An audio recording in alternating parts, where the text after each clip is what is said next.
The points you earn can be used to redeem loads of airtime, Momo, and other rewards. It's that simple. Just visit the portal, log in, and enjoy. Visit my.enterprisegroup.net.gh or download the Enterprise Advantage app to get started. Enterprise Advantage points, because nothing you do should be pointless. Enterprise, your advantage. When malaria strikes your home, it strikes everything. Sleep, peace, and even work. No more endless worry because of malaria. Fight malaria back with Vegatem. Vegatem is effective, safe, and fast-acting against malaria. With its Alu packaging, Vegatem tablets stays effective right to the very last tablets. Vegatem is also available in suspension for children. Vegatem, tough on malaria, easy on you. Bought and distributed by Panacea Pharmacy Limited. Contact 059-380-2668 or 0274-182-917 for bulk purchases. Always test for malaria before treatment. This advert is FDA approved. Citi 97.3. More variety. The city is alive on 97.3. Citi 97.3. Accra. No matter where we are, Africa always calls us home. And here in Ghana, the call is clear: to power growth and create lasting impact. At Stanbic Corporate and Investment Banking, we are creating giants and connecting businesses. From financing bold energy projects to enabling cleaner, reliable power for industries, we are fueling Ghana's transformation. With our support, Gensa Energy is delivering sustainable energy that powers Goldfields operations, helping them move closer to cleaner, greener mining. This is a story of how we bring businesses together, create jobs, empower communities, and invest in the next generation. Stanbic Bank, delivering sustainable growth, creating impact. To learn more, visit stanbicbank.com.gh. There can be no other 97.3. No need to change. Keep it tuned to Citi. Your number one. Don't look no further. We've got it all covered. Citi FM. Good morning. Good morning. Good morning. Good morning. Good morning. Good morning, my neighbor. Good morning to life. Good morning.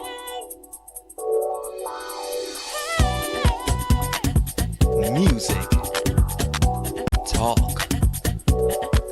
inspiration, in perspective. Express yourself. Good morning, my neighbor. Citi FM, your station. It's a refreshing lifestyle. Citi FM 97.3.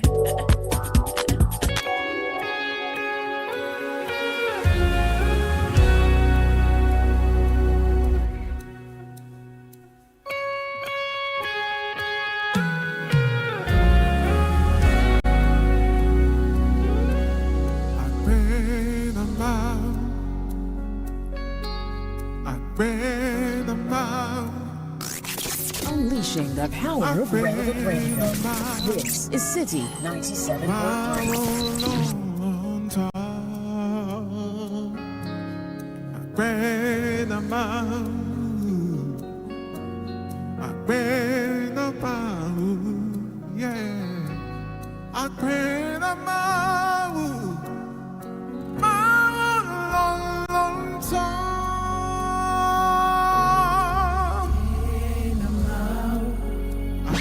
The Citi Breakfast Show.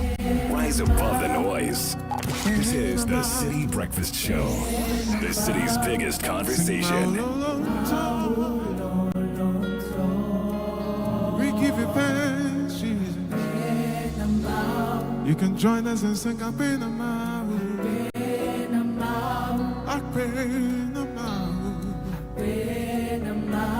I say it again.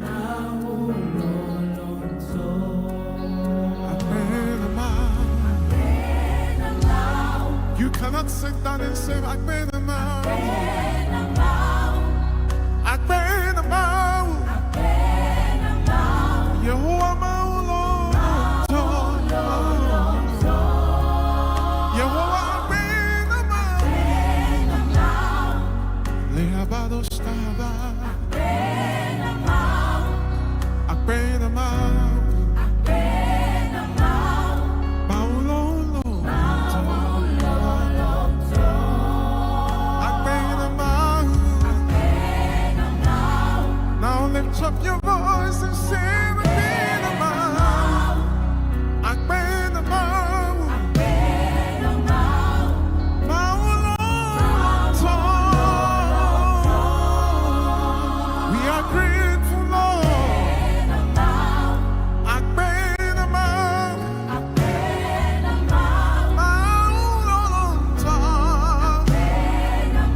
6:33.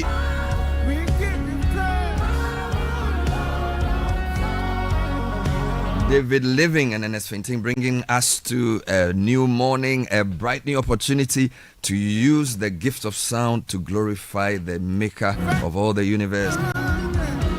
Let the people praise you. Let all the people praise you.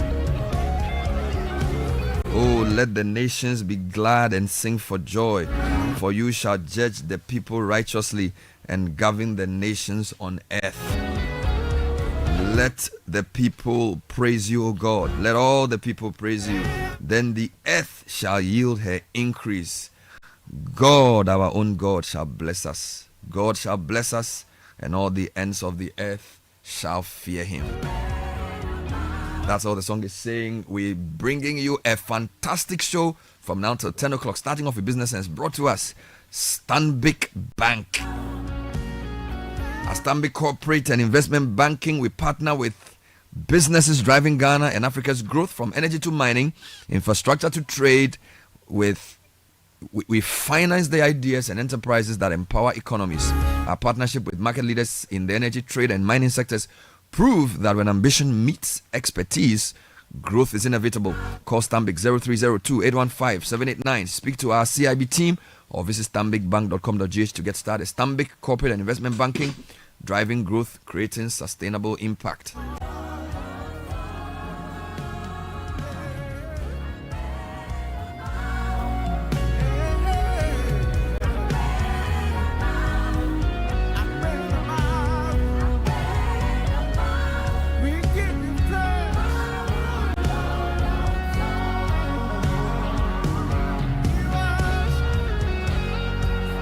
All right, so let's get into the show. The newspaper review is the first place we start off. It's brought to us by Fidelity Bank. Sika Boom Boom. You know, there's a song sung by a guy called Boom Boom, sir. Charlie for playing that song. Yeah. He's called, what's his name? It must be Slim Buster. Huh? Slim Buster. Yeah. Sika Boom Boom. Sir. Yeah. So it's called Sika Boom Boom. But you know what Boom Boom actually means? Boom Boom. No, it's Jerry Boom. No. When you are playing football and the defender just clears the ball. Yeah, boom boom.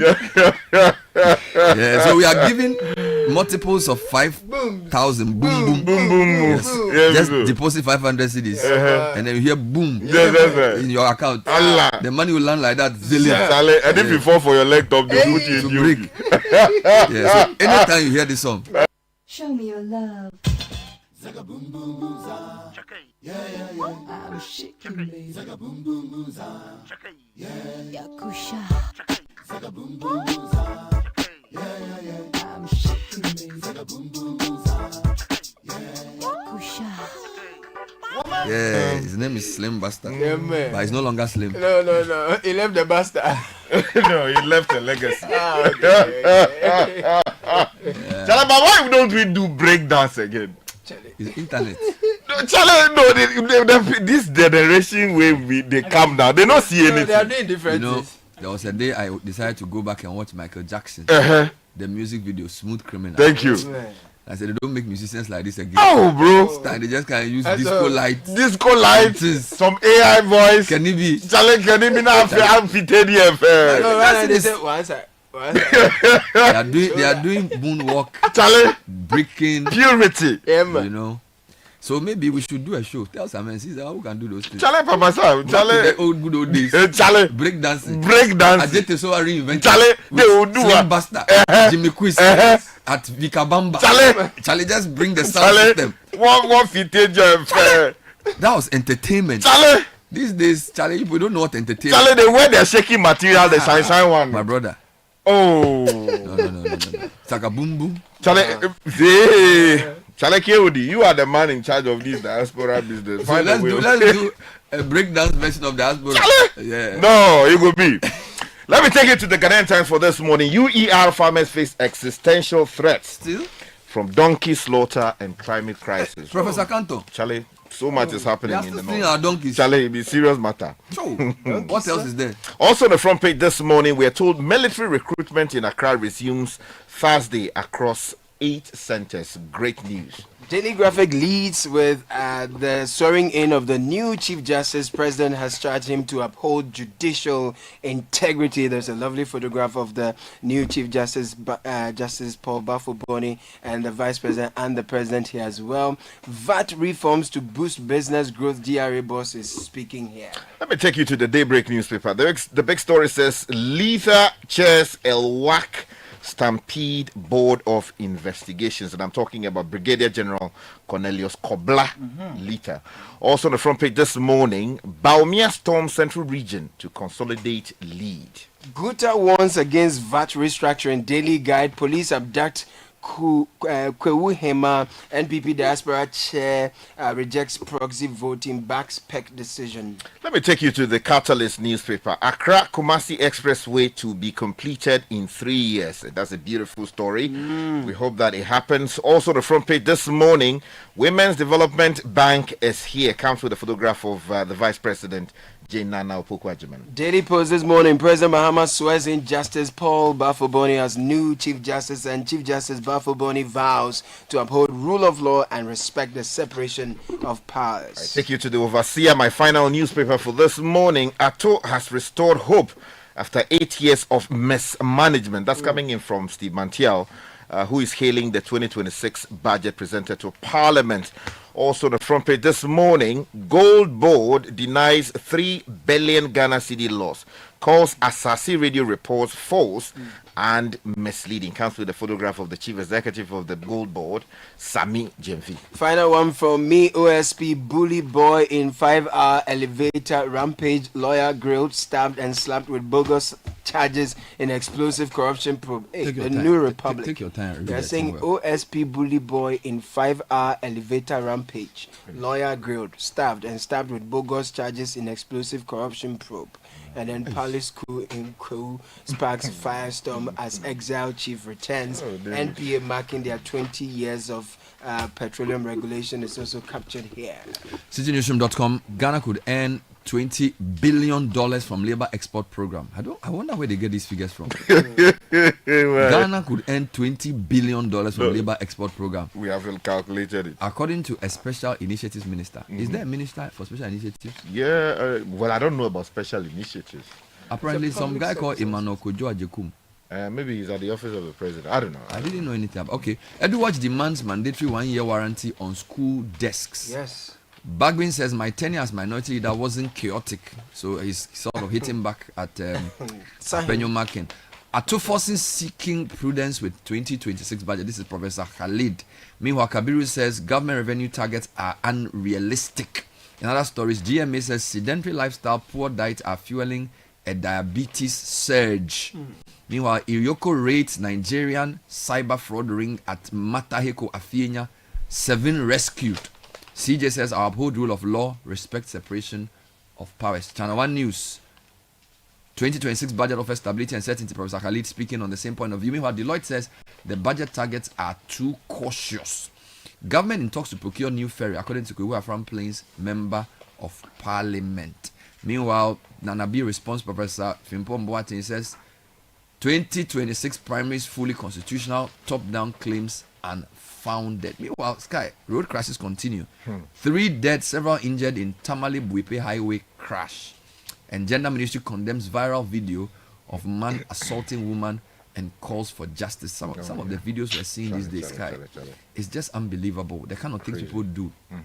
Another stories on my journal online. Swiftly ratify Atlantic Lithium lease. Delays are costing Ghana jobs and revenue. This is the Chamber of Mines. Meanwhile, defamation suit filed by Democracy Hub against Nana Kwame Bediako over alleged false claims. And Professor Jampo is also demanding retraction and apology from UG colleague over alleged defamatory comment. I'm told they had fisticuffs, I think, over the weekend in some news program. Let's get into the details, gentlemen. Okay, so let me take you to the north of the country, and we're still dealing with matters having to do with farmers because we're preparing to do our big event here in Accra at the Children's Park, where you can come and buy and eat during the Christmas period. So we take you to the north. Page 12 of the Ghanaian Times has a story that says UER farmers face existential threats. The story is by Francis Dabang from Bolgatanga, and it says farmers across the Upper East region say agricultural livelihoods are under severe strain due to the combined impact of increasing donkey slaughter and worsening climate change. Now, the illegal trade in donkey hides, driven by demand from Chinese buyers, has escalated over the past few years. Now, farmers report that donkeys, critical for plowing, transporting goods, and supporting rural labor, have become scarce in many parts of the region. Now, some farmers now cultivate smaller acreages because they cannot afford tractor services or access working animals.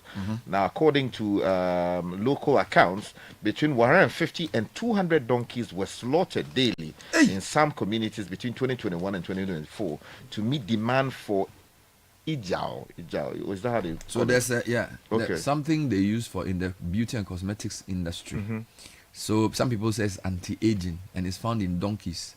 So a lot of the donkeys in China have been killed. No, this is not right. Yeah, so continue. Professor Richard Canton has been fighting this thing for the traditional past Chinese medical product made from donkey skins. Now, the Ministry of Food and Agriculture statistics shows that Ghana's donkey population in the region declined to about 14,000 in 2024 from an estimated 13 million in the early 1980s. Now, this is very, very serious. Now, the Upper East Regional Director of Agriculture, Alhaji Hussein Zakaria, described the situation as an existential threat to rural livelihoods.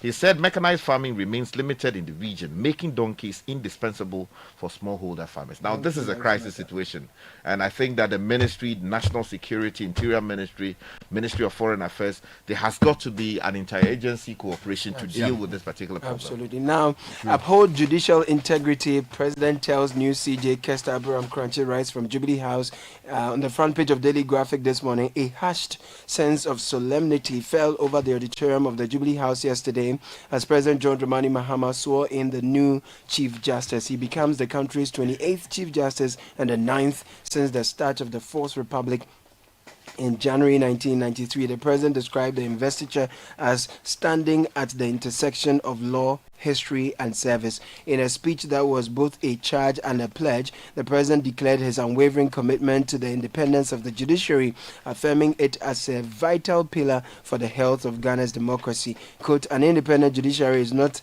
a favor to the courts, it's a constitutional necessity and a protection for every citizen, including the President. We must therefore jealously guard the institutional, financial, and administrative autonomy of our courts, the President Meanwhile, said. the CJ says he will uphold rule of law, respect separation of powers. The newly sworn-in Chief Justice, Justice Paul Bafoboni, has vowed to uphold the rule of law and respect the separation of powers in his new role. He was speaking yesterday at his swearing-in ceremony. He says he will protect the constitutional safeguard judicial independence.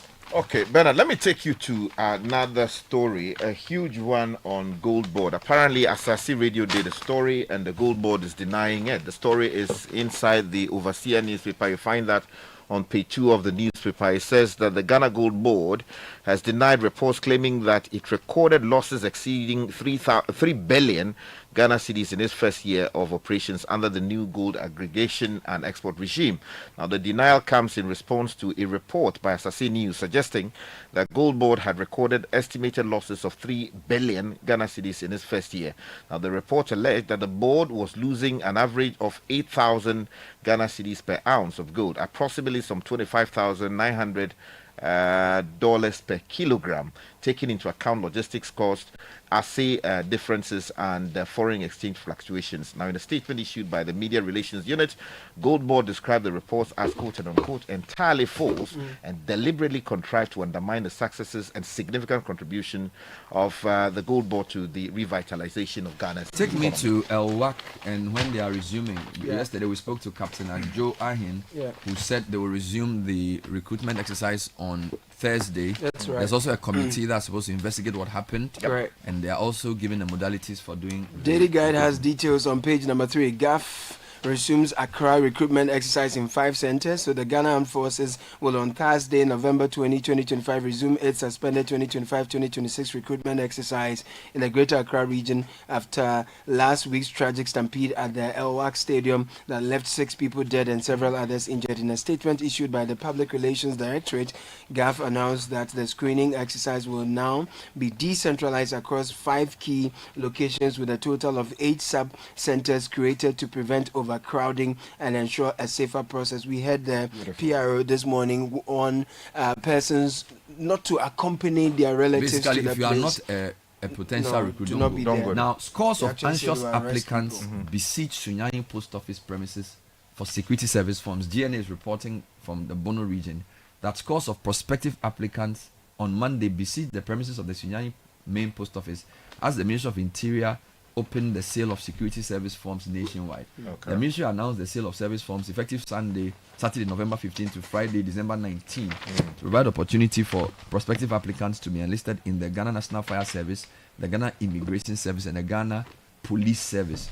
During a visit to the post office, 10 a.m., the GNA noticed that hundreds of young people had arrived to buy the form. Some of the anxious applicants told GNA they had arrived at the post office around 4 a.m. Okay. However, nobody had attended to them as of 10:30, describing the situation as frustrating. But why do you go to a post office at 4 a.m.? The postmaster is still sleeping.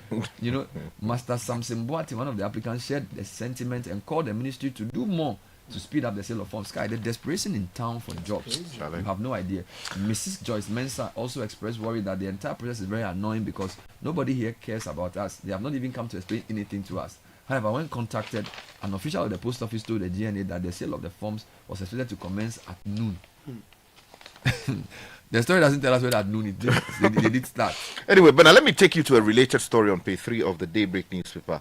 Lisa chairs Elwak Stampede BOI. The commandant of the Ghana Military Academy, Brigadier General Cornelius Kobla Lisa, yesterday chaired a sitting of the Board of Inquiry, BOI, tasked to investigate the circumstances surrounding the tragic stampede at the Elwak Sports Stadium here in Accra. Now, the BOI, constituted by the Ghana Armed Forces, includes the commanding officer of the 5th Battalion, the commanding officer of the military police, and representatives from the Army, Navy, and Air Force, and the legal department. Now, the board is expected to establish what triggered the stampede and recommend measures to prevent similar incidents in the future during such recruitment. And he goes on to say that the probe follows the deaths of the 6 people who applied or sought to join the army. The IGP has ordered investigations into police operations in Kwewu. This is Daily Graphic, page 6. Daily Guide captures says that police abduct Kwewu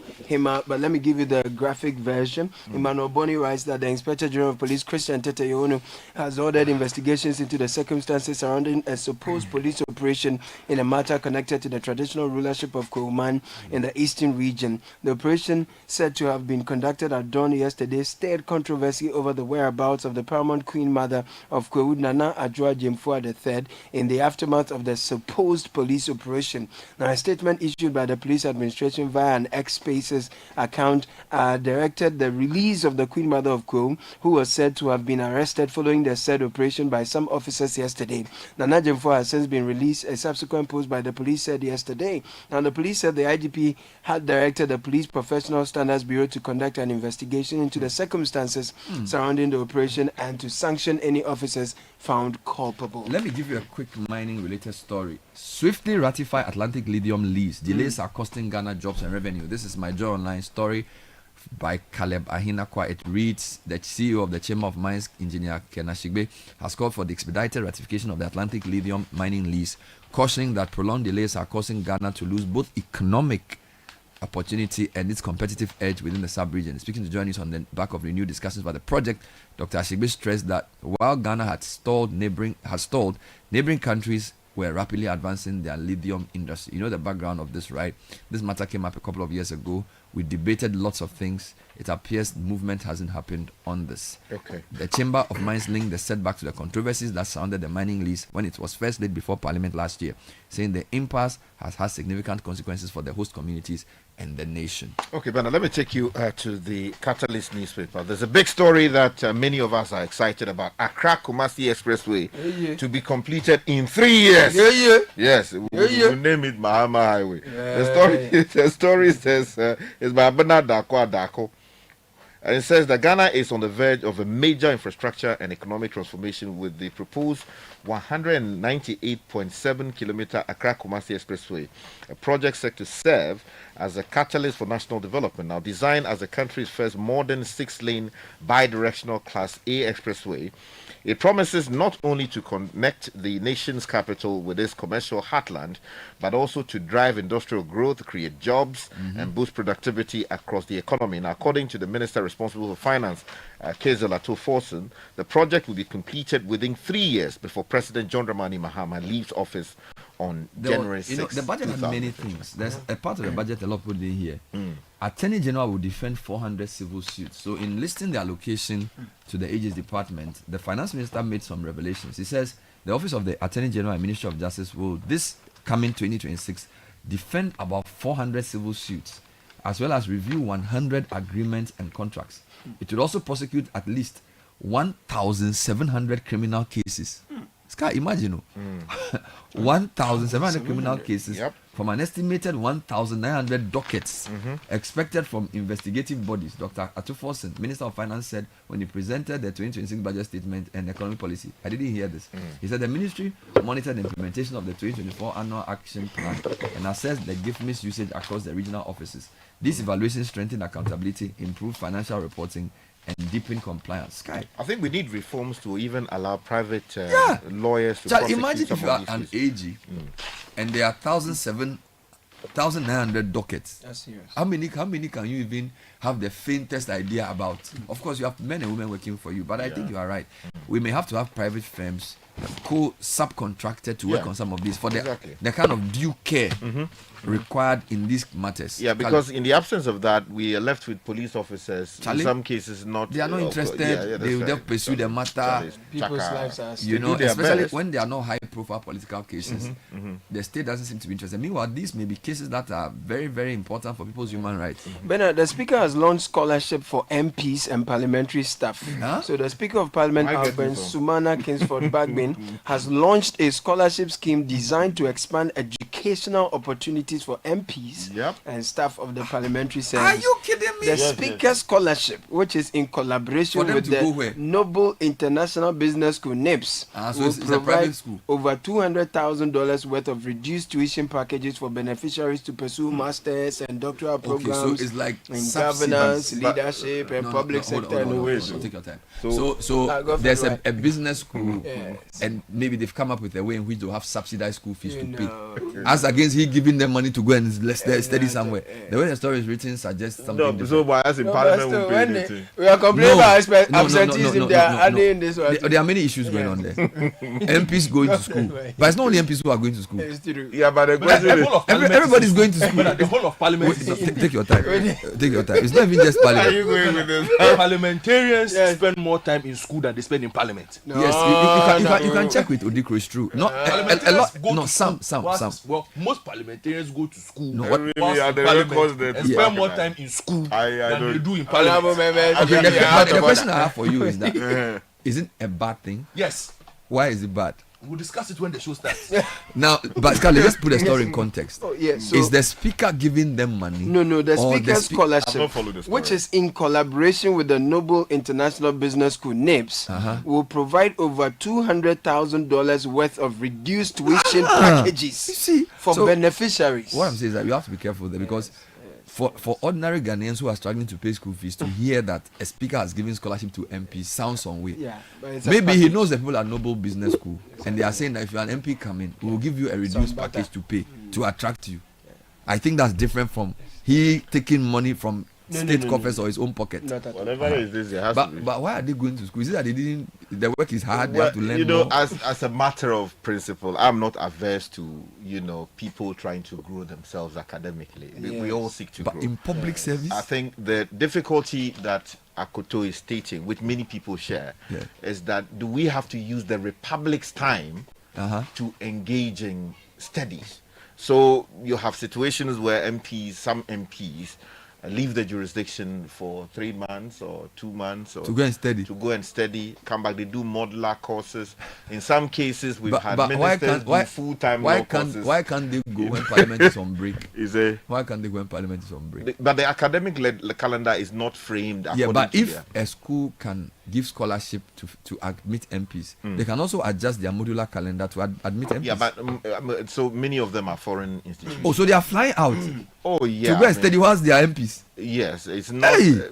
But that's why I'm trying to be. It is possible. The question is whether the representation of the people. Is it that there's no work in Parliament? They know what? There's work. No work. There's work, but maybe most of them are on committees. It's about and finding a delicate balance. Yes. If Clearly. Well, I go to school and come. No, your company had an agreement with you. Okay. You were not working on a public purse. Okay. You are not being paid public money. Okay. And you are still being very productive. Okay. So don't even bring yourself. Okay, all right. That's okay. Fidelity Bank say save and win. Muntio. Sika boom. Just to post it and begin. Every 500 CDs you keep for a month, you get 1 point all at once. More deposits, gets more points in. More points, more cash you feel win. How many points? 1 point every 500 CDs. What if you win? 5,000 CDs monthly. And the grand prize? Hey! 100,000 Ghana CDs. Don't wait. Visit any Fidelity branch or agent nationwide to deposit in multiples of 500 CDs. The more you deposit, the better your chances to win 5,000 CDs monthly and 100,000 CDs in the grand draw. Terms and conditions apply. Win with us. Fidelity Bank, believe with us. Sika-boom. This is an NLA approved promo, now running on the Caritas Lottery platform. Oh, jump on now. Go. Google me. At what time will you come back where I don't hear the sound of your car? Why you buy new car? No, I not change my car. It be the same ride. It be the fuel way I change. Way one shouts it. Ever since I started using the all-new Excellium Premium Fuel, fortified with 3-in-1 action. Oh, Joe, now my car they run like electric car. No, it's so. This is the type of fuel where they want to. Because now engine they cost. Where they want for way if I buy it, it go protect my engine. And with the small way I buy, I go drive, sir. Absolutely. It's like strapping a turbocharger to your engine and giving it a protector. And what they boss my mind self be the 3-in-1 action, no? Excellium they prevent up to 99% of deposit. It be anti-wear, some be anti-corrosion. Won't pay when I open them. Hey, so where can I find this magical fuel? Just head over to any Total Energy service station and your car will thank you. Hey, then make a finish my go be fast, then rush go Total Energies. My friend, but why your hand my go be inside? I give you info. Make a feel the go be too small. Go. Excellium is designed to protect your car engine, decrease fuel consumption, and lower CO2 emissions. Don't say fuel, say Excellium. Choose Excellium, choose quality. This is the Citi Breakfast Show, the city's biggest conversation. Citi Business News at 7 with Neil Atilate. Good morning. Good morning, Bernard. This is the breakfast edition of Citi Business News on 97.3 Citi FM. The bulletin is brought to you by MTN, Valex, and EcoBank. Coming up, Treasury bill market to face continued pressure over weak investor bids and heavy rollover obligations. Also in this edition, government to save millions of dollars as new road projects mandates fiber integration to minimize costly cuts. Plus, diaspora investors arrive in Ghana to explore trade and investment opportunities in the MSME sector. Will tell you how your business could benefit.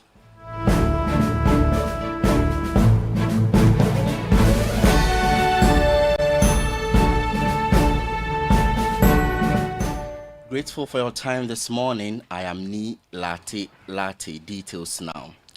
There will be sustained pressure on the Treasury bill market in the coming weeks, while as weak investor bids combined with heavy rollover obligations tighten conditions on the market, keeping yields elevated and limiting room for moderation. The funding strain, according to Data Bank research, is likely to persist in the short term as the government seeks to manage its near-term cash needs while maintaining market stability. More in this report. Databank notes that the 2026 budget signals even heavier reliance on T-bills to rebuild cash buffers, reflecting expectations of sustained short-term funding demand by the government. This strategy, analysts caution, could push yields further above current levels unless market liquidity improves substantially. However, the firm adds that the pace at which yields adjust will depend heavily on movements in the monetary policy rate and the broader liquidity environment. With liquidity still tight and investors demanding higher compensation for short-term lending, Treasury financing is likely to remain costly. The warning comes on the back of another underwhelming auction performance last week. The Treasury mobilized 3.83 billion Ghana cedis at last week's auction, representing 30.46% below the 5.68 billion cedi target. The shortfall underscores persistent tightening in market liquidity and investors' reluctance to lock in at current rates despite repeated attempts by government to raise short-term funds. Analysts say the combination of missed targets, rising yields and sustained funding needs points to a challenging period ahead for the government's short-term borrowing strategy, with little relief expected unless liquidity conditions improve. Netele Nete Ajaho starting us off with that report. Now, government newly approved Dig One's policy is expected to save the telecommunications industry millions of dollars otherwise spent on repairing fiber cut funds, which can now be channeled into improving network quality and expanding connectivity nationwide. These fiber cuts, mostly caused by road and construction works, have been one of the biggest drivers of service interruptions and rising operational costs across the industry. Cabinet has now given the green light for a major digital infrastructure reform that mandates the integration of fiber optic ducts and access chambers into all new road construction projects. Daniel Sakiti has the rest of the story. According to the Ghana Chamber of Telecommunications, fiber cut disruptions have cost the industry an estimated $69 million in repairs between 2021 and the third quarter of 2025. With road construction identified as a major driver of these cuts and government advancing its Big Push road infrastructure program, the Chamber says the Dig One's policy is timely. It believes key projects under the initiative, including the Accra-Kumasi Expressway, should fully incorporate the policy to protect critical fiber infrastructure. Chief Executive Officer of the Chamber, Sylvia Owusu-Ankoma, spoke to Citi Business News. The Dig One's policy comes at a very pivotal time. We've heard the Minister of Finance make his budget speech. And there's such a big focus for road transformation under the Big Push. The Accra-Kumasi Highway is one that excites every Ghanaian if we can make that a reality. So imagine that this new policy directive or cabinet approval is one that we take seriously as a country, where we incorporate the duct, and across the length and breadth of Ghana we have a dedicated fiber duct that ensures that we have stable connectivity across the length and breadth of our country. It's one that's going to revolutionize digitization in Ghana. It's going to and really bring on board a lot of communities that have been lost over the time in terms of coverage, footprints. Sylvia Owusu-Ankoma is also calling for swift implementation and strict enforcement of the Dig One policy to safeguard network investment and minimize future disruptions. As much as we're excited, I think that's where the work really starts, to ensure that the key players, the Minister of Roads and Highways, makes it a directive to all contractors. It should be mandatory that every contractor who is given a road project is aware of this national policy and ensures that the ducts are provided within their designs of these new roads. CEO of the Ghana Chamber of Telecommunications, Sylvia Owusu-Ankoma, ending that report by Citi Business News' Daniel Sakiti. Let's move on now, and Deloitte Ghana says government is well positioned to meet the key macroeconomic targets outlined in the 2026 budget. Partner for Strategy and Partnerships at Deloitte, Yao Apialati, believes the projections are attainable due to improving fundamentals and a more stable policy environment. In 2026, government projects real GDP growth of at least 4.8% and the inflation at 8%, a primary surplus of 1.5% of GDP, and gross international reserves covering a minimum of 3 months of import to support the Cedi.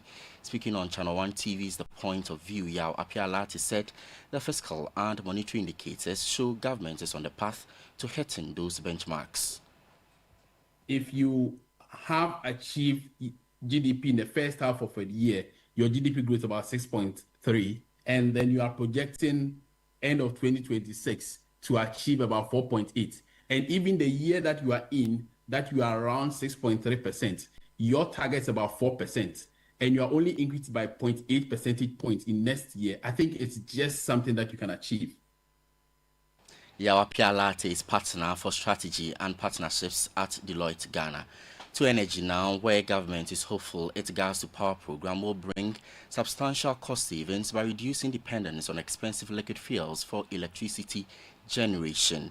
Technical advisor at the Ministry of Energy and Green Transition, Dr. Yusuf Suleimana, tells Citi Business News that the construction of a second gas processing plant will significantly revamp the country's gas infrastructure and ensure a more reliable supply of feedstock for power plants and improve cost efficiency in the sector as demand continues to rise.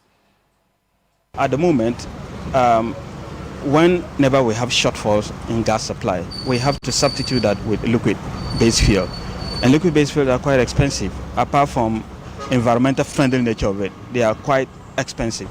So yes, there will be a huge cost savings. And mind you, the cost of what to pay as tariffs, a lot of it has to come from the raw material. Dr. Yusuf Suleimana is technical advisor at the Ministry of Energy and Green Transition. Away from that, a diaspora trade and investment delegation is in the country to explore business opportunities in Ghana's micro, small and medium-sized enterprises and deepen commercial partnerships. The mission is paying particular attention to high-growth sectors such as agriculture, real estate and the creative industries. The visit has been facilitated by the African Foundation for Development and Management for Development West Africa Limited and hosted by GIPC. Daniel Odru-Mensah has further details. MDF West Africa explained that the mission forms part of a broader strategy to deepen diaspora engagement in Africa's economic development.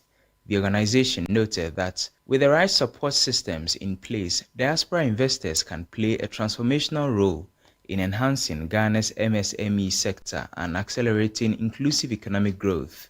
Executive Director of MDF West Africa, Julia Wendy Apia, said the delegation is in the country to gain a clearer understanding of the investment landscape and the steps required before committing resources. We had this mission this week, and the whole idea is to get them to really, they are ready as investors to invest in other businesses, and they want to know what opportunities there are as the diaspora, how they can also contribute. So the whole idea is to really get them to the relevant authorities for them to have that first-hand information on what they need to do and how to go about it. We've been to GIPC today. We've worked with Afford on how to do business documents, and at GIPC they also got to know exactly what is needed. The executive director of Afford, Stella Opoku-Owusu, stated that the initiative aims to create pathways that connect the diaspora with African countries, including Ghana, to unlock viable investment opportunities. So for us, the trade mission is a pathway for bringing in diaspora investors into the country to seek opportunities, to build on collaborations, to engage with governments, with SMEs, and to find ways to connect in a very structured way, because the structures don't really exist at the moment. So our intervention is to create those pathways for the diaspora, for them to be able to engage. Speaking on behalf of the CEO of GIPC, the head of Investment Promotion and Business Development Division, Kwame Kesi Ajiman, assured the delegation of the center's full support to help them actualize their investment plans in Ghana. We at the GIPC are poised to make sure that the decisions you make to invest in Ghana are supported through to actual doing business in the country. You heard the head of Investment Promotion and Business Development Division at the Ghana Investment Promotion Center, Kwame Kese Ajiman, and in that report filed by my colleague Daniel Odro Mensa.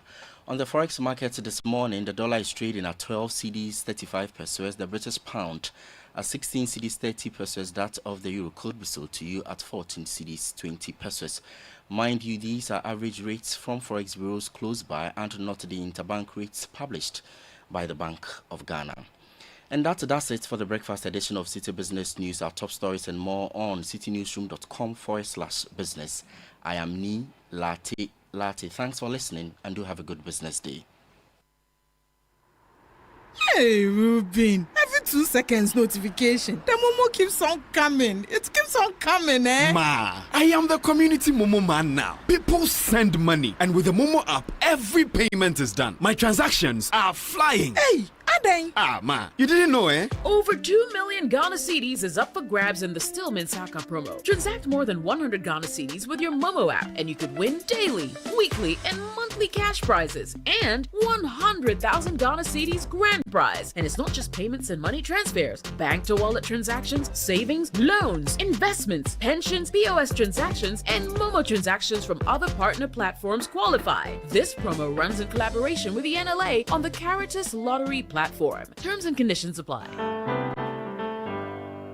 We asked Ghanaian business owners what they want from Old Mutual. I want insurance and pension solutions that will protect my employees. Your business growth is our business. For 180 years, we have partnered with businesses to protect and grow their most valuable assets. From tailored group life assurance protection to affordable pension plans, we've got your business and your employees covered. Contact your broker or call Old Mutual on 0509 551 609 today. Old Mutual, do great things every day. The Kakamutobi come out in the festive season, and they are as scary as our bills. But we don't want to miss out on parties, family, and festivals.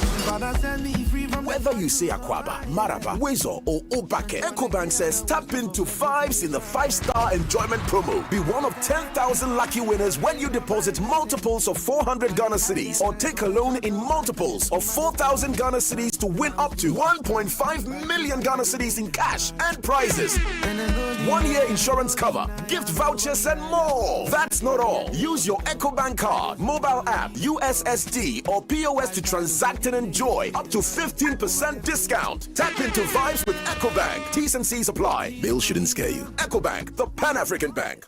EcoBank will never call or text asking you to verify sensitive information like your PIN, Ghana card, or bank card information. Pay better attention to details. Announcing Ghana's first unlimited photocopier leasing. Yes, from just 983 Ghana cedis, you can lease a multifunctional photocopier and print unlimited. Yes, unlimited and free paper every month. Guess what? That's not all. Toners, repairs, and maintenance all are free. And oh, I'm not kidding at all. And we cover the whole country. Yes, the whole country. What are you waiting for? Just visit us at www.valexlease.com or call 0244 644048. I repeat, or call 0244 644048. Remember, terms and conditions apply. Valex Lease, affordable document management solutions. Hey, Ruben. Every 2 seconds notification. The Momo keeps on coming. It keeps on coming, eh? Ma, I am the community Momo man now. People send money, and with the Momo app, every payment is done. My transactions are flying. Hey, Adeng. Ah, ma, you didn't know, eh? Over 2 million Ghana Cedis is up for grabs in the Stillman Saka promo. Transact more than 100 Ghana Cedis with your Momo app, and you could win daily, weekly, and monthly cash prizes, and 100,000 Ghana Cedis grand prize. And it's not just payments and money transfers. Bank to wallet transactions, savings, loans, investments, pensions, POS transactions, and Momo transactions from other partner platforms qualify. This promo runs in collaboration with the NLA on the Caritas Lottery platform. Terms and conditions apply. This is the Citi Breakfast Show, the city's biggest conversation.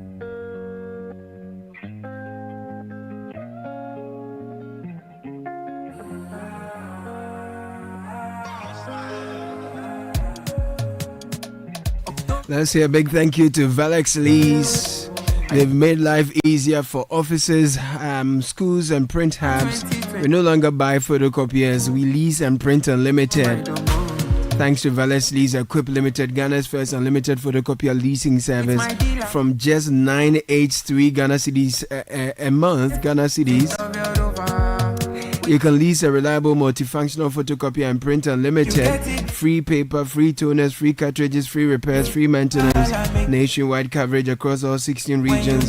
So stop spending big on machines, paper, repairs, and maintenance. Switch to Valex Lease and keep your cash for what matters most. ValexLease.com is where to visit. 0244644048 is the number to call. We have customized payment options for you. Affordable document management solutions is what you get with Valex Lease.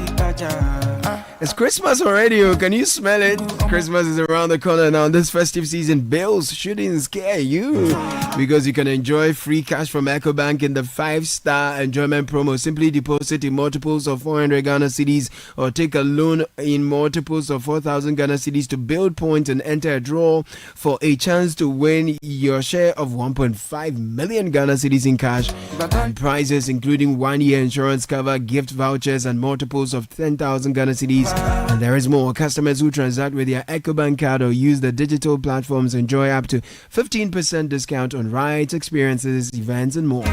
Don't miss out. Tap into vibes and be one of the 10,000 lucky winners in the EcoBank 5-star enjoyment promo. Deposit more, enjoy more. Promo runs till January 31, 2026. T's and C's apply. Promo is supervised by the NLA on their Caritas Lottery platform. Remember, EcoBank would never ask you for your PIN or your password. When in doubt, call 0800 003225. EcoBank is truly the Pan-African bank. Now, the latest from MTN is what I'm about to share with you. MTN Free After One is what you prepare for. That's an upgraded experience we are bringing you an upgraded experience. That is the MTN Free After One Extra. So MTN Free After One Extra helps you talk for 1 whole hour uninterrupted while paying for only the first minute of every 10 minutes you talk, which means for every 10 minutes you talk within the hour, you only pay for the first minute and you get to talk for 60 minutes straight with no interruptions. You get also 100 MB of data for free after your first call on Saturday. Subscribe to this MTN Free After One Extra today. Just dial star 550 hash, star 550 hash, and you're good to go. We're bringing you Kickoff, and that's brought to you by Shell, Lesheho, and Polytank. Everyone wants better smartphones, better sleep, and if you own a ride, you definitely want better fuel for your engine. That's why Shell brings you the new and improved Shell V-Power, Shell Fuel Save and leaded, and Shell Fuel Save Diesel. The new and improved Shell Fuel Save now lasts up to 15 kilometers longer per tank, while the new and improved V-Power cleans 100% of your engine's critical parts with every fill. It doesn't get any better than this. In fact, it's far better by far. If you're ready to experience the next generation of high quality performance fuels, go to your nearest Shell station and fill up with new and improved Shell fuels today. Shell Fuel Save, simply better by far. Shell Lesheho Ghana is 15 years old. You are cherished customers have trusted us in the last 15 years to improve lives across Ghana. We celebrate this milestone with you, our community partners and customers. We look forward to the future with confidence, knowing that with Lesheho, lives will improve. Please call or WhatsApp Nana on 02700 4799 for any of our financial solutions. Lesheho Ghana, 15 years of improving lives, still counting. Are you considering buying a water storage tank for the house or your new building project this December? Then you are in luck. This festive season, Polytank is adding extra sparkle with surprise gift just for you. Simply walk into any of our authorized Polytank dealer shops, purchase your original Polytank, and walk away with a special gift. Who doesn't like gifts? It gets even better when you choose the Sumo or Super Sumo model, because you get to receive an additional gift for the kids in school too. Now that's what we call double. Remember, Polytank comes in 4 trusted models: Hippo, Rambo, Sumo, and Super Sumo. Sumo Super, with each built with the guaranteed quality Ghanaians have trusted for years. Note, Polytank does not request for Momo payments online for deliveries. Stay alert, buy from original dealers in person only. Polytank, Papano, and Kasa. Edwin Kwakofi has Kickoff.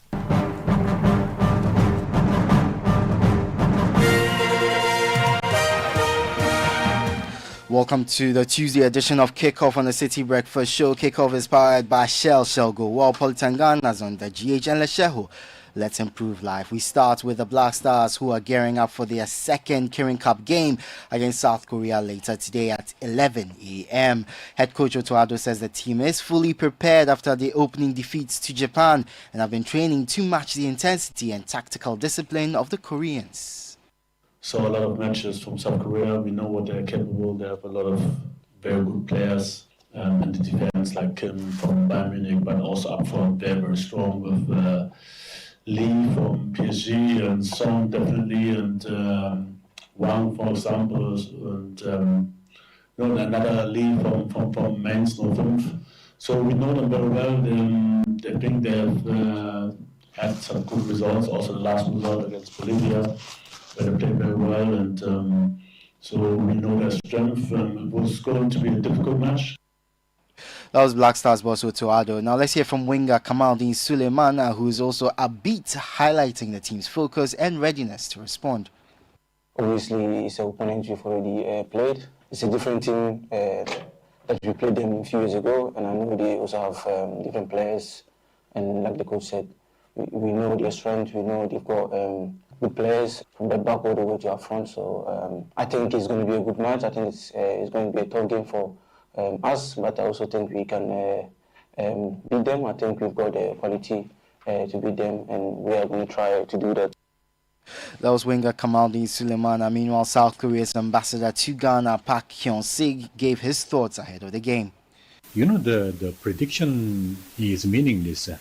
We all know that the soccer ball is round. Nobody knows what will happen.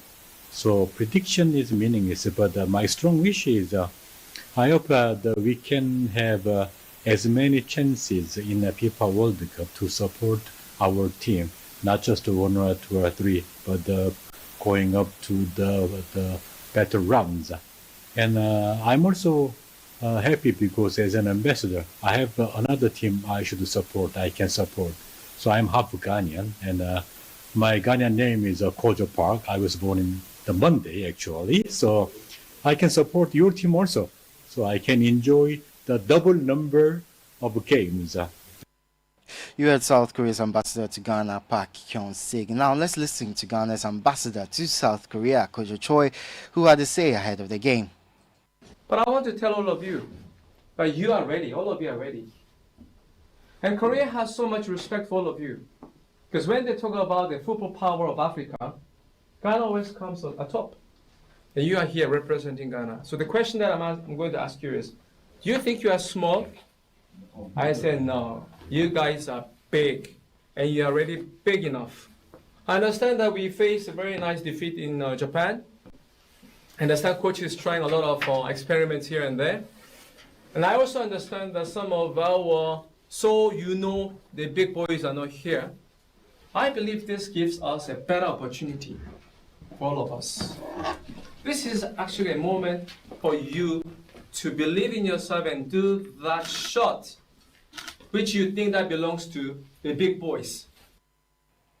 That was the voice of Ghana's ambassador to Korea, Kojo Choi. Now, the Milo Under-13 Champions League makes a return after a 5-year hiatus, with more than 100,000 school children from all 16 regions set to battle for regional and national honours. Organised by Nestle Ghana Limited in collaboration with the Ghana Education Service and endorsed by the Ghana Football Association, this year's edition will feature players aged 9 to 13, showcasing their talents while representing their regions. There's more in this report.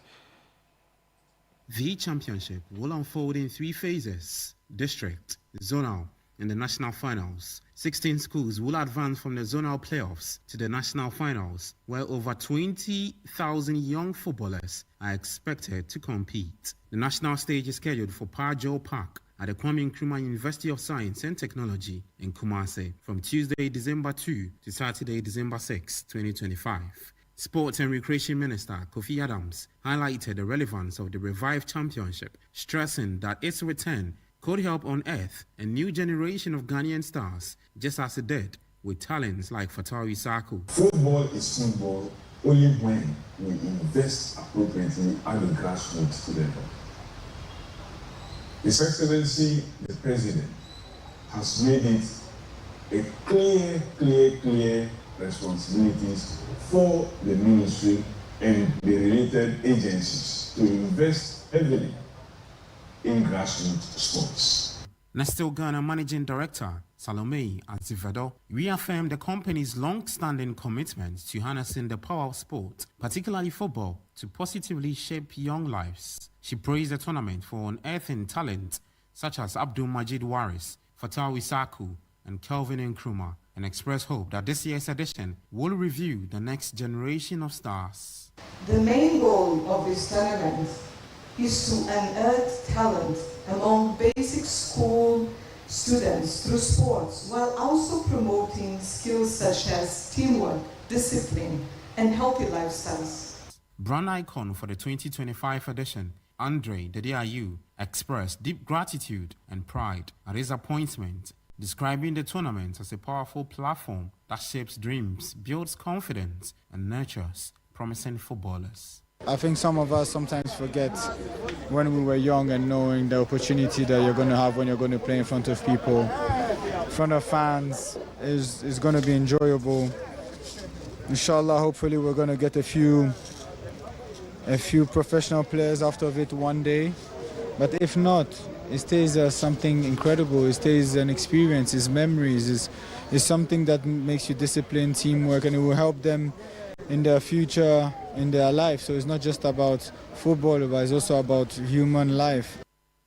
That was Andre Ayew ending that report by Gabby Ofe. Before I go to Adriana, fans lost their lives after an accident on the Abaso stretch in the Ashanti region following their team's 1-1 draw with Kumasi Asante Kotoko on Sunday. 2 others are receiving treatment at the Komfo Anoche Teaching Hospital and are responding well. And some results from the NBA. The Philadelphia 76ers beat the LA Clippers 110-108. The Minnesota Timberwolves dominated the Dallas Mavericks 120-196. But in Denver, the Nuggets were stunned as the Chicago Bulls took a 130-127 victory. And that's the latest in the world of sports. For more on all these stories, visit citysportsonline.com. Kickoff was powered by Shell. Shell Go Wall, Politangana, Zonda GH, and Lesheho. Let's improve life. I'm Edwin Kwakofi. The City Breakfast Show with Bernard Avle continues. Papa no no, papa no no, papa no no, papa no no, papa no no, Ankasa. Polytank is everywhere, durable and authentic. Stronger brand you can trust. Polytank, we get some more Rambo and get some more Super. And the Polytank we did. Polytank, papa no no, papa no no, papa no no, papa no no, papa no no, Ankasa. Always the best.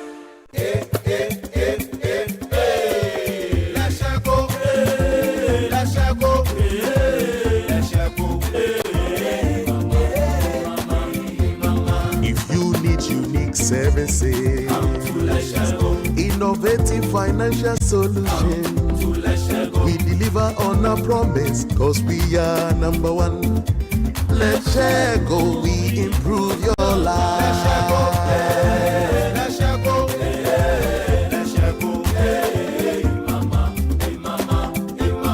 Even when you're stuck with nothing, no matter your situation, let's share go, we improve your life.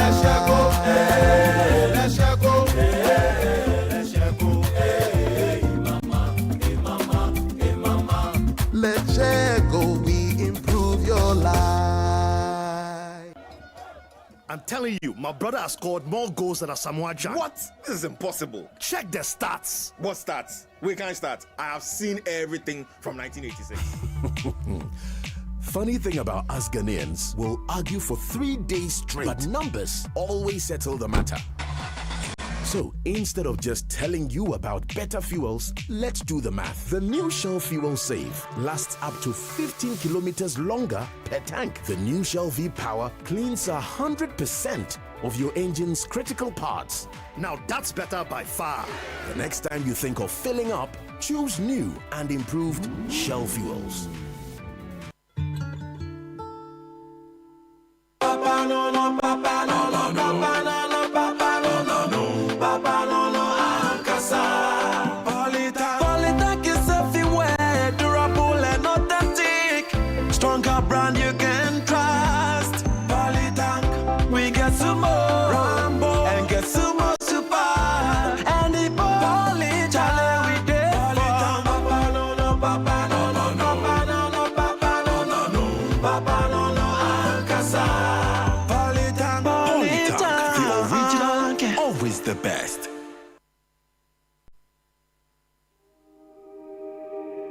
Welcome to the Money Matters segment with Petra.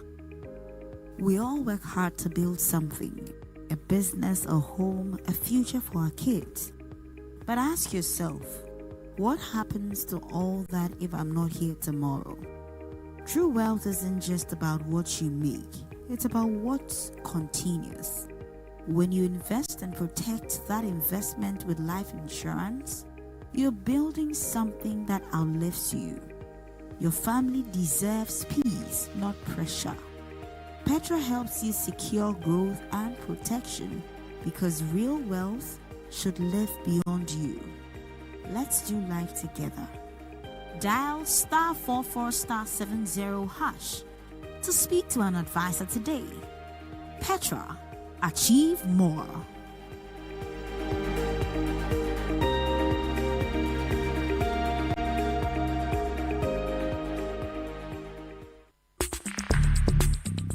Join the conversation on the Citi Breakfast Show on Facebook at facebook.com/Citi97.3, Twitter at twitter.com/Citi973, and Instagram at instagram.com/Citi973 with the hashtag CitiCBS.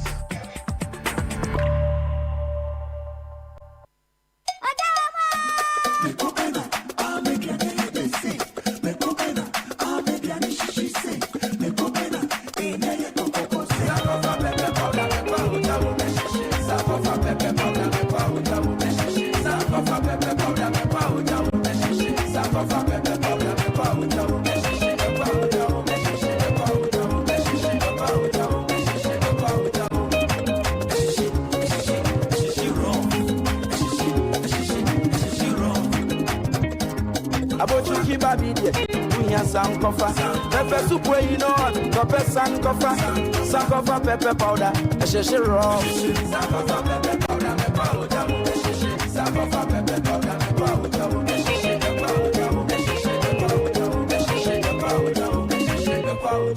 sankofa pepper powder. FDA, Aji Ejadi Nkrato Yatum. Dear business owner, congrats on not giving up on your business. You deserve a medal, and your business deserves to be taken to the next level. In fact, it's about time you run a Zenith Bank SME account so you and your business can enjoy the perks of the Zenith SME business card. Oga and Oga Madam status.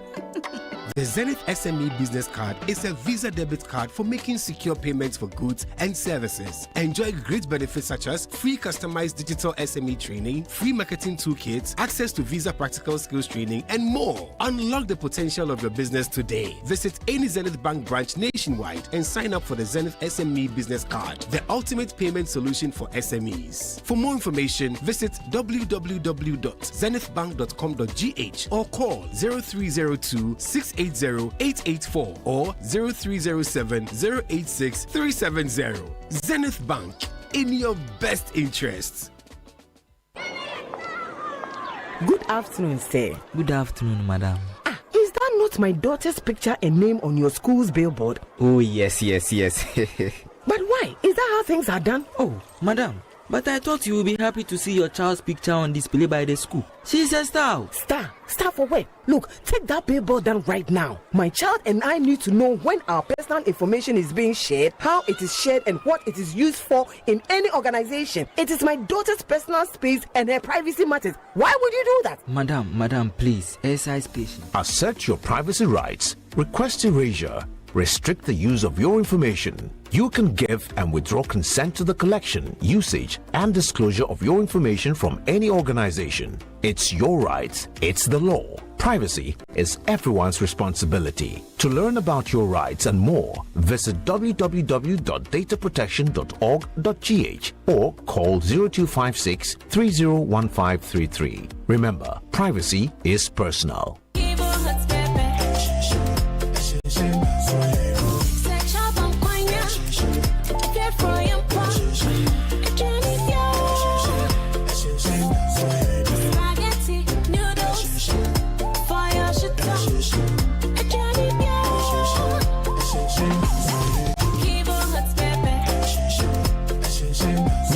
Hot pepper powder.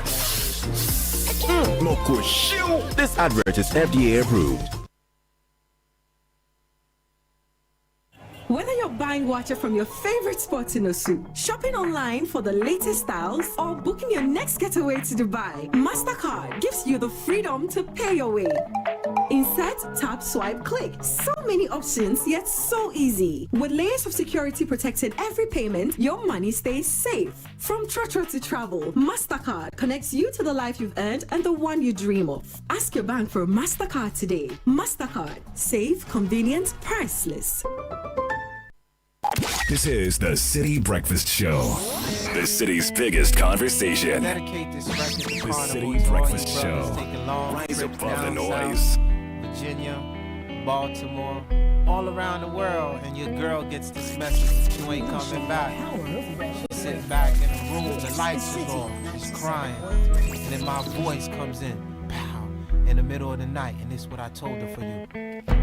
Every time I make a run, girl, you turn around and cry. I ask myself why, why? See, you must understand, I can't work a 9 to 5, so I'll be gone till November. Said I'll be gone till November, I'll be gone till November. You tell my girl you I'll be gone till November, I'll be gone till November, I'll be gone till November. You tell my girl you I'll be gone till November. January, February, March, April, May. This is the Citi Breakfast Show. I'll be gone till November, I'll be gone till November. And give a kiss to my mother. When I come back, there'll be no need to climb. I have enough money to buy out blocks. Tell my brother go to school in September so he won't mess up in summer school in the summer. Tell my cousin Jerry wear his condom. If you don't wear condom, you see a red rum. Oh, oh, oh, oh. You sucker MCs, you got no flow. I heard your style, you SO. Every time I make a run, girl, you turn around and cry. I ask myself why, oh why? See, you must understand, I can't work a 9 to 5, so I'll be gone till November. Said I'll be gone till November, I'll be gone till November. You tell my girl, yo, I'll be gone till November, I'll be gone till November, I'll be gone till November. You tell my girl, yo, I'll be gone till November. January, February, March, April, May. I see you crying, but girl, I can't stay. I'll be gone till November, I'll be gone till November. You'll give a kiss to my mother. I had to flip nothing and turn it into something. Hip-hop turns to the future of rock when I smash a pumpkin. Commit treason, then I have a reason. 7:40 Citi Breakfast Show. It's rapid season, yeah. Today is Tuesday. Lots of birthday greetings coming your way shortly with MasterCard. My girl to remember, and I committed that I'll be back. Let's talk about convenience and safety when it comes to your money. Do you know that with MasterCard you have the power to shop and make payments on the go?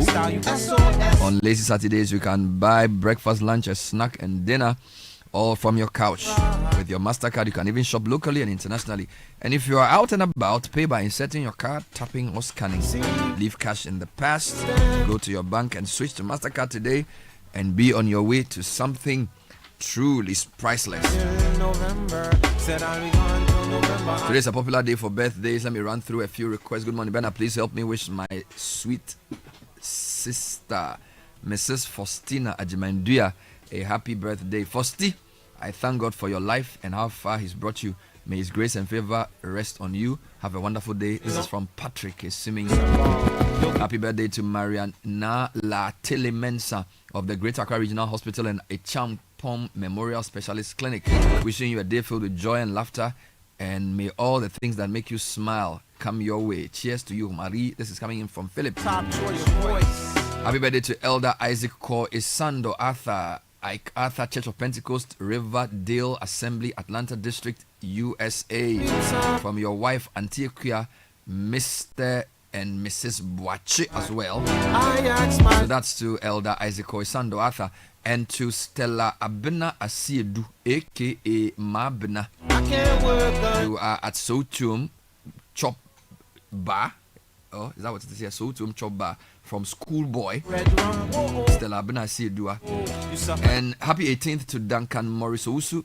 May God's endless blessings and laughter be your portion forever. From your mom Charity, your sister Carita, and your auntie Millicent, and Abigail. Happy 14th to Nunana Akafia of Merton International School from Mommy, Daddy, Sister Nubuke, and the entire family. We're proud of the wonderful gentleman you are becoming with so much confidence. We love you, Nunana. Please, happy birthday to Pastor Eric Kwejir, retired. Wishing you a wonderful birthday and a fantastic year ahead. This is coming in from your son Achina Brentu. You've been a pastor of the Church of Pentecost for 32 years. You are now on retirement, and your family is wishing you, indeed all those who've been blessed by you, 32 years in the Church of Pentecost. Great service. God bless. Let me do a few more. Happy birthday to Pius Palmer in Info, aka the Lion Order. The Lord bless and keep you. The Lord make his face shine upon you and be gracious to you. The Lord lift up his countenance upon you and give you peace. This is from Ascona and the entire crew of the Wallace Garden in Dansoma.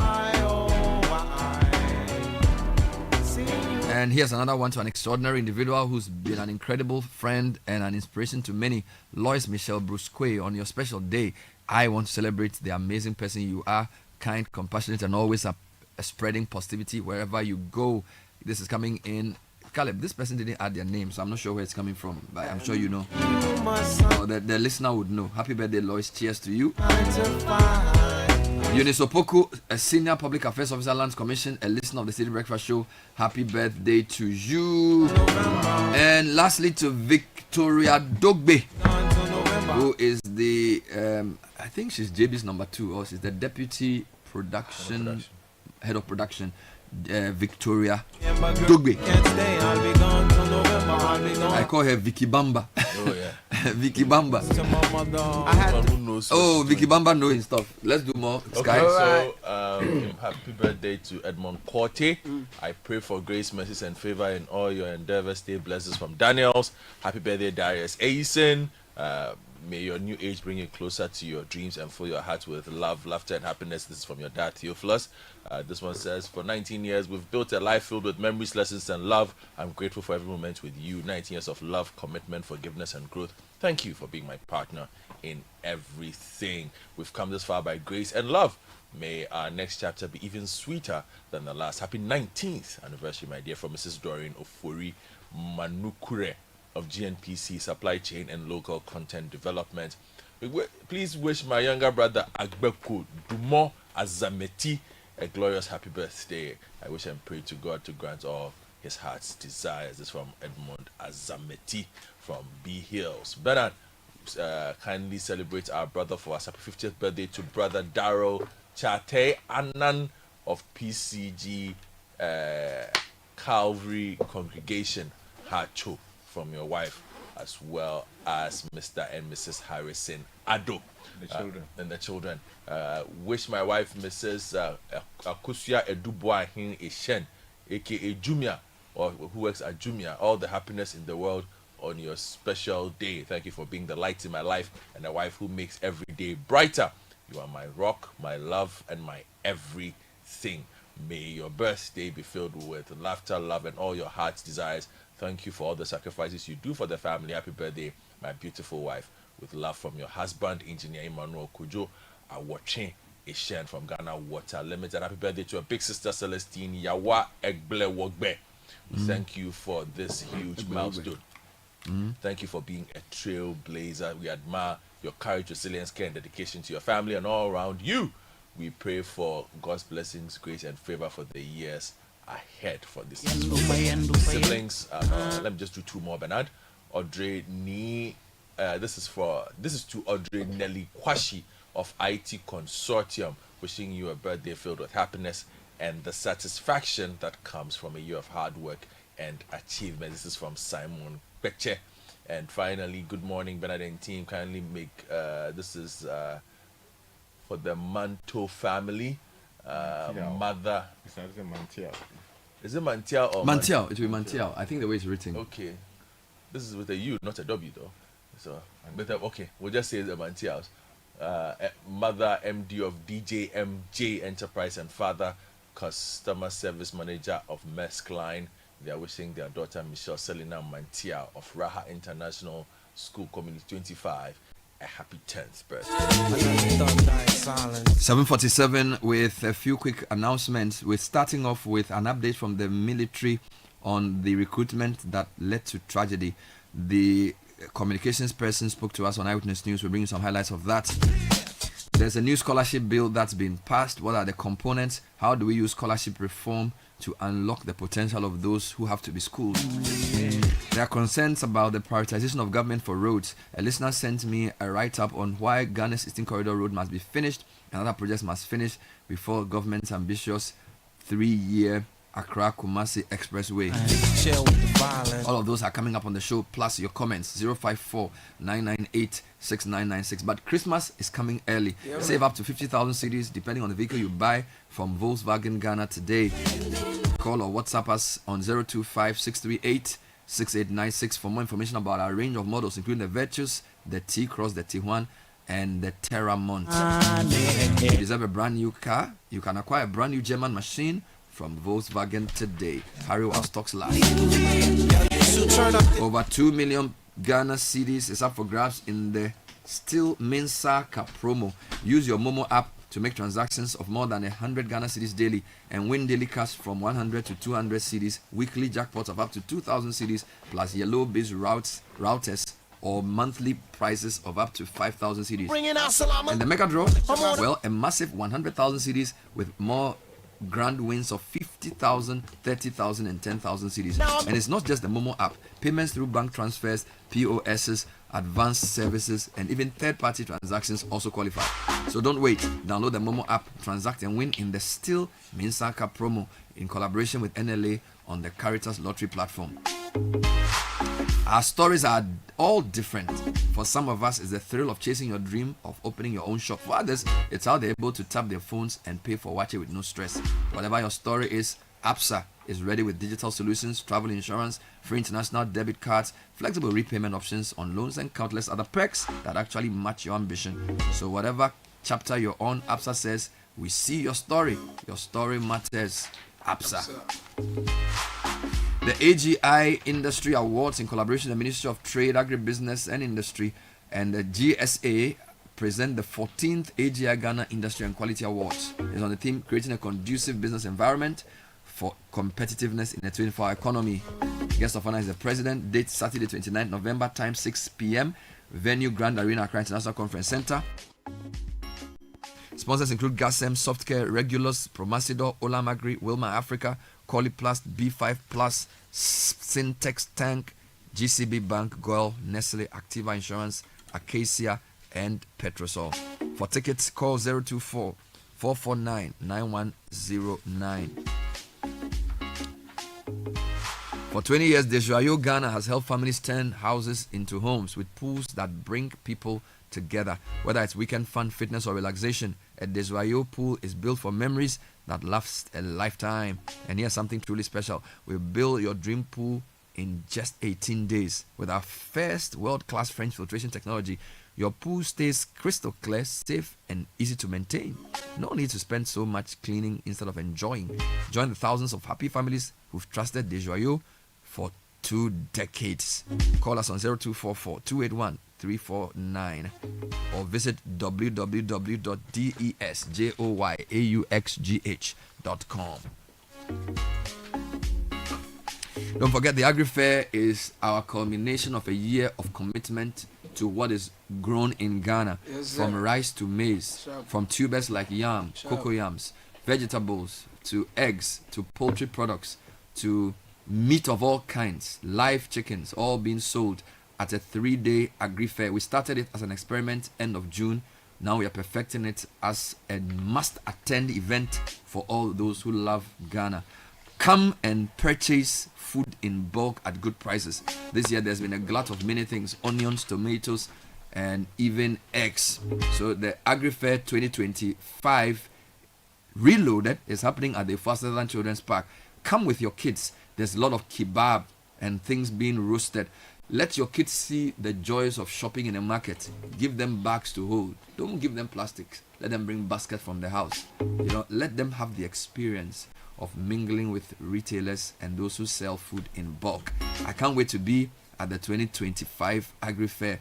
We're sponsored by the Horticulture Business Platform, who've created over 15 small businesses, all coming to exhibit various products. Development Bank Ghana, Legacy Crop Improvement Center, GESAL, who are there to help in agri insurance, Ghana Exim Bank, and Agri Impact, who've also trained many farm groups. We're all excited to be there. Godfrey's Akuko Tasty, or his Afi Akuko. A few crawlers will be there. Last time the prisons brought poultry. They brought, I think they had goats and sheep. Yep. They were also doing palm and all kinds of things.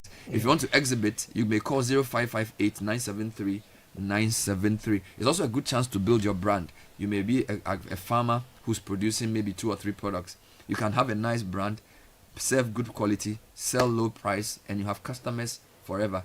A lot of hotels came in to do initial procurement for follow-up business. So I want to urge companies into all kinds of things. You are into granules, you are into potatoes, you are into ginger, you are into cocoa products, you are into rice, you are into maize, you are into cassava, you are into beans, you are into carrots, you are into lettuce, you are into what other vegetables you eat? Cucumber, yes, cabbage, yes, cauliflower, sweet pepper, parsley, yeah, aubergines, yeah, all of those spinach, Charlie, all kinds. We are happy to sell. Yes. Chicken of all types, duck, turkey, what's the other one? Local chicken, foreign chicken, guinea fowl, cow, which is beef. Yes, then you also have pigs, rabbits, very good delicacy. There's a whole kebab village. We are building a rice village as well. Come on. This year's sacrifice is going to be big. Quail eggs. Yes. Quail. I hear they are good. Very small. Good. But do we grow quail in Ghana? Yeah, there are people who do it. Yeah. How does it taste? Oh, it's awesome. Is it like chicken? Yes, I mean it's. I think it's leaner. Than chicken. Okay. Yeah, it's leaner than chicken. And of course the eggs. If you're someone who deals with issues concerning cholesterol, the experts recommend that you consider quail eggs. So a lot of the things we need as solutions are still available in our food. Oh, Charlie. We just need to get the right type of food. Somebody was telling me about the virtues of white meat, and they said rabbit meat was white meat. It contains less something. But there's always something that is in food that destroys. So it contains less something as against red meat. Yep. So yeah. So come in and enjoy. Caleb, let me hear from you quickly on. Oh yeah, kickstart your day with the irresistible chocolatey goodness of Twitsco. Is enriched with NF4, a combination of energy-boosting minerals and vitamins, including B vitamins, vitamin C, D, iron, and many more. Is going for just 2 Ghana cedis. So give yourself and your little ones a treat. Simply mix with water, add milk, stir, and enjoy. Grab yours today. Twitsco, power your dream. Why travel abroad when world-class education is right here in Ghana? At Lancaster University, Ghana, you will earn a British degree, develop employability skills, and enjoy a campus experience that inspires growth and confidence. Gain practical skills, global exposure, and access to scholarships that make your dream degree even more achievable. Apply now to study with us. Our faculty are trained to UK standards right here in Ghana. So visit lancaster.edu.gh. Contact us admissions at lancaster.edu.gh. Call us 0248 656 274. Lancaster University, Ghana, the only British university campus in West Africa. Luck is everywhere for everyone. The luckiest. Grab your phone, dial star 712 hash. Choose option 1 to buy a ticket for yourself. Option 2 to buy for someone else. The system can generate a lucky number for you. That one you press 1. But if you want to do that yourself, go with option 2. Confirm your payment with Momo, you'll be in. For online users, the luckiestafrica.com is where you register. Pay with Momo or card and you're good. This is your golden chance to hop on and get lucky. Let's get lucky together. And Yamvita infant cereal with milk is making feeding time for babies 6 months and above really easy. We have 3 delicious flavors: rice, wheat, and maize and wheat. Baby gets a variety of cereals. So it's enriched with Nutri-V, contains 16 essential vitamins and minerals, including zinc, iron, and calcium. So right now, go grab Yum Vita because it's offering you value for money. So a listener sent me something quite interesting for a quick comment. He says, Bernard, good morning. The above is an AI-generated story about the Eastern Corridor Road. Okay. Then it says the president should be held accountable to finish the Eastern Corridor Road before he embarks on the Accra-Kumasi Expressway. Now let's see what AI did on the Ghana Eastern Corridor Road. So a listener sends this to me. She says the state of Ghana's Eastern Corridor is ongoing with significant portions of the National Road N2 completed, though some segments remain unfinished. The project, which connects Tema to Burkina Faso border, is a strategic alternative route to the Central Corridor and aims to improve trade and connectivity.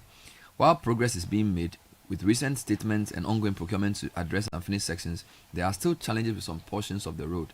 Overall progress, construction has been ongoing, with a previous report stating that the project was 79% complete in November 2022. Completed sections. Some segments like the Tema roundabout to Asuchari section are under construction, including a new bridge at Volivo. Unfinished segments such as the one between Utidamonko and Nkwanta still need completion. Procurement is underway to get the contractors back on site to finish these parts. Strategic importance. The Eastern Corridor is a vital north-south route that links the southern coastal ports to the northern hinterland and landlocked neighbors like Burkina Faso. It's a shorter alternative to the Central Corridor. Impact. The upgrades are intended to improve travel times, enhance safety, and boost regional trade by improving connectivity between the Tema Port and the northern regions. Other initiatives. The project also includes social infrastructure development and measures to streamline trade procedures along the corridor. Additionally, there is a separate fiber optic project along the corridor intended to improve telecommunication services. And then it goes on to give some issues like the length of the road and other issues. Sky, do you think it's fair for people to say the government should finish existing roads before it starts a new one? Or, as one of our friends keeps saying, you can walk and chew gum, that there's always a new project that can start while the old one is still being done? What are your thoughts? Well, I think there's a fair argument to be made for a continuation of existing projects, because government is a continuum. In fact, if you look at the provisions of our constitution, at that point it's emphasized that, government should as much as possible not abandon, existing projects and start of new ones.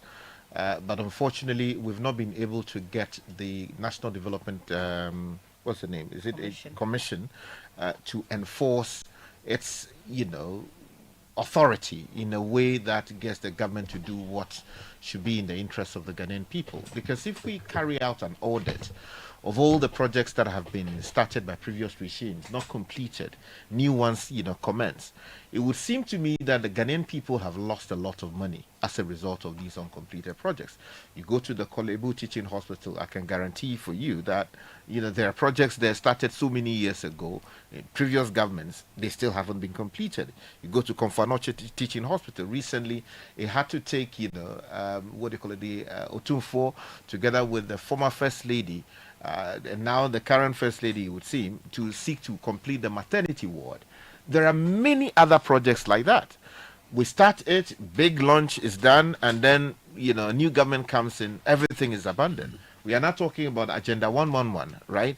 And then you hear the new government talk about so much money needed to complete 70, the ones that have done 70%, they will finish, and the ones that are below, they have to look for sources of financing. Exactly. So, Bernard, if you look at it, I think that there is a lot of, merit in insisting that at least let's complete the old ones before we start the new ones. We'll come back to that. Okay, go ahead. Yeah, we'll come back to that. It's 8:01, time for second social media trends. I just need to mention that AgriFair is on the 28th, 29th, and 30th of November. So the last 3 days of this month. It's time for the tech and social media trends. And it's brought to us by First Bank Ghana. We're saying congratulations to Mauli, Bonum, Koshi, Patricia, Georgina, and a host of others. They emerged winners in the October 2025 First Bank Ghana Use and Win promo. You also can be a winner, and this is how it works. From now until November 30, use the First mobile app or *894# for your everyday transactions and stand a chance of winning a cool 500 Ghana Cedis cash every single week. First mobile app or *894#. Use these regularly, and then you can win this money as well. Terms and conditions apply. To be part of the First Bank family, dial *894# or download the First mobile app, and then you'll be good to go. If you have any questions, please call 0596 921 921. Email us firstsolutions@firstbankgroup.com. First Bank, you first. And Edwin Kwalkovi joins us with the segment Tech and Social Media Trends. Edwin, what's in the trends? Hello, Caleb. Hello, everyone. So we start with the Black Stars who are playing this morning, 11 a.m. against South Korea in the Kirin Cup. It's the second game of the Kirin Cup. They lost the first against Japan last Friday. So it serves as a good preparation for next year's World Cup. But speaking of the World Cup, we just heard from the U.S. President Donald Trump that ticket holders for the World Cup matches will be fast-tracked in terms of visa applications. So you will be prioritized if you can prove that you've bought a ticket for the World Cup games. And currently about over 1 million people have bought tickets for the World Cup from about 217 different countries. Right. So Godfrey, how much is a ticket again? Let me think about something. It's dynamic pricing. But he also made a point that it's not a guarantee for entry into the US. The fact that you have a ticket doesn't mean automatically you're going to. Are the tickets tied to matches? So do they know? Like, because they haven't done the groups yet. Yeah, so what has happened is they did the first phase of ticket sales. That is through the FIFA portal. Okay, so there are different tiers of tickets. So for us, they haven't really reached the point it's where not reached at 10. So a lot of people applied through the FIFA portal to purchase the FIFA first phase tickets. There will be different phases of tickets. So there will be those that will go to hospitalities. What I'm worried about is if you buy a ticket for, say, a match on June 15 in Nashville, Tennessee, do you know whether it's the Ghana versus US or Germany versus Iraq? How do you know? That's the why I'm saying that there are different tiers of tickets for now. And another important point about what Edwin said is, you still, like the advice I gave the other time, get your appointment now. If you intend purchasing a match ticket, don't wait to buy the ticket before you get online. Okay. Get online now rather, and then indicate later that you have a ticket, and then you can. Otherwise, it'll be crazy. The FIFA president Gianni Infantino says they are expecting about between 5 and 10 million people to go to the World Cup, go to the US, Canada, and Mexico for the World Cup. And 5 and 10 million people. Between 5 and 10 million people. Yeah. So you've always talked about putting monetary numbers to the benefits countries are going to get from hosting events like this. Trump says about 200,000 people are going to get jobs because of the World Cup.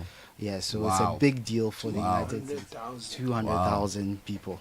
So it's a big deal for the United States. Now we move on to the Chief Justice, or new Chief Justice Paul Bafuboni, who was sworn in yesterday. So he reiterated a lot of the things he said during his vetting, that he promised to ensure fairness and address courts' delays. Also pledged to respect the separation of powers, which a lot of people are talking about, because recently or in the last few years, people feel that the judiciary has become subservient to the executive. So him saying that he will respect the separation of powers and ensure that the judiciary does its job is a big deal for people online. He also says that he will ensure that justice is not skewed towards the powerful. A sentiment that was reiterated by the President John Dramani Mahama in his speech as well. So a lot of good things we are hearing from the swearing in of the new Chief Justice, and it brings an end to months of in the judicial service. So we are done with that. Now we move on to back to some sports news, and the Spotify Camp Nou, the Barcelona Stadium, is set to reopen for a match this weekend. So they are returning to it against Athletic Bilbao. The construction is not done. It's expected to expand the stadium to 105,000 capacity. What is Bernabeu? It's in the 80s. Yeah. So they want to be bigger than. No, they're already bigger. They're already bigger. They were in the 90s. Yes. Are you sure? Yes, the Camp Nou is much bigger. I didn't know. Yeah, so now they want to expand it to 105,000. Wow. Yeah, so it's more revenue. Yeah. Much the ticketing will go up because people want to go. Yes. The number of tourists. I went to watch a game in England. The number of people who came there just for the game that day. It's amazing, particularly the London teams. Yeah. So people go to Barcelona, and part of the visit includes watching a Barca game. But even if there isn't a game, just visiting the stadium. So people have used it's a massive business. Yeah. When you come to Ghana, visit Accra Sports Stadium.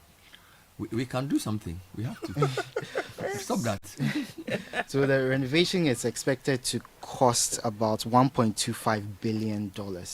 So that's the cost to Barcelona. But as I said, construction is not done, but they've been permitted to host the game and cap attendance at 45,401.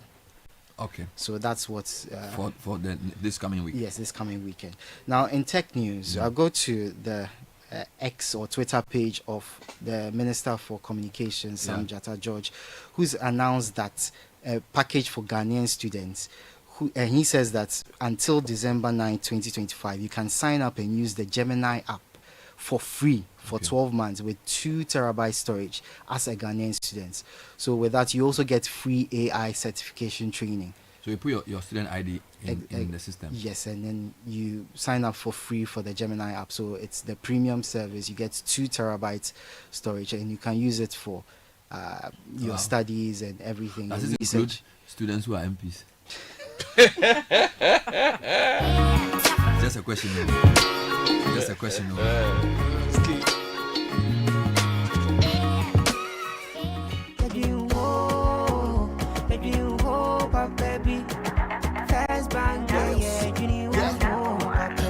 You're looking for a bank to rely on.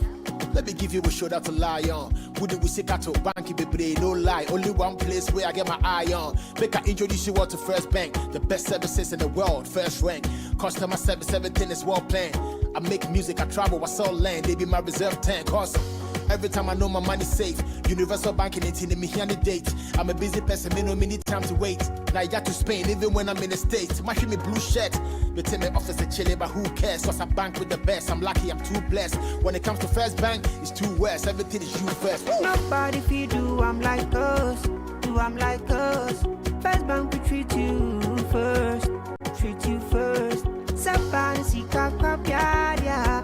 Think about you first. Think about you first. You first. First Bank. Auntie T, I beg, fix me go betete Ghana. No gari, no oil, no plantain, just beans then eggs. Hey, brah, that be dangerous combination, no? Problem no day. I feel handle am. For Telecel, with the Bob say everybody gets what they like. That be why Made For Me bundles day. Based on your usage, you fit get your own data and call packages. Fala! Made For Me bundles like the way you want them. That *530#, then buy Made For Me bundles today. Telecel, connecting energies.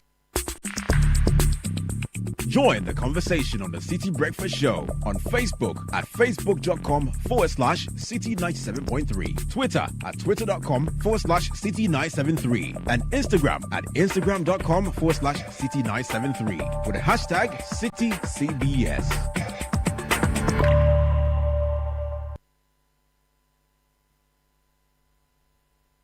There's no price like the ShopRite price. That's why we are committed to bringing you lower prices on all the essentials you need. Like 1 liter series 100% fruit juice blend. All variants, only 37 cedis, 99 pesos each. And 1.5 liter Coke, Fanta or Sprite for just 22 cedis, 49 pesos each. Never pay more than the ShopRite price. Prices valid until 23rd November 2025. Only at ShopRite.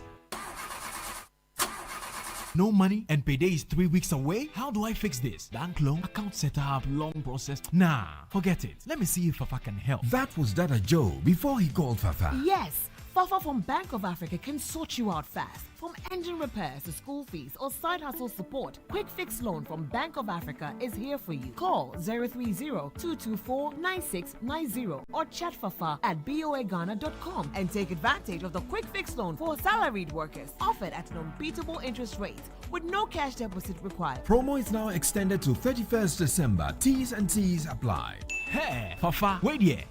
Papa. Bank of Africa, as strong as a group, as close as a partner. Hello, Mr. Headmaster. Please sit. I want to discuss your child, Sarah. Mm. She is is always asking questions. Questions after questions. It never stops. Sorry, we will... Oh, no, don't be sorry. We love her curiosity. Our world needs more curious minds. So, well done. Oh, thank you. Confident, curious kids will change our world. Nido is specially formulated with iron, vitamin C, and A. Nido, your love, their future. This advert is FDA approved. Make a choice. Go for it. You need support to achieve. A new verse awaits you. The Republic Verse, where you're treated as uniquely as you are. Succeed, thrive, outshine yourself. This is our verse, the Republic Verse. Join the Republic Verse and big up. Republic Bank, we're the one for you.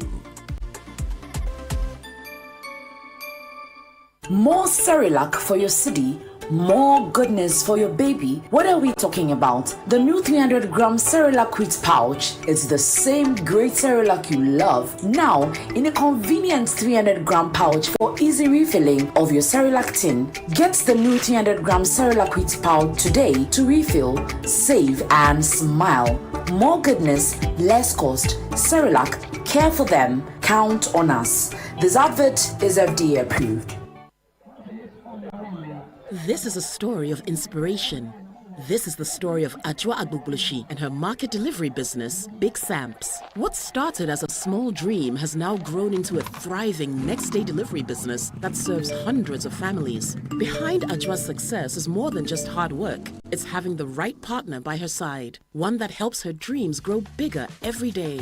Through our SME offering, customers enjoy access to collateral-free loans at 10% per annum, plus opportunities to connect to local and global markets and business networks. We're helping businesses like Ajwa Agbugbuleshi, Big Samps, to turn potential into profits. We see your story and we invite you to write it with us. Your story matters. ABSA. This is the Citi Breakfast Show, the city's biggest conversation. There was good and evil. We chose good. Why raise the time of the Most High, ye sons of men? The rich man's wealth is in the city. Yeah. Destruction of the poor is his poverty. Lord, destruction of your soul is vanity.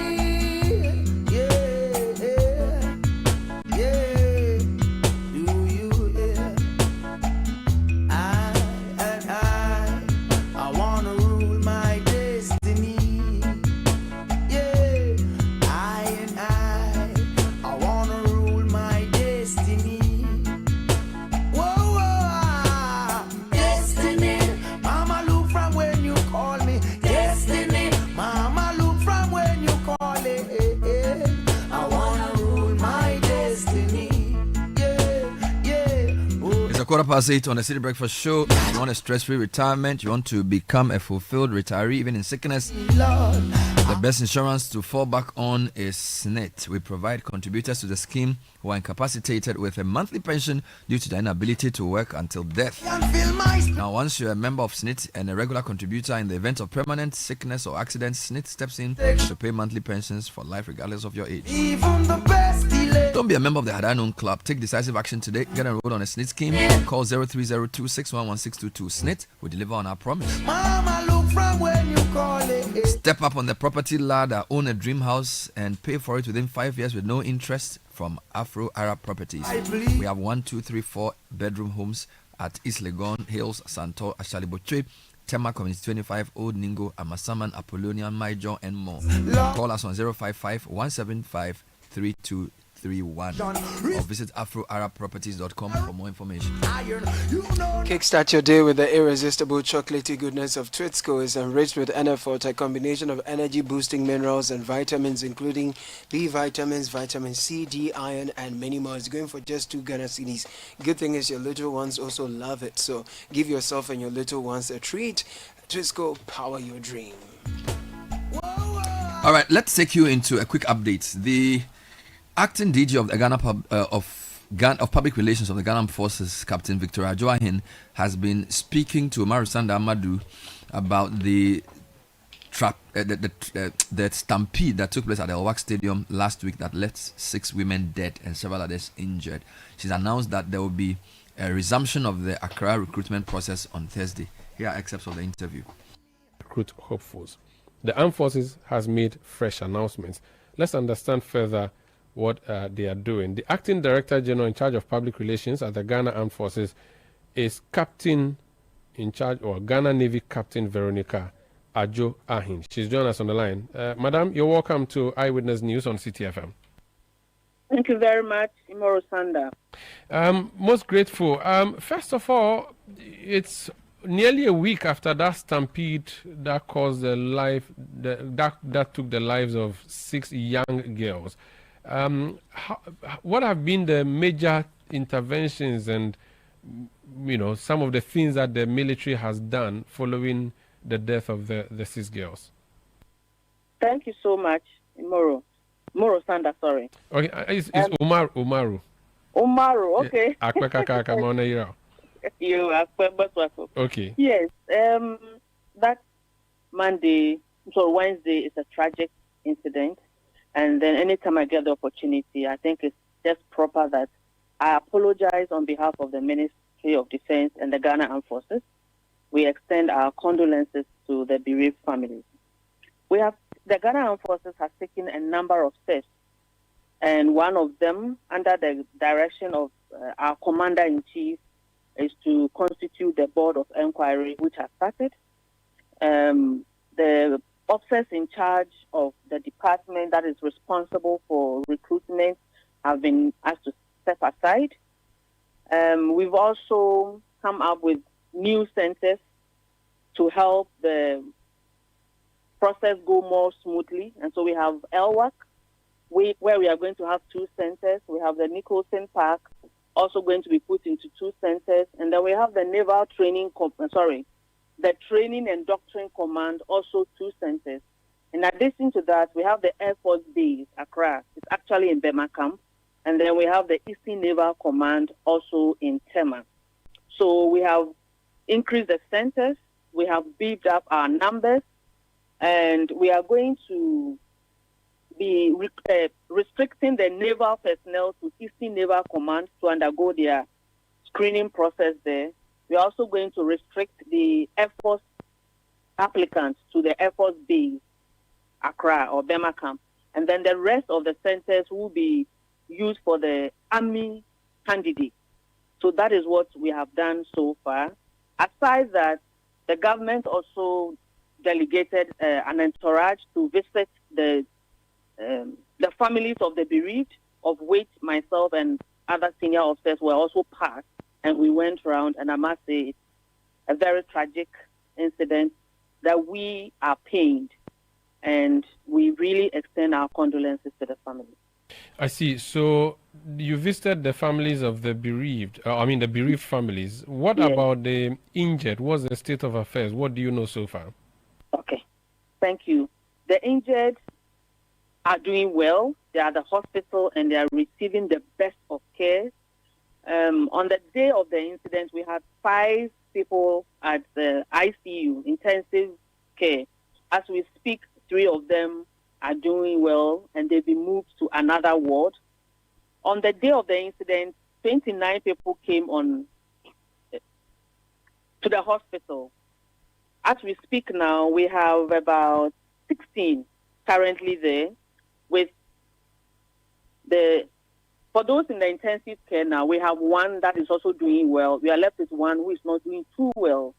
Others, they are all receiving care. Some have been discharged and they have gone home, and they are getting the best of care, that I must say, because we are praying that we do not lose another life. So we are giving them all the best that we can. I see. So does it mean that the armed forces is taking care of the medical bills, or government is doing it? What is the situation? Oh, the armed forces is a baby of the government, if I can put it that way. So yes, 37 is taking the full bill of everybody that comes there with any form of accident related to this incident. the bill is being borne by the 37 military hospital, and for that matter, the government, because we rely on the government for our subventions. Yes. You've also previously announced that through the minister that the bereaved families would be given a package where, or they'll be compensated where a member of the family would be given the slot that would have possibly gone to the deceased. Can you tell us more on that, how it's going to be done, and also if there are any other compensatory plans for the bereaved families? Well, for this question, I would have wished we reserved it for the minister to talk about it. Very well. I was part of the entourage, and indeed he mentioned it. And the understanding is that if we get another person who is qualified to join, the family will give that opportunity out to a qualified person. I've heard a number of media houses saying that, so if the person comes and is unwell, would we take the person? No. We'll give the family will be given another opportunity to present somebody who was qualified. Okay, so you're not going to lower the bar necessarily to accommodate? No, not necessarily. The person will have to meet the physical fitness standard, will have to meet the medical fitness standard, because we do not want to lose persons during training. But as to compensation and the others, I believe that the minister is better placed to speak about them. Okay, but do we know what caused the stampede as yet? Thank you for that question. I think I mentioned it earlier on. A board of inquiry has been constituted to help us understand what really went wrong. Over the years, all our recruitments have been done at LWAC. And for the first time this year, it has been decentralized to all the 16 regions. So that we are still at a loss as to what led to the stampede. Because we've had numbers that are quite high, just like this one, but there's always some orderliness. So we are still at a loss as to what led to it. And I wouldn't want to preempt the findings of the Board of Inquiry. And so I would rather we hold on when the findings come out to be able to ascertain what really went wrong. Because we've done this over and over again, and we have always been doing everything in LWAC. Everything was done in So this LWAC. time, I think you did something, the same thing, exercise was happening in Sekendi and Kumasi. You're saying that these people would have previously been at LWAC as well? Exactly. Everybody across the country would have been in LWAC as well. So this is the first time we are seeing decentralization, but it's also the first time we are seeing this level of stampede and death. That is very true. And so the process is going on in all the 16 regions as we speak. I know you have media stations across. You can check. We have them across all. But for that, you can just imagine the numbers. So we are still at a loss that we thought we were bringing something innovative.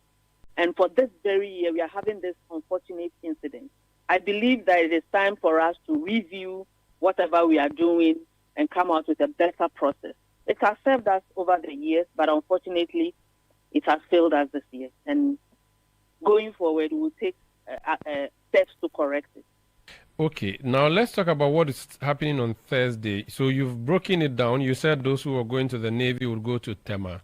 Yes. Or those who applied to go to the Navy would go to Tema. Those who applied to go in the Air Force, would come to Burma camp. Yes, but you will still maintain LWAC for the Army. Yes.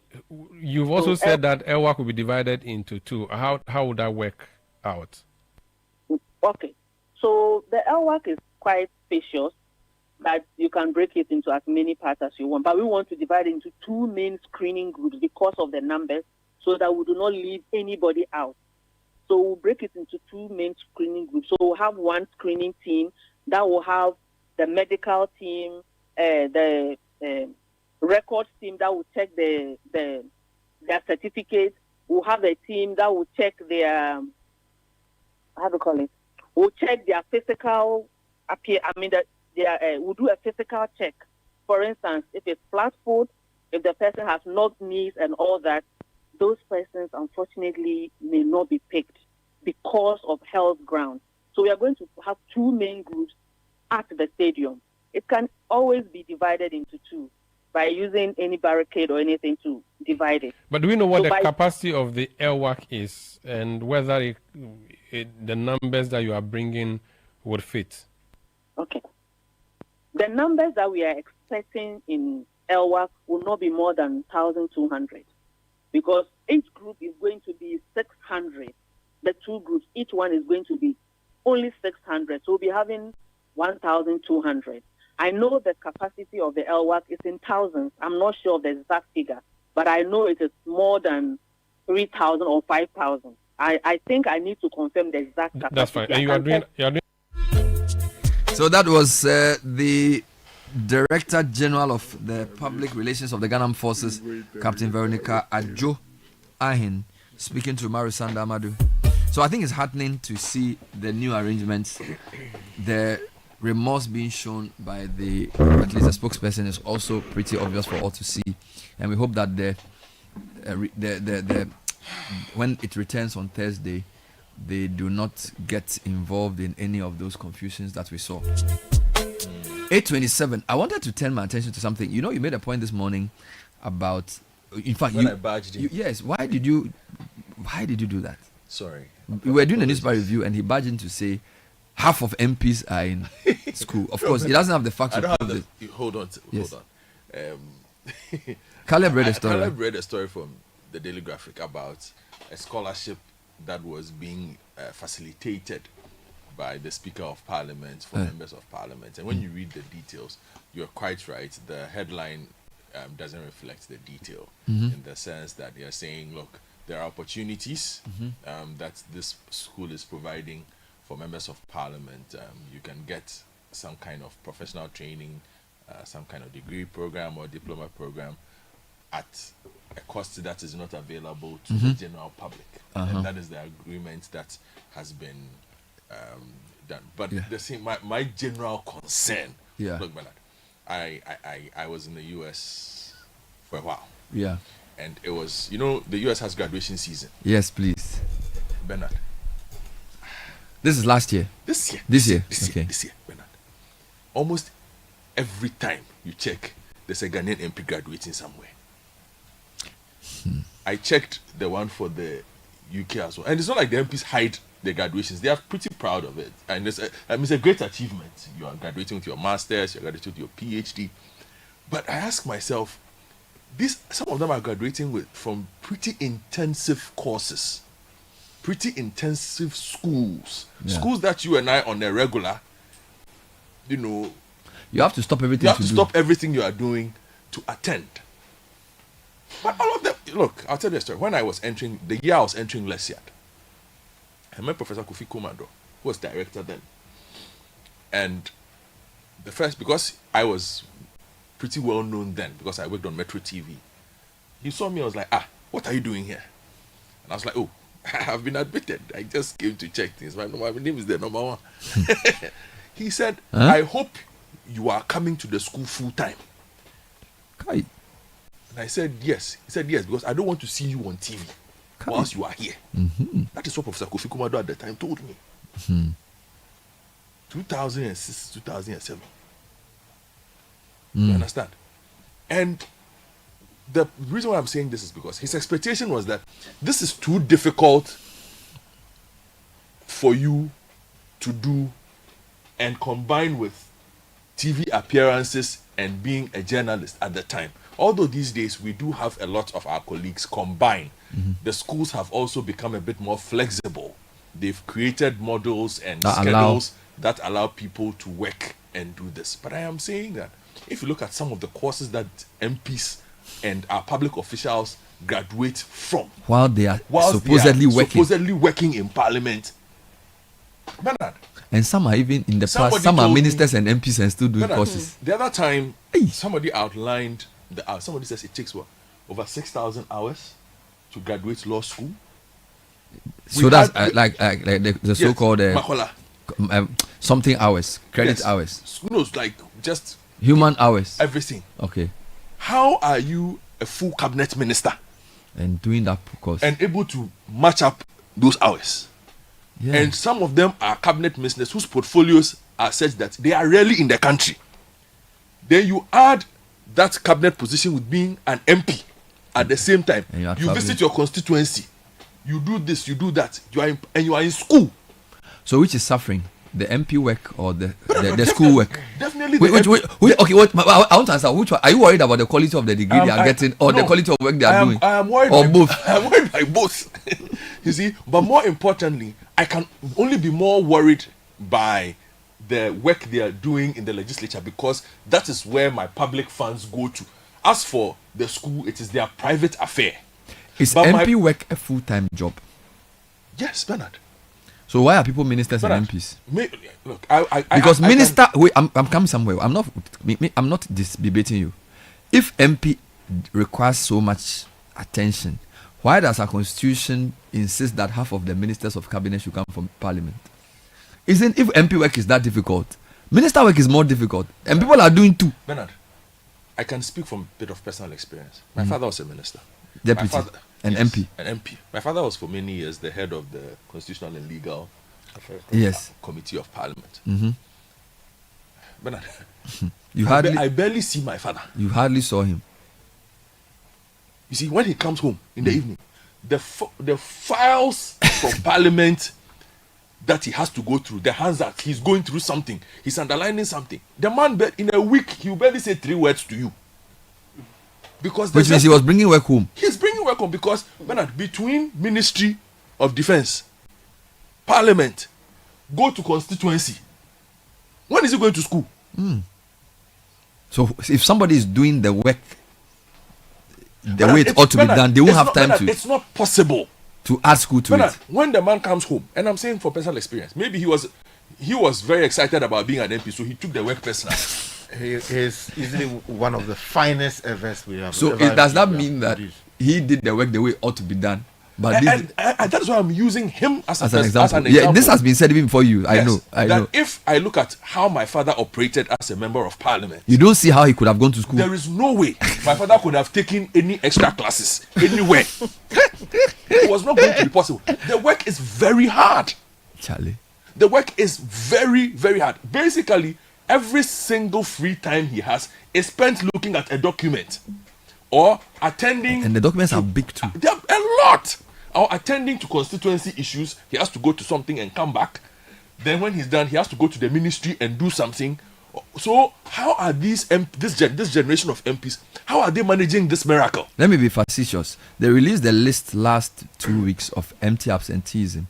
And there were quite a lot who absented themselves a lot. So maybe there's a correlation between absenteeism and studying. I am coming to that, you see, extra courses. Because a lot of the MPs, when the speaker and others who monitor absenteeism have spoken about, you are not spending enough time in Parliament. They have always said that, it is because we have to spend time in our constituencies. That has always been the excuse. And that because of some of them, the distances they have to cover and whatnot. So the excuse has always been, so if you have to spend long hours in your constituency and it doesn't allow you to come to Parliament, what other extra hours are you finding in your already busy day to make up school hours? And that is why we also end up perhaps querying the school heads that, are you sure these people are attending the school properly, or you are simply happy to have members of Parliament in your classrooms? Because that is also another question we must ask. So you are also concerned about a course that can accommodate the busy schedule of an MP, because an MP has weekend visitations in his constituency. Bernard. So even if you are doing weekend courses, it may not benefit MPs. Bernard. So they are clearly using parliamentary time to study. There are MPs graduating from LSE. Oxford. Let's ask the Oxford guy his experience at Oxford. Coming, let me finish. To see whether it's possible. Oxford. No, I know. Hold on for me, Bernard. Go ahead. No, I'm asked me to come. Go ahead. No, I'm enjoying you. Duke. Rice, INSEAD. High level schools. They are graduating from all kinds of schools, and most of them are not running online models. They go in person. It's modular. So you go for 3 weeks. How are you intensive. Attending school in France? Yeah. Switzerland. Yeah. England. Yeah. US. Yeah. In person. Yeah.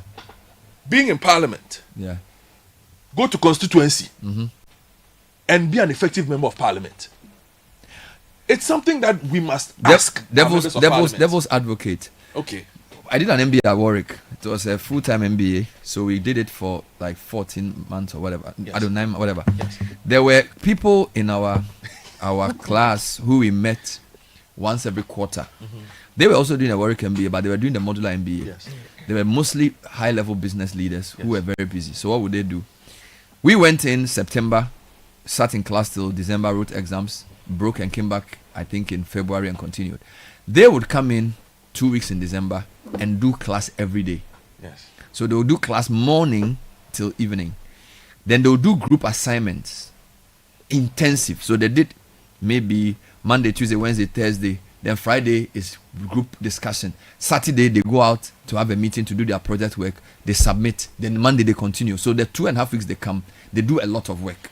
So it was designed as a modular program for busy executives. I suspect, again, I'm playing the devil's advocate here. I suspect that the MPs may be opting for the modular programs. So they go and maybe 2 intensive weeks, they do coursework, they do research, and then they come back home. Perhaps. That what I wanted to ask Kai was that when you go for the 2 weeks or 3 weeks, when you leave, do they give you homework, or when you finish, you finish? No, of course you have homework. You have homework. So it's not just the 2 weeks you spend there. No. I mean, the 2 weeks is just for interfacing with your lecturers, attending lectures intensively, and then also doing class assignments immediately. But as you're leaving, there are specific readings that you must do. So even when you are not on campus and you've gone back to your country, you are doing work. Exactly. And then also there are online components that you would have to do in order to meet the demand on hours. So I think Akoto is raising very valid points. In any proper jurisdiction, people would want to activate, for instance, the RTI request that deals with these matters specifically. Sometimes maybe if she spoke about a cabinet minister, who ideally spends majority of the time outside the country, yet able to graduate from a particular course that requires that you should make a certain number of hours and you should attend classes a number of times. Now, can we send an RTI request to the school to ask, okay, can you account for A, B, C, D? And then the same to Parliament to ask questions about it. I think he's raised very Let me ask you based on your experience. You've covered Parliament for 20 years, Yeah. and you also have studied. Every time you had to study, you had to either go away full time, or when you are away, when I even send you text, you don't mind me. Don't mind you. Okay, so what I wanted to ask was, is it possible for an MP to be effective and also do a course as seriously as you did yours? I doubt that. It's not going to be possible. It's not possible. You can't serve two masters. It's not you possible. One will certainly suffer unless you have someone who is Deputy MP, either doing the deputy MP job for you, or doing the assignment for you, or doing something else. Something must give. Something must give. Let me come back to you. Akakra has an article that will be read. Ask a question. Please go ahead. This question out there that if MPs and ministers are using part of the Republic's time to pursue their education, when it comes to their salaries and remuneration, are they getting that in full as well, or they're going to get part, since it appears that they may be doing part of the work? You have thrown an innocent question, but it's a very serious question. And to add to that, and we all know the answer. Brother, Ghanaians listen closely to their vettings. Yes. Ministers. Everybody listens. Now, do an exercise with me, and our listeners as well. You can help. Cast your mind back. You will realize that if you pay attention to the vetting and they are going through CVs, a lot of the MPs, the period of higher education occurs when they are in Parliament. It coincides with the time they are in Parliament. Yes. Sometimes it's even Gimpa. Yes. Almost all of them, most of those who appear before, they'll tell you, oh, Gimpa at this time, they're in Parliament during that period. So I ask myself, okay, some of you would have had a 10-year period, some of them a 10-year break between when they finished perhaps their first degree and their masters. So there was no incentive or motivation for you to pursue your masters or doctoral during that period, but as soon as you enter Parliament, you suddenly find the incentive to go and pursue higher education. Did you realize that? So is it that it's when they become MP that they have their means? Time? No, hold on. Could it be that when you become MP, maybe you have enough money to pay for some of the courses, or the schools run specific programs for MPs?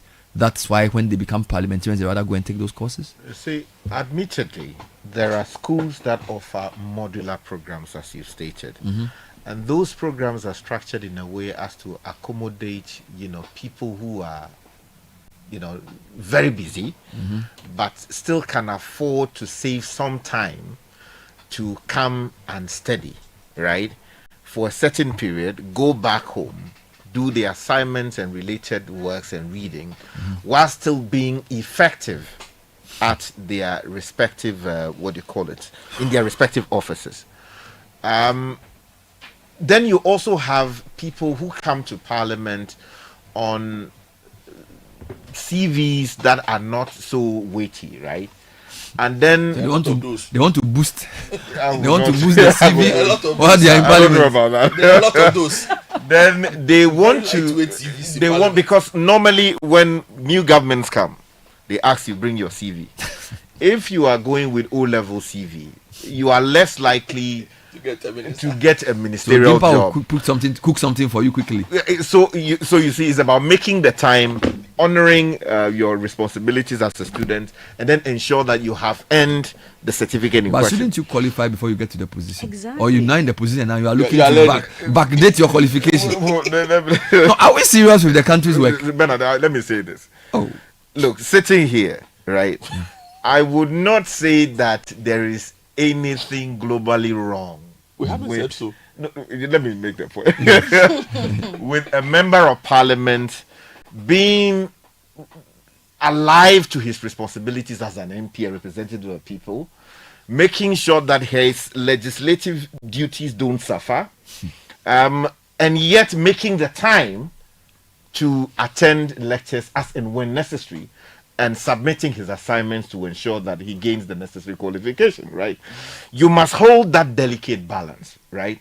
If you are able to share your responsibilities properly, so that you can satisfy all of these masters in a passable manner, your constituents are happy, the Republic of Ghana is happy, and your school is happy. But you said already that it's not possible.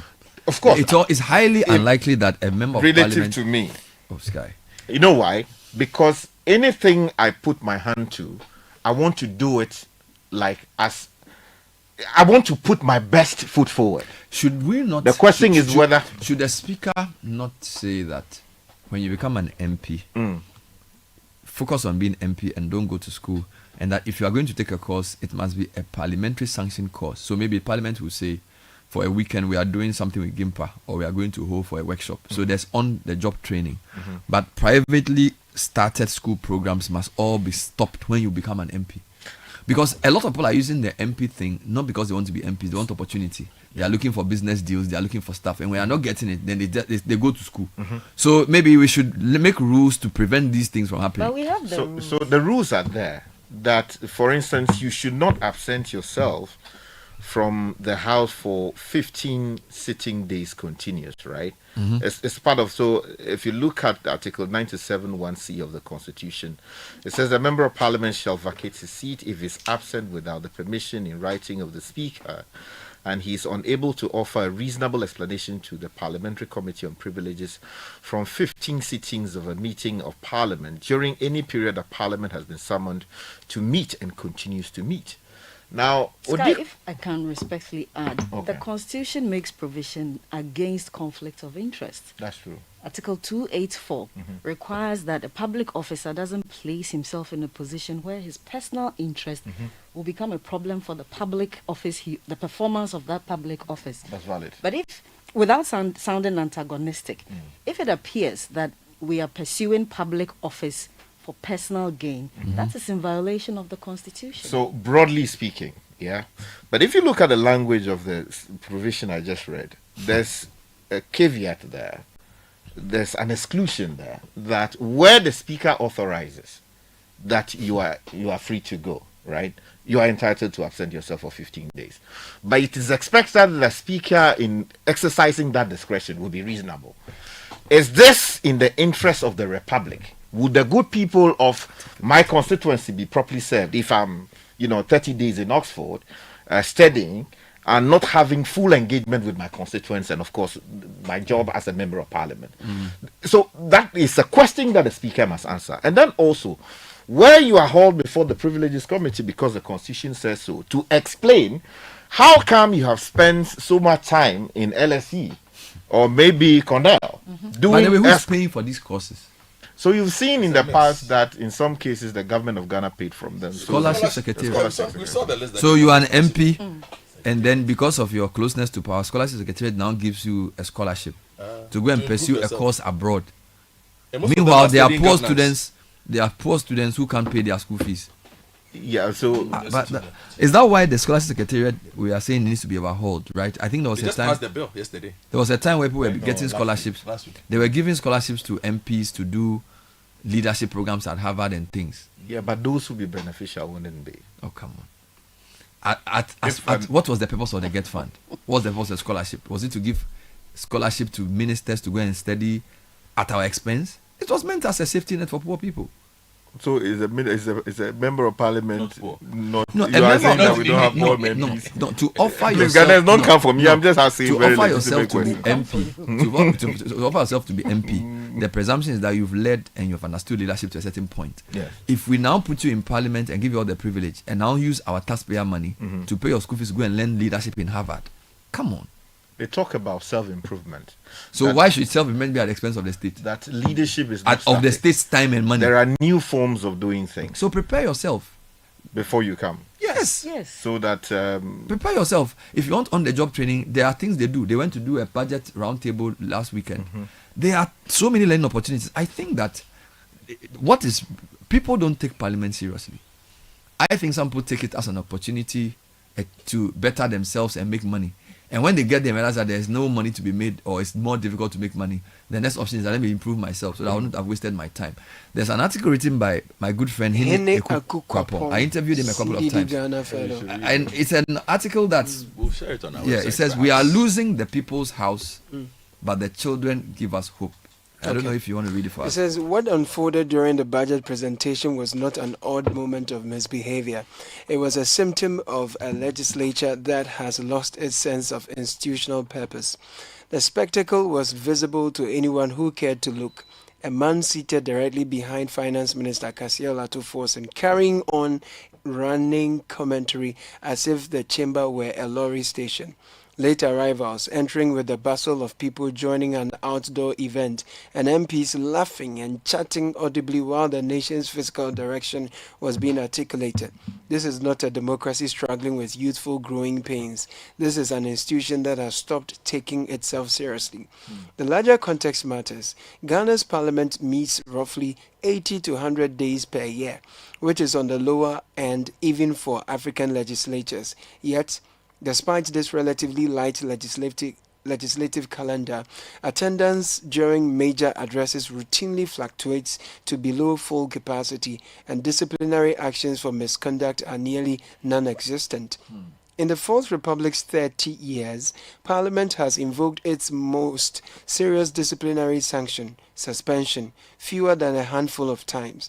Compare that with the British House of Commons, where dozens of MPs have been named, suspended, or removed from the chamber over the same period for breaches far milder than the Ghanaian norm.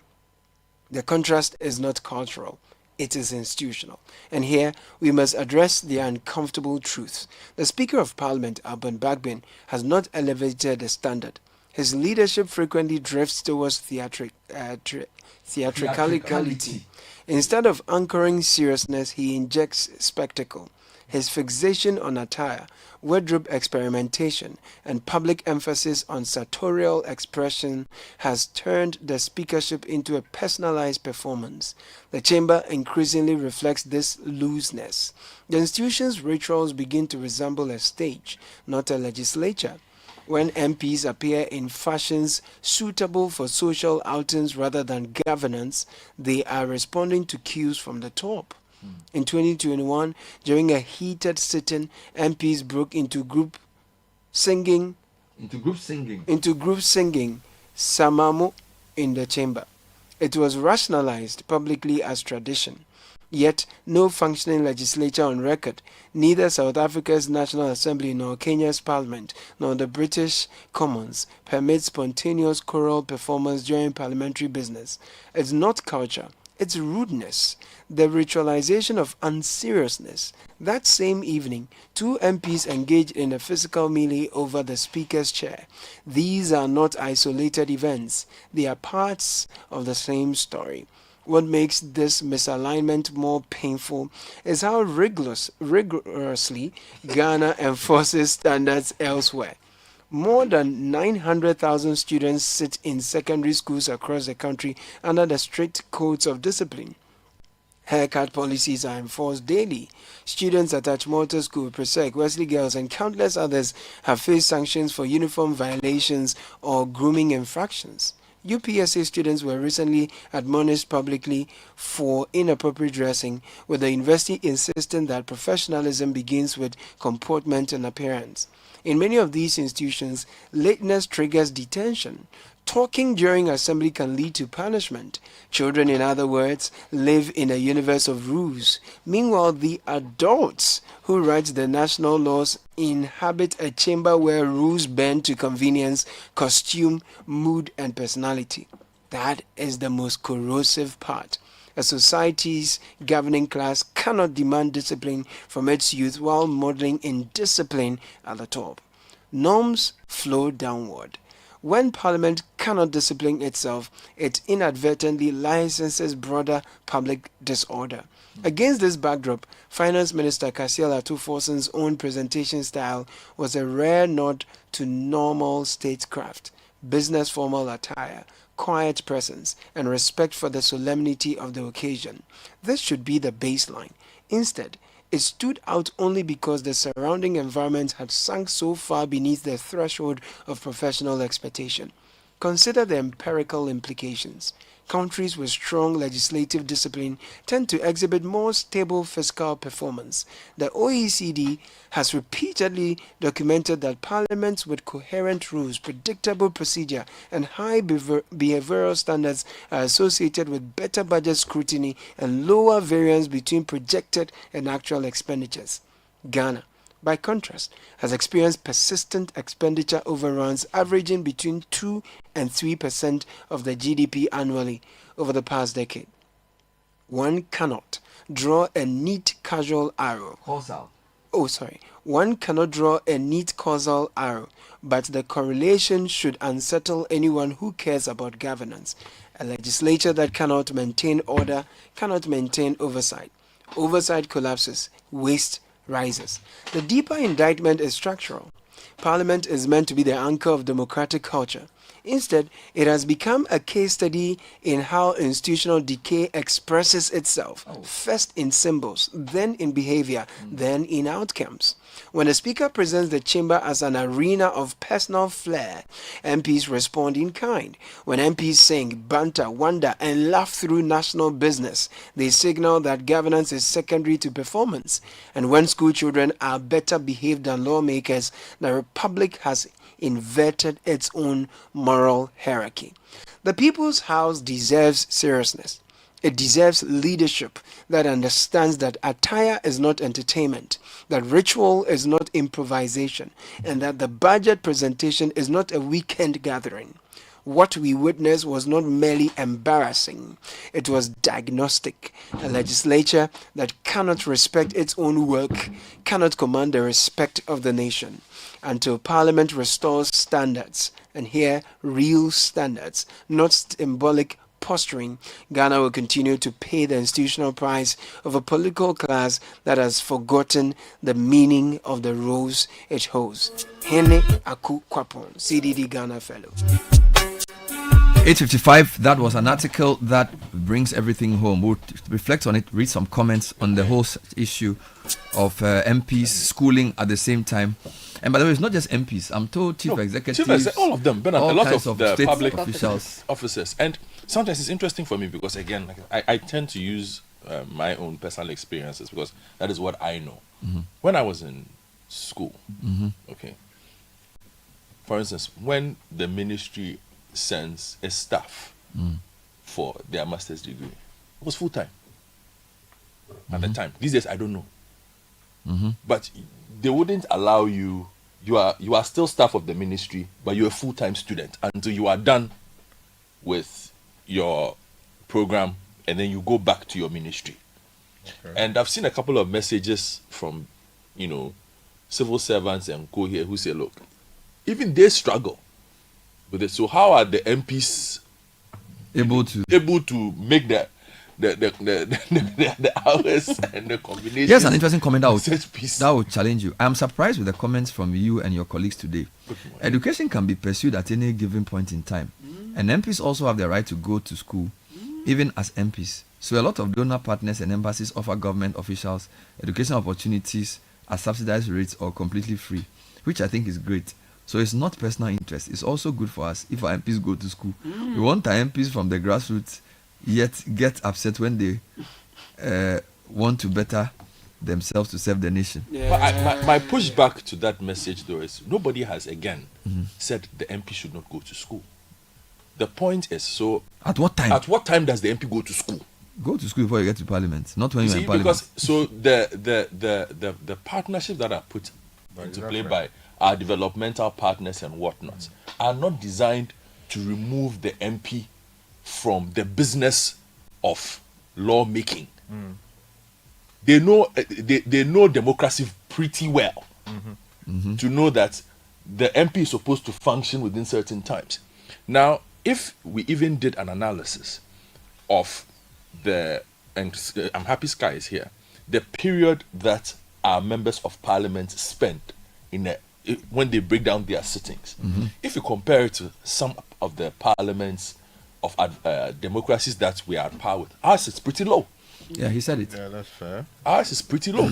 So already you have parliamentarians whose work hours are low as compared to their peers. 80 to 100 days a year. Who then in that low period find time to attend school and graduate at the same time as people who are doing it full time and graduate properly, visit their constituencies within that same period, and serve as ministers. Sometimes because half of them are from parliaments. So we have a chunk of those as well.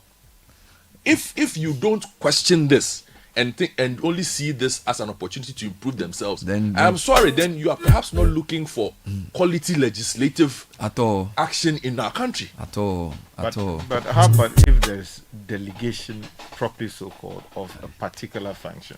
Yes. So you have someone in the constituency who is acting for and on your behalf. Can you delegate your legislative work? Can I go and sit for your MP in Parliament? On the Public Accounts Committee? Why are you pushing? It's about scheduling, right? No, bro.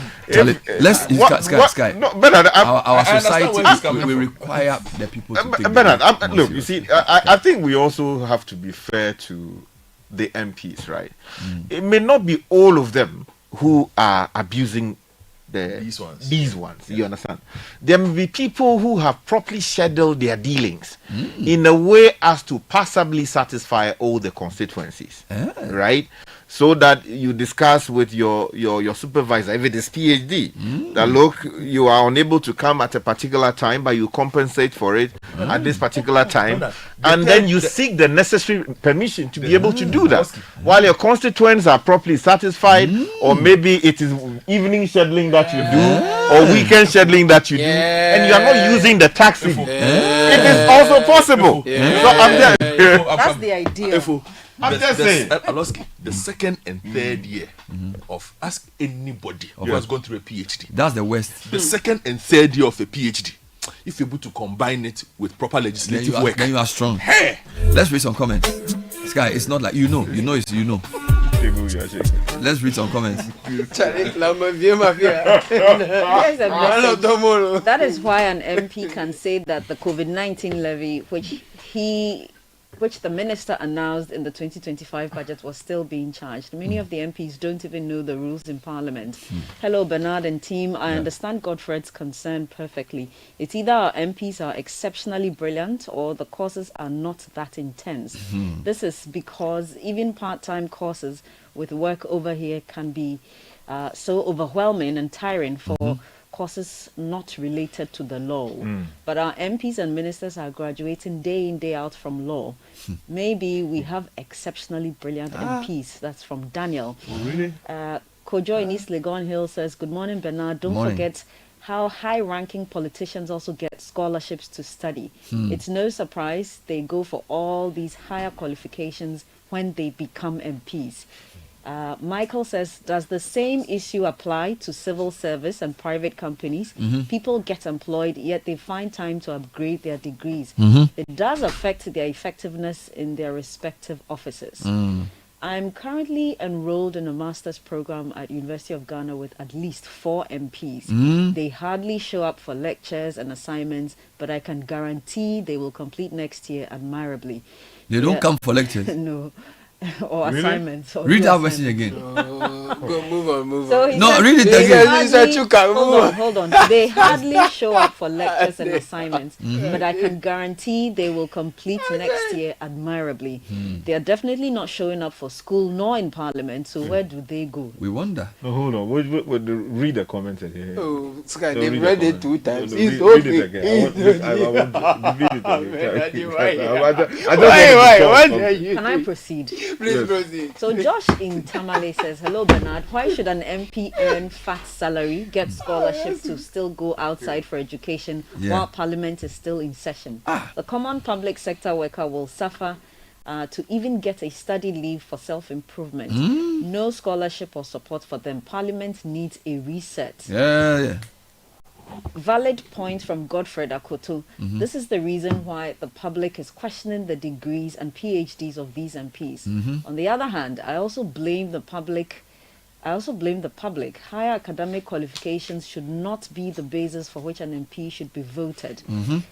Politicians are organizers of the masses and not necessarily a well-educated person. Really? Even within our various ministries, our political appointees rely on the directors for advice. Good morning, Citi FM. Nana sent that from Oyarifa. This person is asking, please, can you share the article Caleb read? Kwamensa in Spintex says, Bernard and team, MPs leaving parliament to go to school or university just exposes how bankrupt our country is. Does it mean these MPs were not fit for purpose and are now struggling to go to the university? Ghana seems like we are doomed if you see the way things are happening. Michael from Ho says, Bernard and team, I hardly see or hear my MP talk in parliament. I mean, former MP for Ho, somewhere in Ho. Okay. Anyway, so that's Michael from Ho. Bernard, please, I suggest we start paying them like the public or civil servants and take them from the Article 71 office holders. Here's a comment here that I want to read. Okay, so it says that the name is Godwin. It says, in Ghana, MPs are entitled to certain privileges and resources to carry out their official duties, including education and outreach programs. However, the use of state resources and time to attend schools should be guided by the principles of transparency, accountability, and public interest. If the MPs' attendance at schools is part of their constituency work, engaging with constituents or promoting education and national development, it could be seen as a legitimate use of state resources. However, if the attendance is for personal gain, political campaigning, or other non-public purposes, it might be considered an abuse of office. Ghana's constitution and parliamentary rules regulate MPs' conduct and use of state resources. MPs are expected to adhere to these guidelines and ensure the actions serve the public interest. However, in UK, an MP going to school will make national news because as an MP, you are expected to hold the necessary qualifications before becoming a member of parliament. It is coming in from Godwin J. Jemfi, who is a private legal practitioner listening to us. Time check, it's 5 minutes past 9, and next time you fly with the family from Accra, why don't you fly better with Emirates? On Emirates, everything's taken care of when you're traveling with kids. It's non-stop fun all the way for little explorers with free toys like cuddly new friends or cool activity packs, and with 250 dedicated kids channels and family channels as well. From CBBS and Nickelodeon to Disney Classics. Find out more at Emirates.com. More Cerelac for your city, more goodness for baby. What are we talking about? The new 300-gram Cerelac wheat pouch. It's the same great Cerelac you love, now in a convenient 300-gram pouch for easy refill of your Cerelac tin. Get the new 300g Cerelac wheat pouch today to refill, save and smile. More goodness, less cost. Cerelac, care for them, count on us. This advert is FDA approved. Christmas in Ghana is always a blast. The families gathering, the jollof that hits just right, the warmth, the laughs, and of course all those Christmas movies. It's happening all around, and this festive season make family time even more exciting with GoTV, your happy place. There's something for everyone. If you love your local content and seeing your favorite Ghanaian actors, Aquaba Magic is there for you with shows like Masasi, Apofi, and more. For the kids, there's more fun to be had with Paw Patrol and the tricks of SpongeBob SquarePants. And for the football lovers, nothing beats the thrill of watching all the mouth-watering clashes from the big European leagues on SuperSport. The festive season, GoTV is truly your happy place. Pay your subscription. Dial *759# to stay connected and enjoy non-stop entertainment. Stay with us, we have more. Unleashing the power of relevant radio. This is Citi 97.3.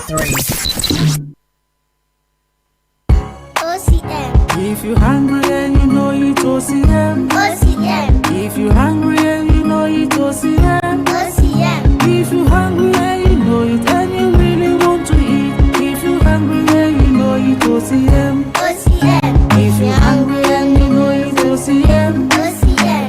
If you're hungry and you know it, OCM. OCM. If you're hungry and you know it, and there's nothing in the fridge. If you're hungry and you know it, OCM. OCM. Yo yadisyo, yo yadisyo, yo yadisyo.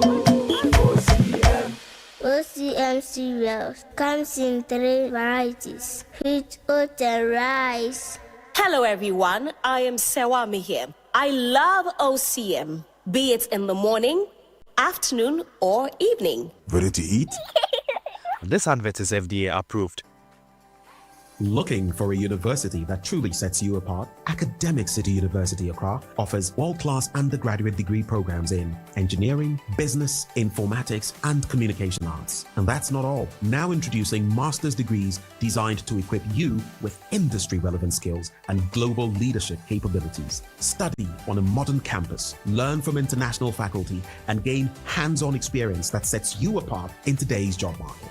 With over 15 student ventures launched and graduates thriving in top roles across Ghana and abroad, Academic City University is where future-ready leaders are made. Call now 0262-693-870. That's 0262-693-870. Academic City University, educating future-ready leaders. Luck is everywhere for everyone. Yeah. The winning season is back, but this time I am collecting the wins like jollof at a wedding.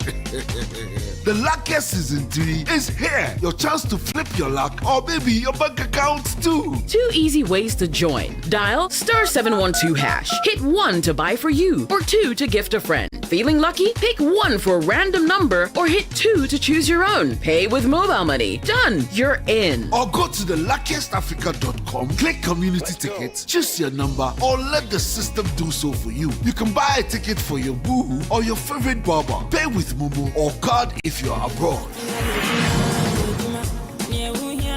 1 ticket could turn your 1 Ghana Cedi into 500 times more, and the whole community could win 10 times over. Dial *712# or log on. Let's get lucky together because luck is everywhere. Play responsibly, not for persons under 18 years. This promotion is regulated by the NLA on the Caritas platform.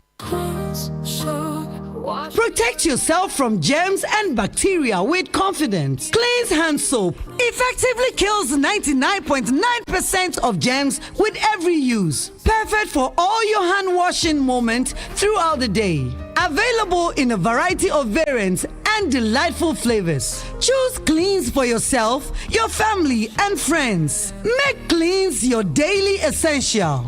The GC brand. It's all about you. This advert is FDA approved. That's clean soap.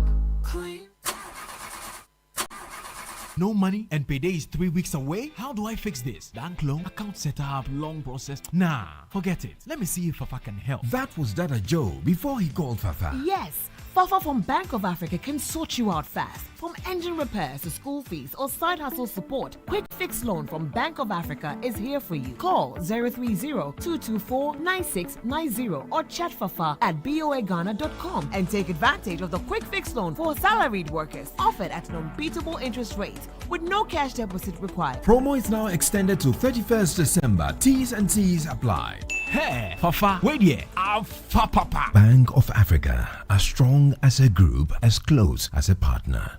Have you imagined buying a house on an interest-free plan and getting a car for free? Well, Afro Arab Properties, best known for building the most affordable quality homes, has hit another milestone of rewards. Are you looking for your dream home today? Afro Arab Properties will definitely show the way. These homes are in 1, 2, 3, and 4-bedroom options located at Manet Spintex, East Legon Hills, Santor, Ashalibotre, Tema Community 25, Old Ningo, Amasaman, Apollonia, and more. Even better, you have a 5-year payment plan without interest. And the big one, purchase a home from some Afro Arab Properties projects and get an electric car for free. Yes, an electric car that can go 300 kilometers on a full charge. So don't miss this big offer from Afro Arab Properties. Just call 055-175-3231 or 0244-109-133. Terms and conditions apply. Afro Arab Properties. At Afro Arab, everyone can buy a house. Hey Ghana, the lights are going off again, but this time for good reason. Melcom Blackouts deals are here. From November 13th to 30th, prices go dark and savings shine. Visit your nearest Melcom store today. Melcom, your #1 shopping destination. Terms and conditions apply.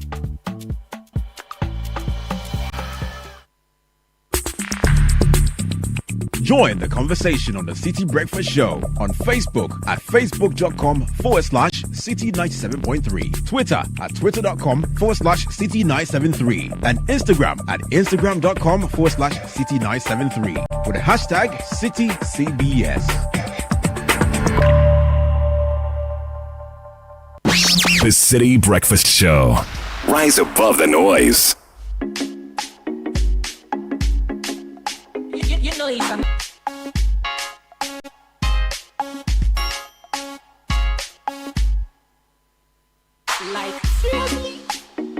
All right, so it's 9:14. We have some amazing friends joining us from the Association of Rural Banks to have a conversation about the 10th Rural Banking Week celebration and 2nd National Women's Conference.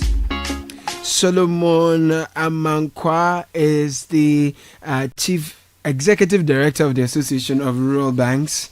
And then Rosemary Obinkwa is their legal advisor for the Association of Rural Banks. Ladies and gentlemen, thank you for joining us in the studio. Good morning. Good morning. Good morning. So let's begin with some introductions, right? National Association of Rural Banks, introduce yourselves to us and explain your role in Ghana's financial ecosystem.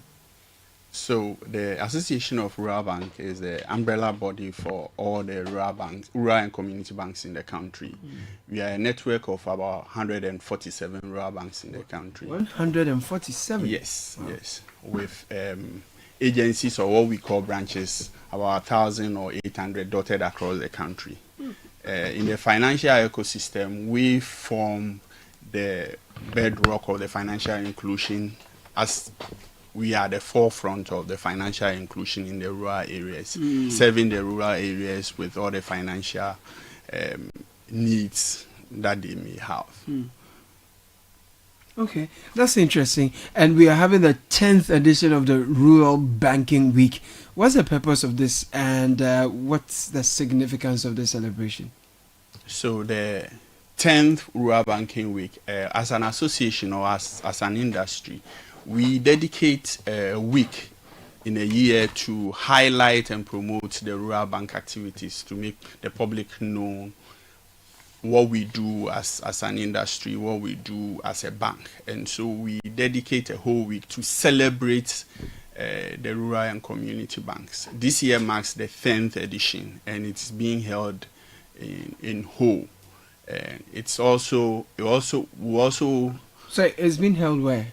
Whole. Okay, in the Volta region. Yes. Okay. At Volta Serene, to be Right. specific. Yes. Okay, so let me just add that this time we are not only celebrating milestones, but we are also looking at holding meaningful dialogues.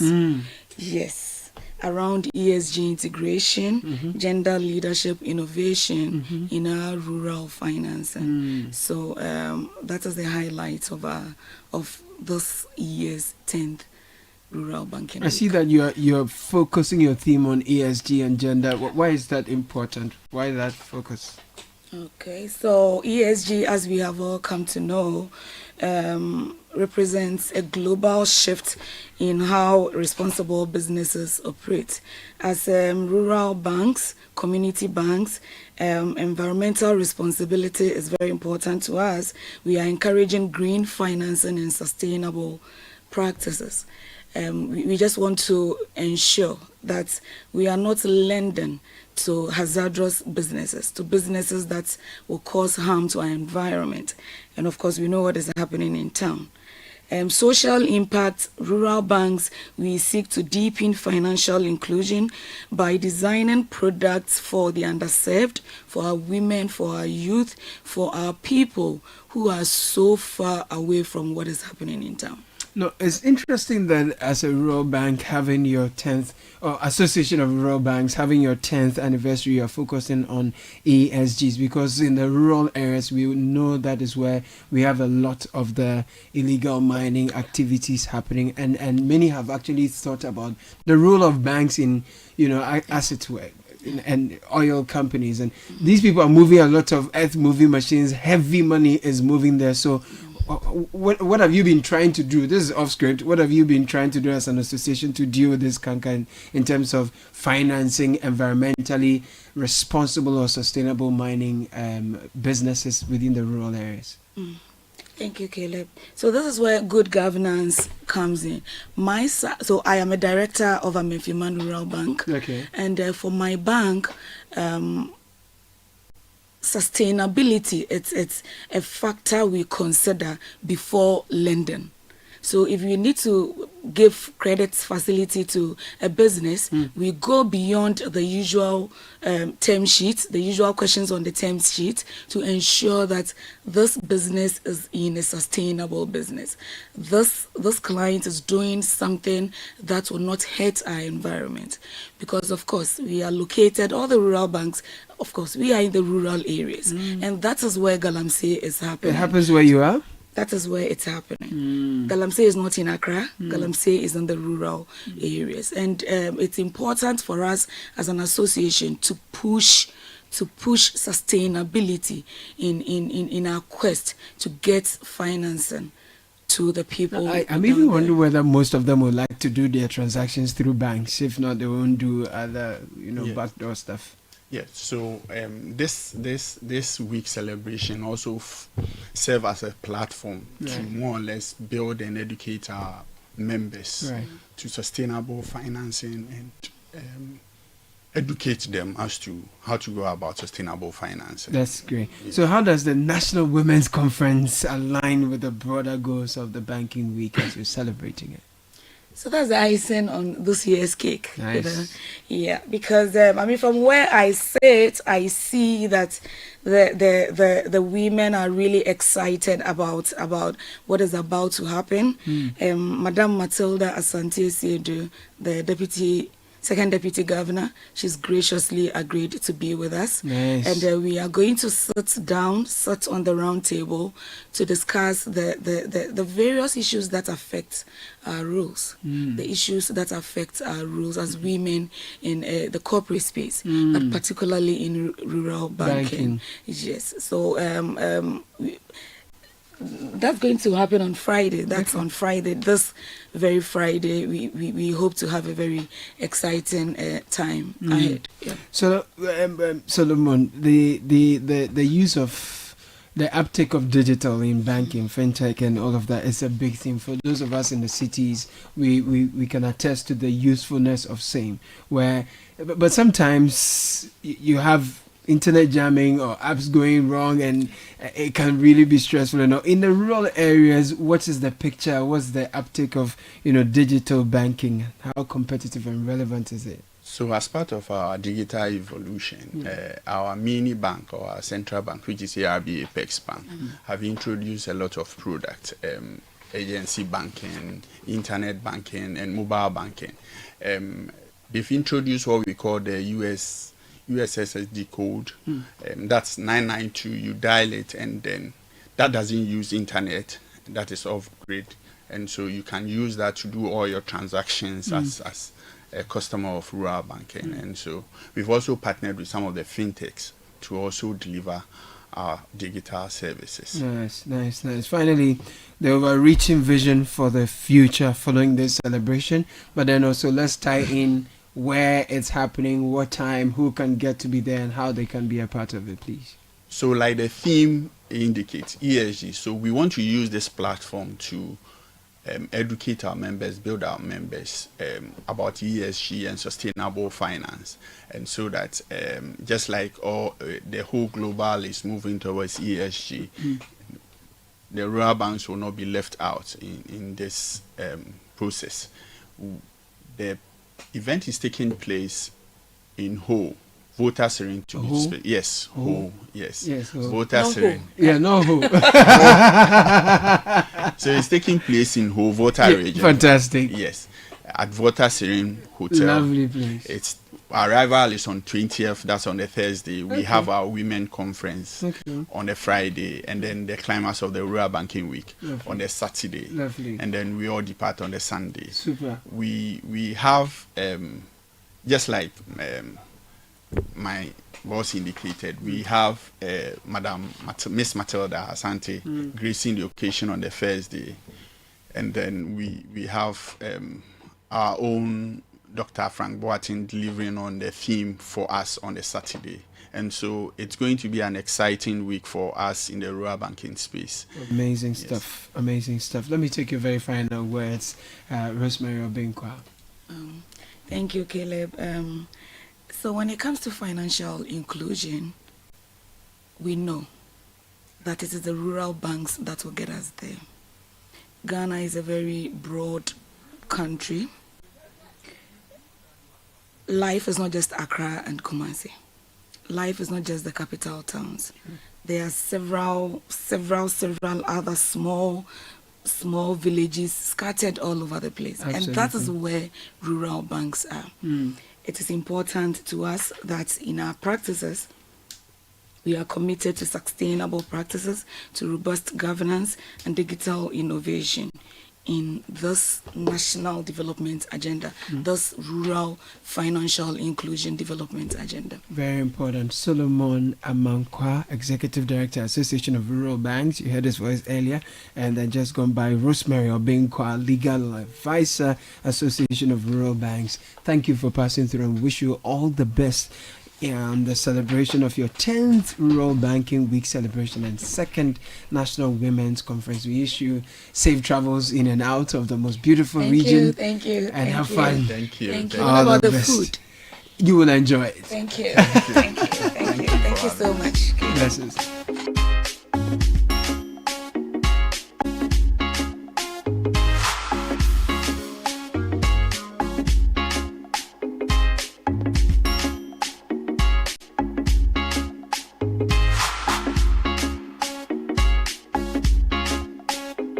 If you're a young entrepreneur or a woman building something remarkable, you're running an SME ready to expand across borders, this is your moment. Under the patronage of His Excellency John Mahama, President of the Republic, and in partnership with the Africa Continental Free Trade Area Secretariat, the Africa Prosperity Network presents the Africa Prosperity Dialogues 2026 under the theme Empowering SMEs, Women and Youth in Africa's Single Market, Innovate, Collaborate, Trade.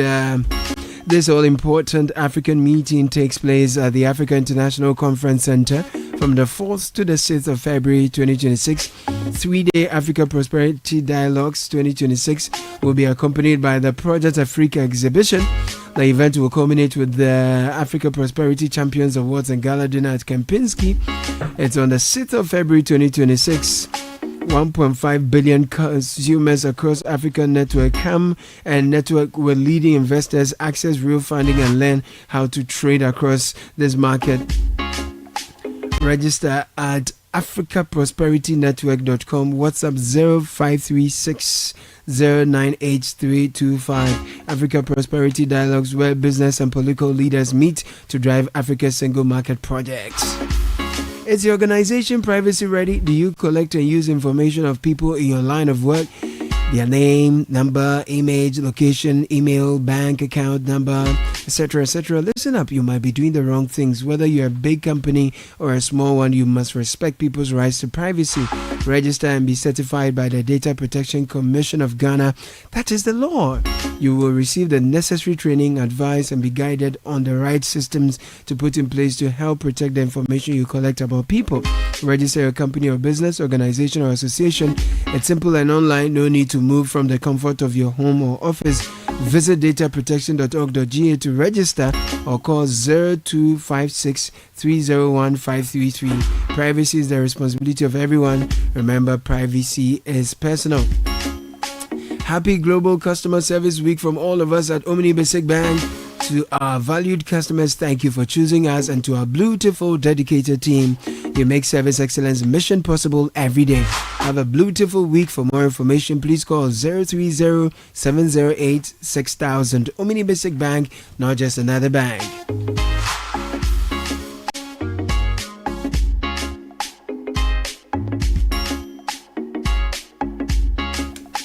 If you're looking for a best of flavor in every sip, discover the refreshing taste of Piva beverages. We have the classic Piva Cola flavor.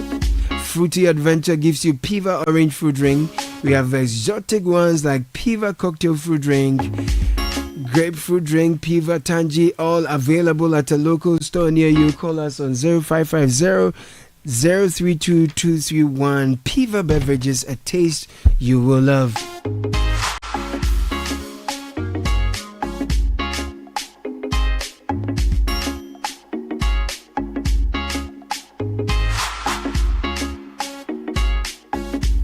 When you buy anything, listen, it's got to be the very best. Diamond 42.5 hour grade cement is the highest quality cement on the Ghanaian market. We've been doing this since the year 2000. We are rated green by the EPA.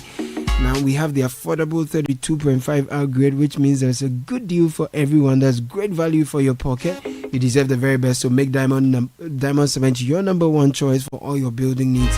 Anyone who wishes to buy Diamond Cement should deal with the company directly. Locate Diamond Cement Ghana Limited nationwide with factories in Apla, Takoradi, and Buepe. 0244 313 368. Diamond Cement is still as hard as a diamond. Hey, have you heard? Receiving money from abroad can be cheap and fast with Zoom. Zoom is spelled with X, X-O-O-M. You know that feeling when you are waiting for money and it takes forever? Yeah, we all know that one. But with Zoom, a PayPal service, your family and friends can send money from the US and other countries straight to your mobile wallet in minutes, like Zoom. You see? Zoom. And it attracts zero transfer fees on eligible transfers. As fast as safe, it just works. So next time they are sending money, tell them to send it with XOOM. And did you know that your ambition deserves more than support? It deserves empowerment. At ABSA, we see your story and the potential of women in business. That's why ABSA She Business offers tailored financing, mentorship, and networking opportunities to help you thrive. With ABSA, you gain access to markets, expert guidance, and tools to turn your vision into reality. ABSA makes success possible for women entrepreneurs. For more information, visit the nearest ABSA branch or our website, absa.com.gh, or speak to your relationship manager today. We see your story and we invite you to write it with us. Your story matters. ABSA. We'll take a very quick break. When we are back, we have so much more for you. This is the Citi Breakfast Show, the city's biggest conversation. It's the Electroland Xmas are Picky Warmer promotion. Citi is appreciating and Electroland is offering. Buy Nasco LED TV from 699 Ghana cedis, and when you buy Nasco French door, you get a free 5 gas cooker. Buy Nasco 425-liter chest freezer and get free 24-inch TV. Now buy the 545 to 800-liter Nasco chest freezers and get free tabletop fridge. Buy selected TCL smart TVs and get free TV wall bracket, air purifier, and professional monitor. Or you can buy TCL side-by-side fridge and get free 24-inch LED TV. Buy the Samsung QLED 4K Neo TVs from 65 to 100-inch and get your free music frame wireless speaker. Buy Samsung DuraCool Twin Cooling Plus and get free blender or 4-burner gas cooker. Now rush to Electroland showrooms or authorized dealers in Ghana. Call 050-315-9339 or visit www.electrolandgh.com. And where do you think you're going? To train in the garden. With my broom? Mom, it's a javelin. Oh, really? And that plate? That's not a plate. It's a discus, Mom. We are training to become winners. Well, you know you need lots of energy to become winners. So you both better start your day with Twisco before you go anywhere. Besides its great chocolatey taste, Twisco is enriched with Enerfort, a blend of energy-boosting vitamins and minerals for little winners. Thanks, Mom. Got to keep my little winners in shape. Twisco, power your dreams. This advert is FDA approved. From Kumasi to Takrady, from Accra to every corner of Ghana, Royal Foam is giving you a reason to smile, stretch, and say, wow! Wow. Royal Foam proudly presents the Royal Wow promo. Get ready for a massive mind-blowing discount from 10% all the way up to 50% off. Saving more on your favorite Royal Foam comfort products. That's right. Lunar sofas, a whooping 50% off. Beds, 30% off. Edinkra L-shaped sofas, 30% off. And yes, Royal Foam mattresses, 10% up to 20% off. True comfort, true style. Now at prices that will truly make you smile. But hurry, these deals won't last forever. Visit any Royal Foam showroom or any of our outlets nationwide. Calls on 020-227-1000 and 050-922-7042 today. Your piece of real comfort is here. Royal Foam. Rest assured, it's the Royal Wow promo.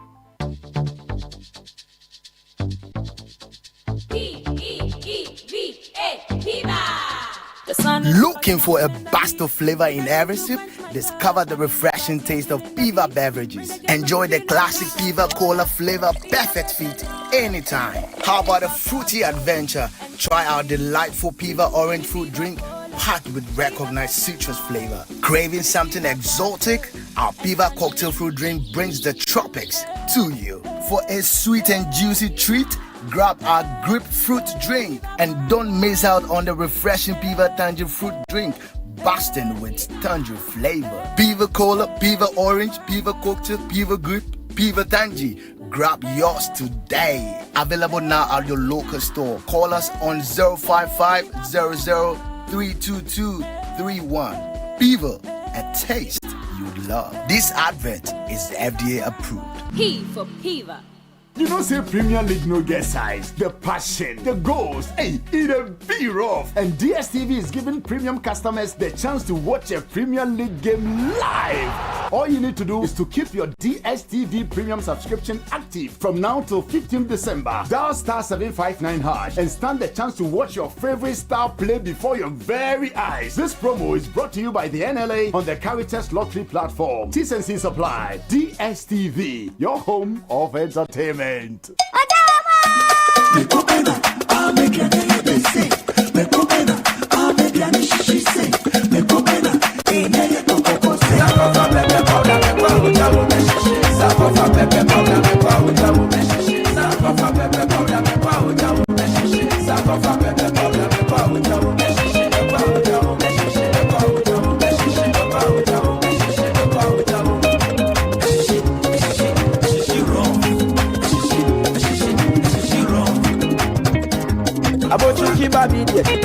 Sankofa, pepper soup where you know pepper sankofa, sankofa pepper powder, a sheshe raw. Sankofa pepper powder, sankofa pepper powder,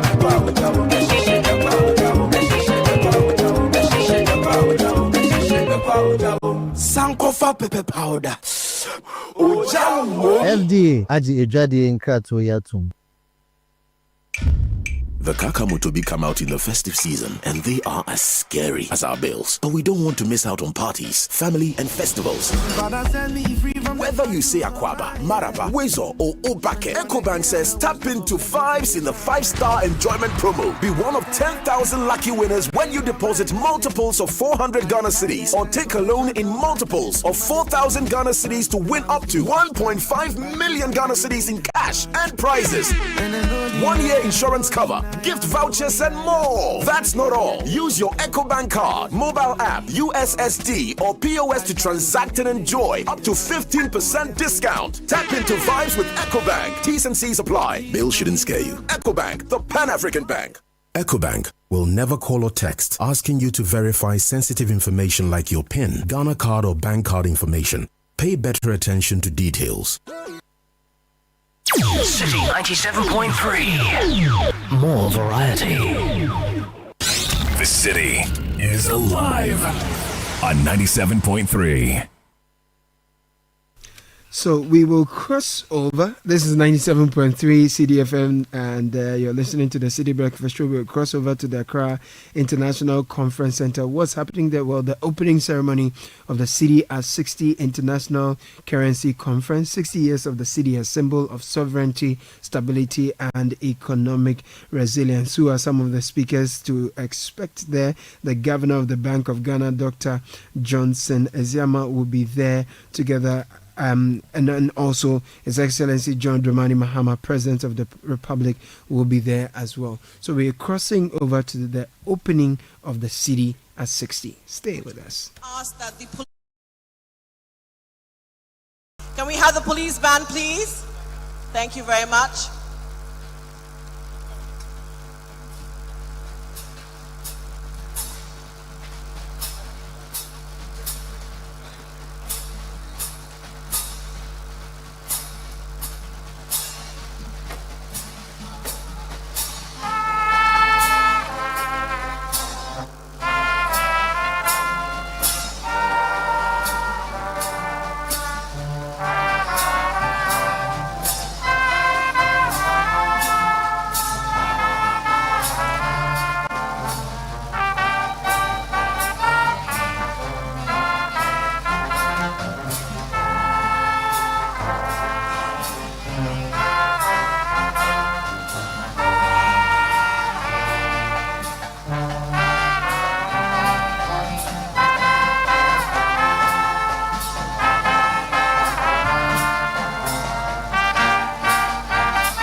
Kindly please make your way to the main auditorium.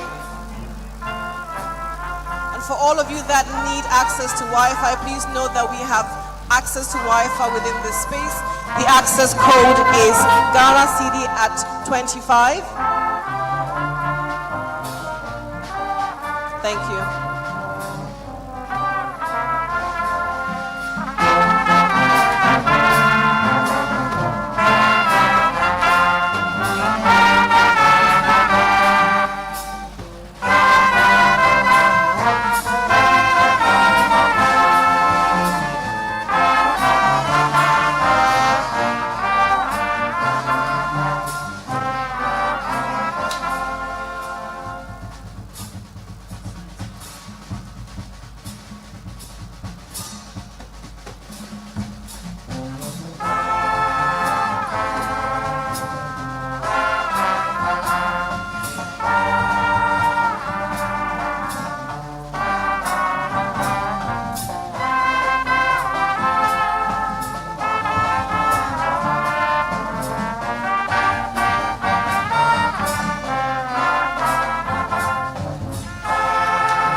press that should be upstanding as we receive with the highest respect and honor. We acknowledge the presence of the President of the Republic of Ghana, His Excellency John Dramani Mahama.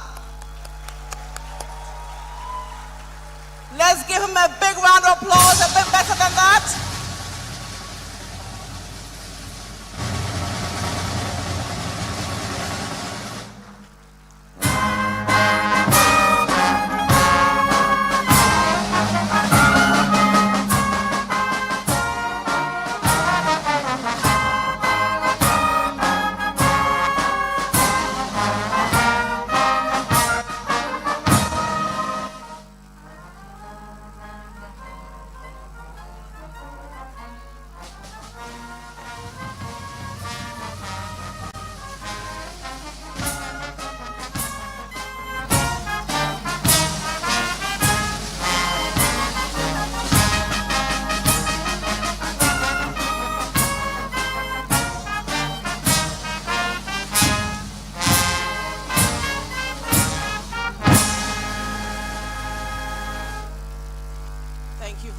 Please be seated. Once again, Your Excellency, the President of the Republic of Ghana, John Dramani Mahama. Your Excellency, your presence is truly, really honored. Thank you for being here this morning. Distinguished governors, deputy governors of central banks, Bank of Ghana board members, honorable ministers of state, members of parliament, members of the diplomatic corps, currency research, international partners from across Africa, Europe, Asia, and the Americas, Nananom, esteemed traditional leaders, chief executive officers, and captains of industry, currency printers, academics, researchers, development partners, global institutions, security agencies, commercial banks, fintech pioneers, researchers, delegates, the entire ecosystem of banking is here with us this morning. Welcome once again to the Accra International Conference Center. Good morning. My name is Michelle Atto. Now, ladies and gentlemen, today is no ordinary day because today history invites us to pause, to reflect, and to reimagine. Because exactly 60 years ago in 1965, Ghana made a bold declaration. Our sovereignty, our economic destiny would no longer be tied to colonial relic, but carried by our own national symbol. The Ghanaian Cedi was born of independence, shaped through resilience, and transformed by aspirations of every generation that followed, my generation, your generation, and those to come. Today we honor the journey. We honor the policymakers that defined its value, the innovators who designed it, the institutions that secured it, and the millions of Ghanaians whose hands have carried it across 6 decades from the savannah all the way down to Greater Accra here in Accra. Ladies and gentlemen, once again, welcome to the Cedi at 60 International Currency Conference, hosted by the Bank of Ghana and Currency Research.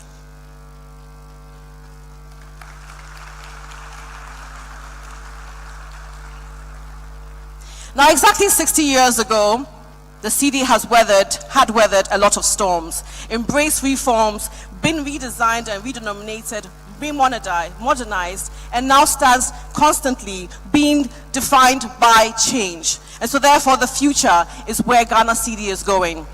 A symbol of sovereignty, a pillar of stability, a statement of economic resilience. And so today we gather to do more than just celebrate the anniversary of the Cedi. We reflect on Ghana's currency, to envision its digital future, and to strengthen the partnerships that shape our regional and international integration. And it's in moments like this, ladies and gentlemen, that we look to leadership.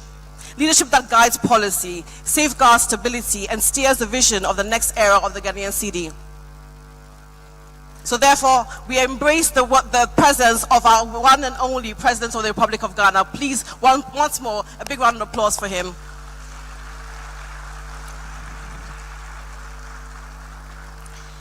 We also would like to acknowledge the presence of our hosts, the Bank of Ghana, in partnership with Currency Research, whose collaboration continues to elevate Ghana's leadership in currency management, innovation, and payments modernization.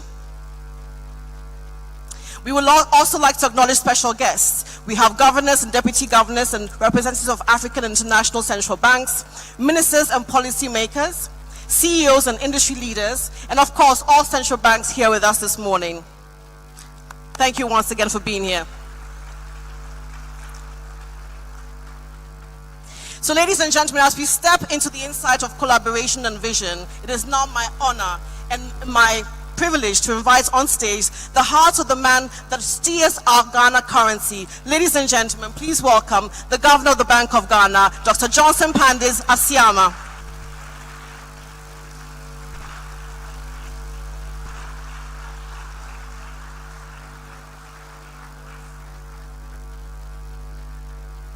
Okay, thank you very much. Your Excellency, distinguished governors, colleagues from across the currency, payments, and security ecosystem, esteemed partners from currency research, ladies and gentlemen, good morning and welcome. It is a pleasure to gather in this space with leaders such as your good selves, whose work supports the foundations of modern financial systems. This conference here in Accra provides a unique platform for experts, platform for policymakers, and platform for industry leaders to come together, such as we have done, to discuss the latest trends, challenges, and latest opportunities in the world of currency. I am confident that the discussions and conversations that will take place over the next 2 days here will be insightful, will be engaging, and will be valuable for all participants. So let me extend my heartfelt gratitude to all our speakers, the sponsors, and the attendees for their commitment to advancing our understanding of currency and its impact on our daily lives. Your presence here today is a testament to your dedication to excellence and innovation in the field. Colleagues, this conference also forms an important continuation of the Cedi at 60 celebrations that we started a few weeks ago. It involves a year-long reflection on the journey of our national currency and the role it continues to play in Ghana's economic and institutional life. The Cedi at 60 launch event recently, it reminded us that our currency carries history, our currency has meaning, and our currency has a sense of collective identity. Today, we build on that moment and we reflect on how we can walk forward and to walk forward together with purpose as custodians of the next chapter of the Cedi. Excellency, we are honored by your presence this morning. Please put your hands together again for him.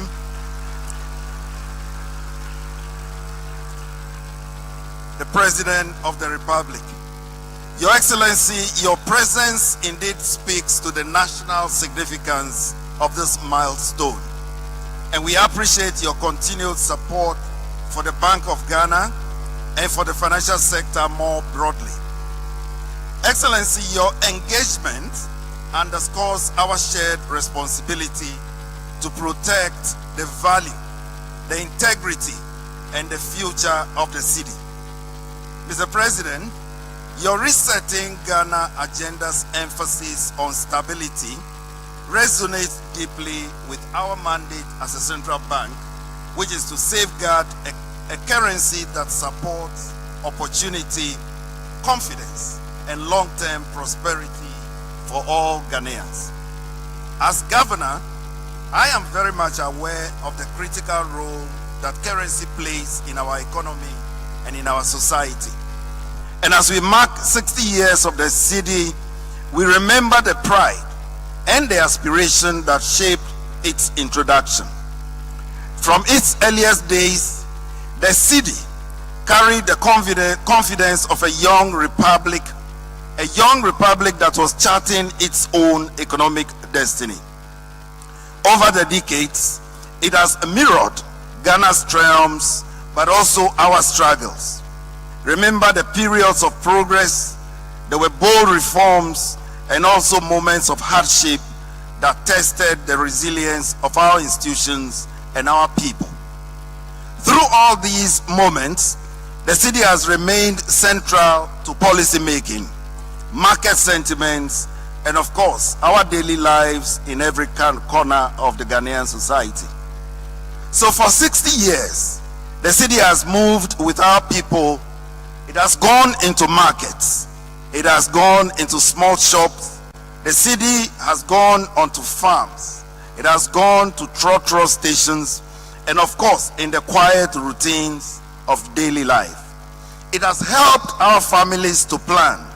It has helped businesses to grow, and it has helped communities to support one another. Each generation carries its own memory of the Cedi. So now, we must look ahead for the next 60 years in terms of what the Cedi holds. Now, the next generation will relate to the Cedi in new ways. And let's think about it. Young Ghanaians are growing up in a world where value moves instantly, where digital interaction is second nature to them, and where expectations of transparency, convenience, and accountability continues to rise. Their relationship with the Cedi will be shaped by the trust they place in the institutions that serve them. So part of our responsibility as policymakers, as technicians, and as leaders is to ensure that the Cedi, however it is assessed, continues to serve these aspirations. Across the world, the landscape of money is indeed shifting. Digital payments continue to reshape behavior and expand access. Jurisdictions are advancing their thinking on CBDCs as well as tokenized instruments and raising new considerations around trust, interoperability, and privacy. Advances in artificial intelligence are redefining authentication, security, and life cycle management. At the same time, global uncertainty, geopolitical realignments, and technology dependence all create new vulnerabilities for economies like ours. These shifts are already shaping how Ghanaians earn, save, trade, and secure their futures. They call for steady leadership, clarity in strategy, and stronger coordination across institutions. The shifts also require a thoughtful approach to how the physical and digital dimensions of money will evolve together. As they say, cash continues to play an essential role in inclusion and resilience, while digital channels are expanding convenience and reach. Our work on payments, modernization, and the ECD reflects our commitment to secure and interoperable forms of value grounded in Ghana's realities and informed by global lessons. This must be reinforced by strong economic stewardship and institutional stability to ensure that the Cedi retains its value and relevance. At the same time, we are strengthening efforts to re-anchor the Cedi as the unquestioned medium of exchange, addressing the pressures toward currency substitution and dollarization which threaten our economic sovereignty. As we advance this work domestically, therefore, our engagement with the global community becomes even more important. So, as an active participant in the global dialogue on the future of currency and payments, we draw on our experience in payments innovation, financial inclusion, and regulatory reform, while continuing to learn from our partners across Africa, Europe, Asia, and the Americas. The issues shaping modern currencies, cross borders, and disciplines, making collaboration indispensable. This conference deepens that very collaboration. It brings together the full ecosystem that now shapes the life of a currency. Central bankers, payment specialists, currency designers, security and technology providers, academics, and industry leaders, all in one room. The robust agenda reflects this breadth, and it reminds us that currency management today sits at the intersection of many disciplines, each contributing to the stability and trust that a nation's money must uphold. So let me express my appreciation to currency research, to our domestic and international partners, and to every participant who has traveled from far and near to join us. Your presence enriches the conversation and broadens the possibilities for collaboration. The Cedi belongs to all of us, colleagues. It carries our confidence, our efforts, and our belief in the future of this country. I encourage you all to engage fully, share generously in the discussions, and help shape the vision of what the next 60 years of the Cedi should and must look like. My hope is that every Ghanaian, from the child that is learning to count, the trader that is serving her community, the entrepreneur who is building something new, can all continue to hold the Cedi, and with unwavering confidence and with pride. May we always remember that protecting the Cedi is not the task of any one institution. And let me say that again. Protecting the Cedi is not the task of any one institution. It is a shared endeavor that is rooted in our belief in Ghana's future. Your Excellency, I thank you for your attention, and I wish you a productive and inspiring conference here in Accra. Thank you very much.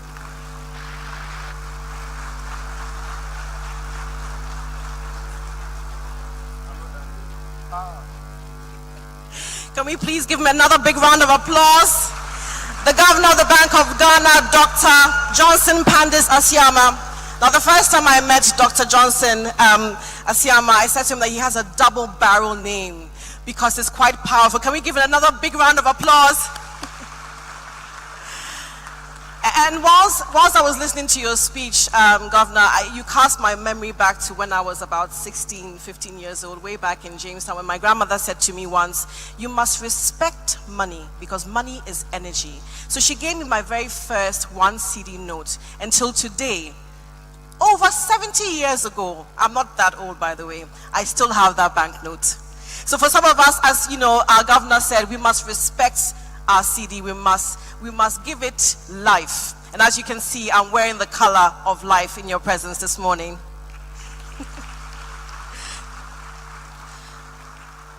Now, ladies and gentlemen, this event is obviously co-hosted by our partners from FAR Currency Research. And Currency Research is known to convene global leaders in currency across the world to discuss payments and central bank innovation. So on that note, ladies and gentlemen, please help me welcome the CEO and the chair of Currency Research, Mr. Jens Cedi.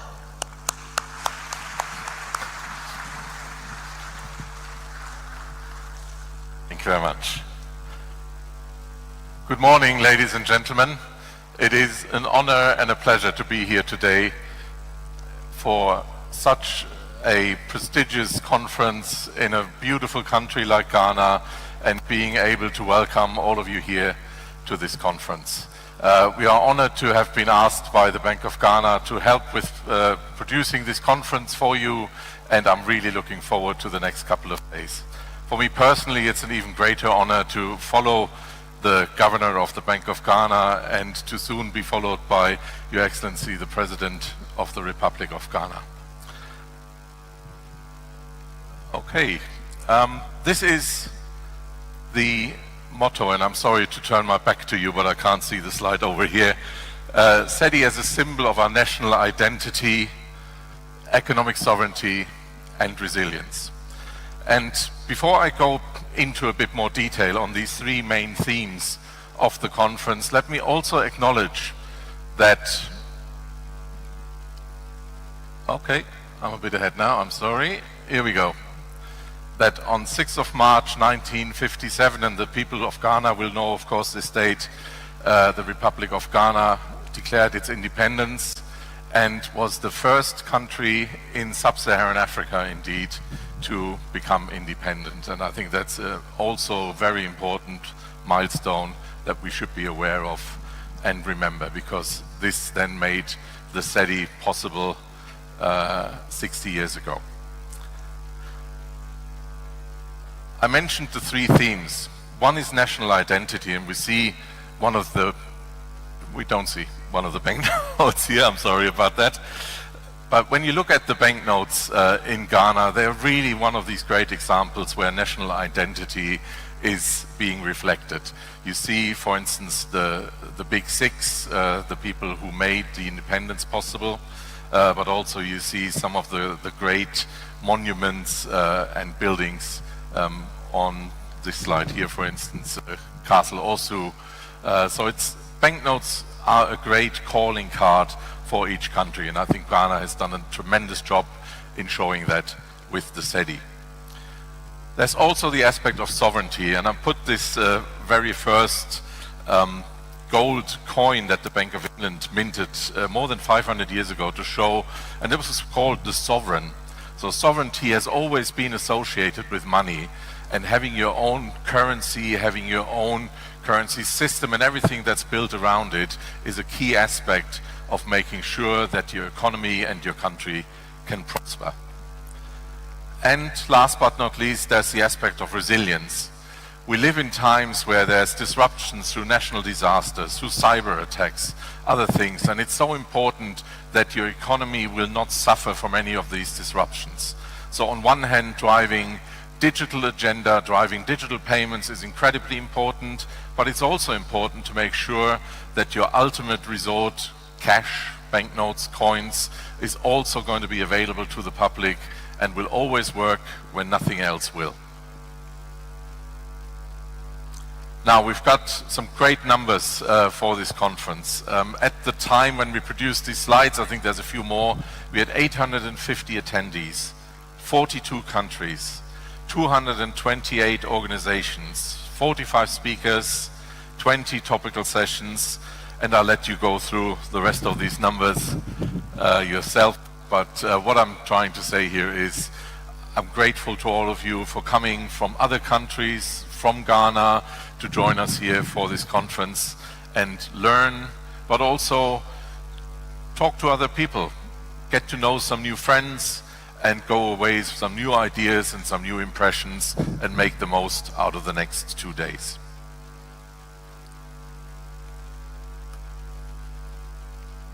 I would like to move on to the next slide, but also thank the Bank of Ghana. Without the Bank of Ghana, none of this would be possible. We're incredibly grateful that the Bank of Ghana approached us, asked them to partner with them to put this program together, and we're incredibly proud of being part of this conference. I would also like to recognize the Cedi at 60 Anniversary Steering Committee, who we've been working with over the last 5 months, and it's been a pleasure to put this program together with you, and we're looking forward to a great couple of days. And with that, I'd like to thank you all again. I'll repeat my thanks to the Governor, to the President, and have a great couple of days. Thank you very much.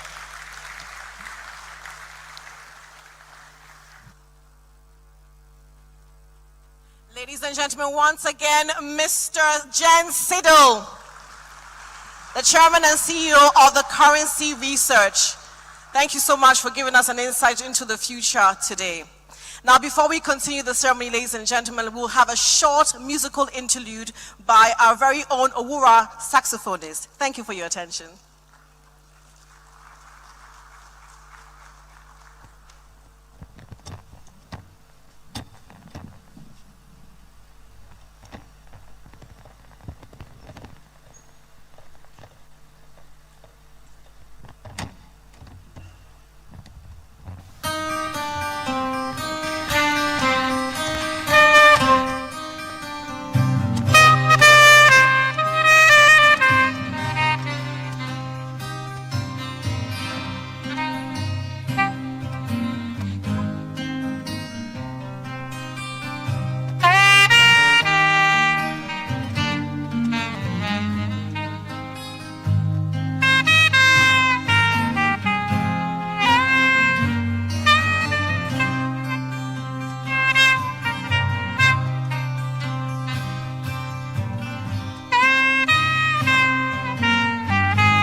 Once again, Owura, the saxophone, is giving us a rendition by Osibisa, Welcome Home.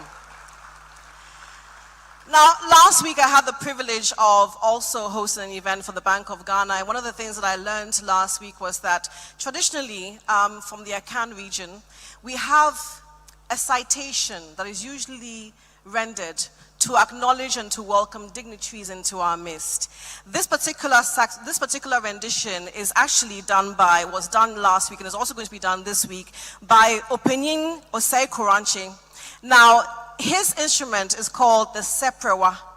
And apparently, the definition of seprewa means speak small, speak softly. So ladies and gentlemen, please help me welcome on stage to receive our very own Opening Osei Koranche to give us his rendition of a welcome to all of you from across the world into our lovely country of Ghana.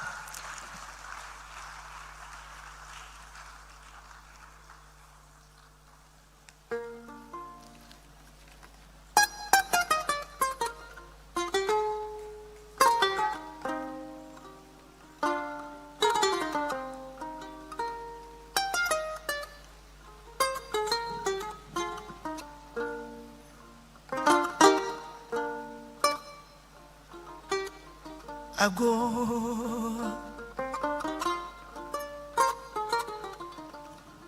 Jina Amanado, a Bank of Ghana Amanado. Doctor, a Siama Sempremo. On an penny for Nina Nemo, a Mama Penny Aquaba.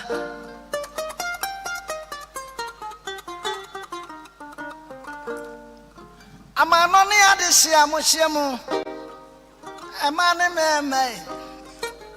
Yanum Santra for a moment in our transio. A black acania. It is sheer Fidiaimon. Ninina, Sikai child, or Maymoon, 1965. I be drew 2025.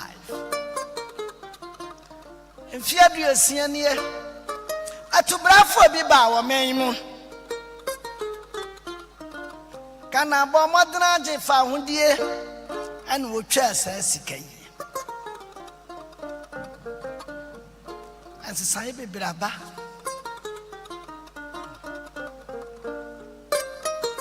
nanso ya mamra anyira amani anyira nti amrado obetra simpie no so no oya adwene se ye be shefa afashe yimu ya be hwe yachi ni atwa ba bia ya duro ani ba bia ya kro o me bia nkoso agina ne sika asam so ya yentetiye sede ebeye bitiba akora sika na enye fi obi sei sika ye sei sika twa sika aya adwempao na ba konfo nso nwene ba konsusu to aton sa fere wiase nyina sabomra ne encha adwene ni nyina wo mani yi ayontira wo Sedi ebeya ena mafo ebenya hoto na nchirima ni da so entini abehia mu na sanu me nyina ye keke mfuru ni akeka mada mpan ye nyina ya dia hye omampanyini John Dramani Mahama ya dia hye na nyam me bia so me so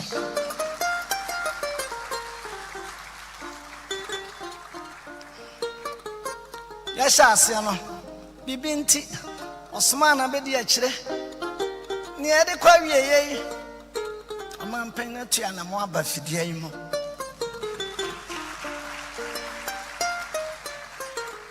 ni nyina wo mani ye wentira wo to amampen ne ya ton san from se mimra wo na me majo tata if se bra so se wo kasa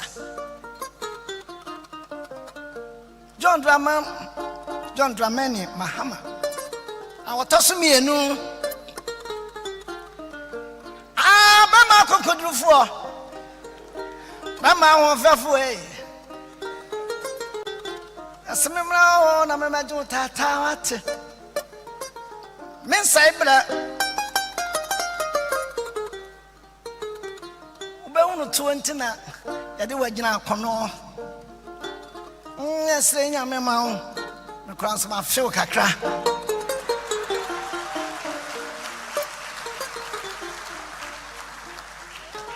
Connie Mossa Menawase. I saw a madam in your career. And no man, and I'm the giant.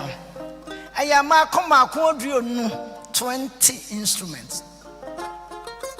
Yatuna Jemu. I was a call the amiable. Until Adia made to an imminent say, Yamohon by preservation. Me bound to I am a quite my member.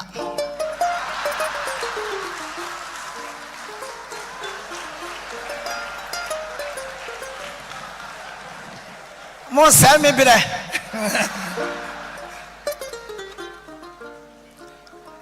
Dr. Siama Mama Quain, I made a two and him.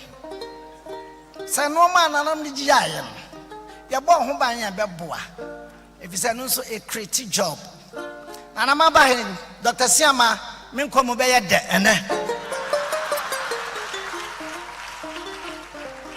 to say, yes, I found me in here. A beboa me. Once one ninja, Mamma, and your money, auntie, made a massamia to a nim. Minimidi, watching about what until I made it to an enemy. Minimum so betty, and your son and another year. Until now, my friend was say, now come to Franciano, but you two, by men, a blood row, Cassay. Mon fan Sambonciano.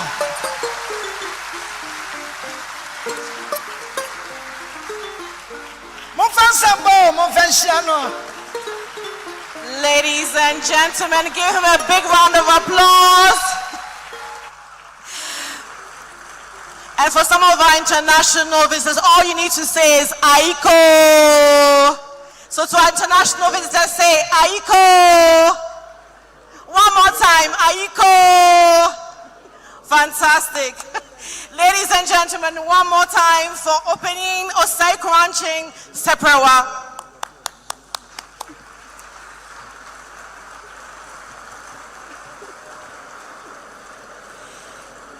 Distinguished ladies and gentlemen, please be seated. To officially open the Citi at 60 International Currency Conference and deliver his presidential address, it is my profound honor and privilege to invite the President of the Republic of Ghana, His Excellency John Dramani Mahama. Thank you. Thank you, Michelle. Thank you very much.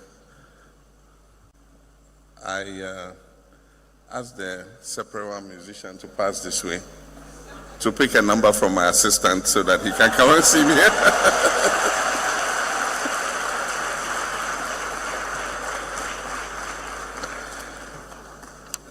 As I normally do, my presentation will be in two parts, my prepared speech, and then I normally have a few reflections before I inflict my speech on you. My mother died in 2016 in June, and I looked after her.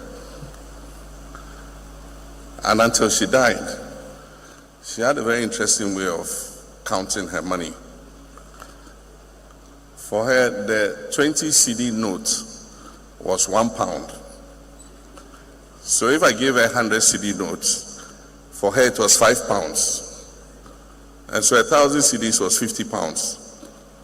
And until she died, that was the way she would count her money. And so people have their different way of accounting for their money. And I find it strange that even today, I think this current phase of the Cedi was introduced in President Kufuor's time, I think in 2007, if I'm not mistaken. And so 2027 will be 20 years of the current redenomination of the Cedi. And yet it's very interesting. You go to a funeral, I was at a funeral, and somebody donated 100,000 Cedis. And when it was announced, oh, so was giving 100,000 Cedis, the whole place was quiet. Because I thought the guy deserved a very big round of applause. Apparently they didn't understand what 100,000 Cedis was. So when the MC said, Namon Preno, Nipama 1 billion Cedis. And I said, 20 years on, we still are calculating in 1 billion Cedis instead of 100,000 Cedis. I think that we must try and move on and call the Cedi for what it is. And then also, in the past, when we traveled with our security and drivers and others, and they got their per diem, maybe $500 or $1,000, whatever it is.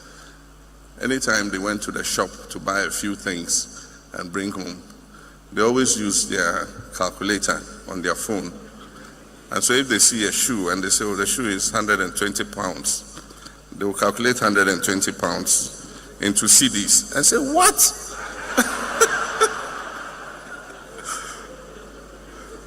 When they see how many CDs they will get for this shoe, they be made to coffee. And I'm sure that they will not be very happy with the Bank of Ghana and Governor Isiama, because now when they use that calculator, it will not be as much as it used to be before.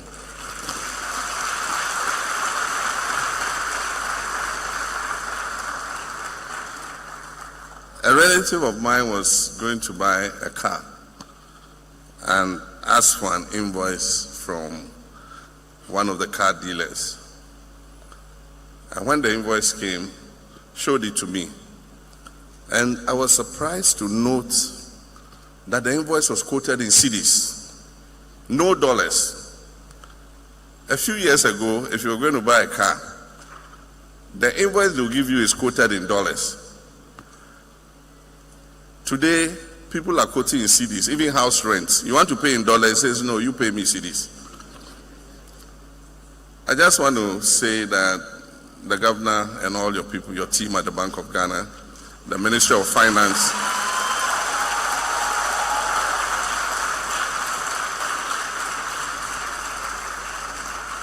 Bank of Ghana, the Ministry of Finance, Ghanaians are grateful to you for the management of our currency. I think that a lot of respect has returned to our currency, and it's my hope that you keep whatever you're doing to make sure that we don't have excess liquidity. All those words you people have, open market operations, whatever those your technical jargons are, whatever you're doing, continue doing so that the cedi is respected.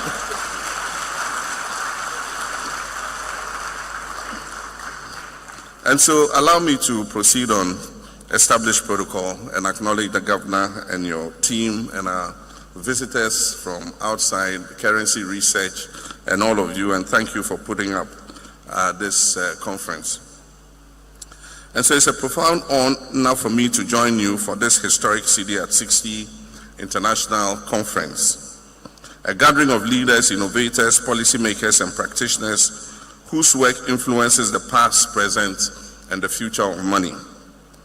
I wish to commend the Bank of Ghana and the currency research team for uniting such a distinguished community to discuss the evolving framework for currency management, monetary governance, and digital finance. Your deliberations over the next 2 days reaffirm a fundamental truth that the future of money is inextricably linked to the future of national development, institutional credibility, and global economic integration.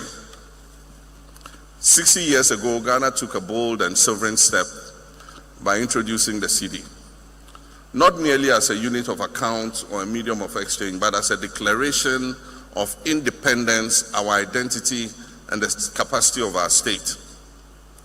And so the Cedi symbolized our national aspiration to govern our own affairs, regulate our markets, and stand shoulder to shoulder with other nations in managing our own monetary destinies. Over 60 years now, the Cedi has, one, anchored the conduct of our monetary policy. It has shaped the expectations of households and businesses. It has absorbed shocks, domestic, regional, and global, and symbolized the resilience of the Ghanaian economy and the Ghanaian people. And so the Cedi at 60 is therefore more than just a celebration. It is a moment for analysis. It is a chance to consider what our currency stands for, how it has developed, and how it must be fortified for the years ahead. This conference takes place against the backdrop of a rapidly shifting global monetary landscape, from the rise of central bank digital currencies, CBDCs, to the accelerating adoption of digital payments, from increasing cyber vulnerabilities to the renewed role of cash as an anchor of resilience during crisis. The world is witnessing the emergence of a hybrid monetary ecosystem. And in this new paradigm, cash, electronic payments, and digital assets coexist. Traditional models of monetary policy are being tested. Trust in institutions has become as crucial as technical capacity. And this new reality places a significant responsibility on our central banks, not just as regulators of money, but as guardians of trust. And so this conference provides Ghana and Africa with an invaluable platform for evidence-based dialogue, comparative learning, and forward-looking policy innovation. And so, ladies and gentlemen, the importance of this engagement is heightened by Ghana's notable progress over the past 10 months in achieving macroeconomic stability and restoring confidence in our economy and our currency. And so allow me to highlight some key developments. One, macroeconomic stabilization through disciplined fiscal consolidation, increased domestic revenue mobilization, prudent expenditure rationalization, and better coordination between fiscal and monetary authorities. Through this, we have restored balance and reduced uncertainty. Inflation has continued to decline, and expectations are more firmly anchored today. The second is the strengthening of the Cedi. Improved forex liquidity management, enhanced reserve buffers, and the regulatory reforms have contributed to significant exchange rate stability, which is critical for business planning, investment decisions, and public confidence. And the next is rising confidence indicators. Business sentiments, consumer surveys, and investment outlook reports all indicate a steady recovery of our economy. Our development partners, the financial markets, and the global rating agencies have acknowledged these reforms. And so these efforts have culminated in a significant sign of credibility.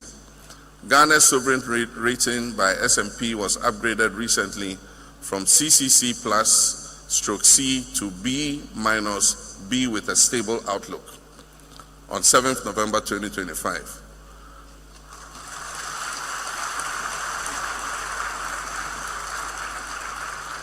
And that is why I give credit to our finance ministry and our central bank, the Bank of Ghana. Ladies and gentlemen, this is an affirmation that our fundamentals are strengthening and that we're on a clear path of recovery.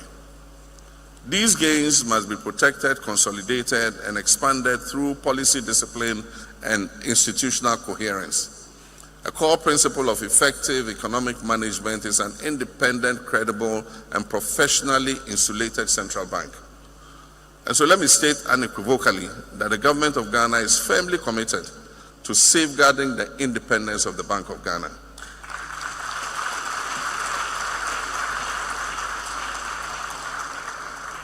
A strong and autonomous central bank is essential for anchoring inflation expectations, for maintaining exchange rate stability, for enhancing investor and market confidence, and ensuring long-term policy credibility. This is not a matter of personal preference. It is an economic necessity. A modern currency regime requires not only strong institutions, but also an informed and responsible public. I therefore urge the Bank of Ghana to strengthen nationwide public education in three critical areas. The first is promoting the use of the Cedi in all domestic transactions. Using the national currency strengthens economic stability and reduces unnecessary exposure to exchange rate volatility. The second is improving currency handling practices. Poor handling practices increase printing costs, shorten the life of the currency notes in circulation, and undermine currency integrity. We must promote respect, proper storage, and responsible use of the Ghanaian cedi. And the third is enhancing financial literacy. An informed citizenry is better able to prevent fraud, demand accountability, and bolster the financial ecosystem. So public education must extend to schools, to the markets, to transport unions, to digital platforms, and especially to rural communities. Now one will ask, why does the Cedi at 60 milestone matter? The 60th anniversary of the Cedi is of deep national and policy relevance. It is a moment to assess the evolution of our monetary framework and draw lessons for future reforms. A currency is ultimately a social contract built on confidence, credibility, and transparency. And this conference will inform the next generation of reforms, ensuring that the Cedi remains robust, secure, and relevant. And I'm confident that this conference will contribute meaningfully to promoting peer learning among central banks, driving innovation in currency design, security, and management, enhancing cross-border payment interoperability, strengthening regulatory frameworks for fintech and digital currencies, positioning Ghana as a regional financial and fintech hub, ensuring and shaping Africa's role in the evolving global monetary order. Ladies and gentlemen, the results of your deliberations today will affect not only policy decisions, but also the long-term path of the Cedi and other African currencies. The endorsement of the African Continental Free Trade Area by a large majority of African countries has opened up the opportunity for the world's largest common markets to be established. However, for goods to be traded seamlessly across the continent, it is essential for us to have a payment and settlement system that enable African businesses to transact using their own currencies. And this has led to the establishment of the Pan-African Payment and Settlement System, the PAPS. And so I expect this payment system to engage your attention at this conference as a catalyst for settling transactions as businesses and countries exchange products across Africa under the African Continental Free Trade Area. And so as I conclude, we commemorate the Cedi at 60. Let us commit ourselves to shaping a currency and an economy that reflects the hopes and aspirations of our people. The next chapter of the Cedi will depend on 1, sustained macroeconomic discipline, 2, a strong and inclusive financial sector, 3, technological innovation and digital transformation, 4, enhanced public literacy and responsible currency use, and 5, an unwavering, independent, confident central bank. And so my government remains resolutely committed to these pillars, and we shall support our central bank, maintain the trust of our people in our bank in order to make it carry out its rightful mandate. And so, ladies and gentlemen, it is now my singular honor to declare the Cedi at 60 International Conference duly opened, and I thank you. May God bless the Bank of Ghana. May God bless our homeland, Ghana. I thank you.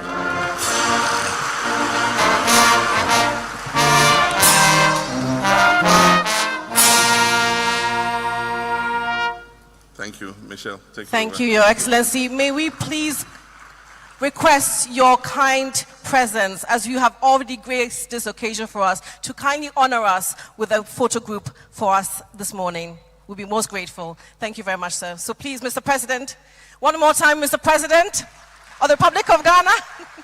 Thank you so much. It has. May I please invite the Governor of the Bank of Ghana. Please give him a big round of applause.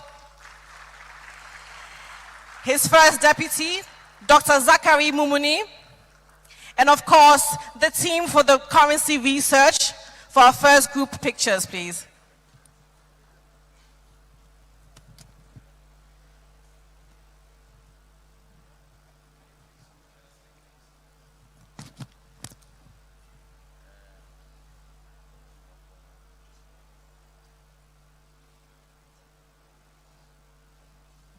As they make their way to the stage, can we please give them a big round of applause to the currency research team for this collaboration to enhance, to move the Cedi forward. And once again, we are so grateful to our President of the Republic of Ghana for granting us his audience in his time. We know you're very busy.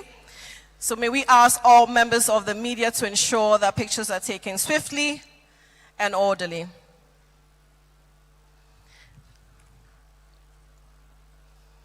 Thank you very much.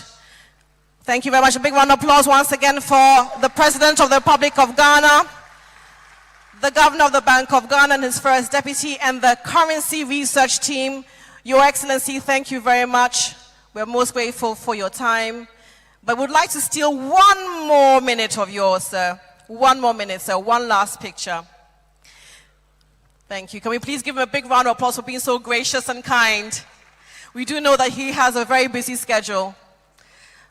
Okay, so on that note, thank you very much, ladies and gentlemen. Please be seated.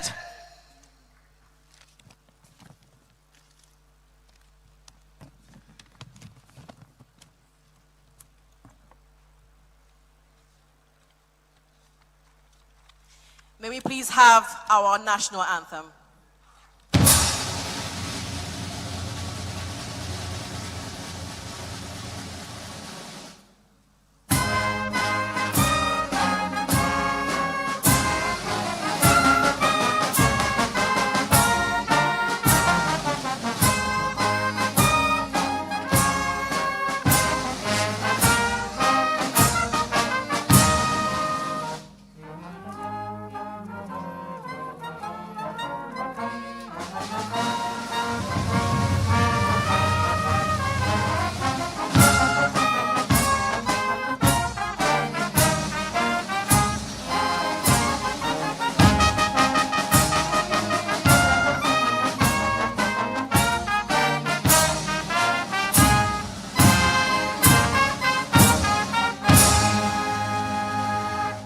Thank you very much, ladies and gentlemen. Please be seated. One more time, His Excellency, the President of the Republic of Ghana, Mr. John Dramani Mahama.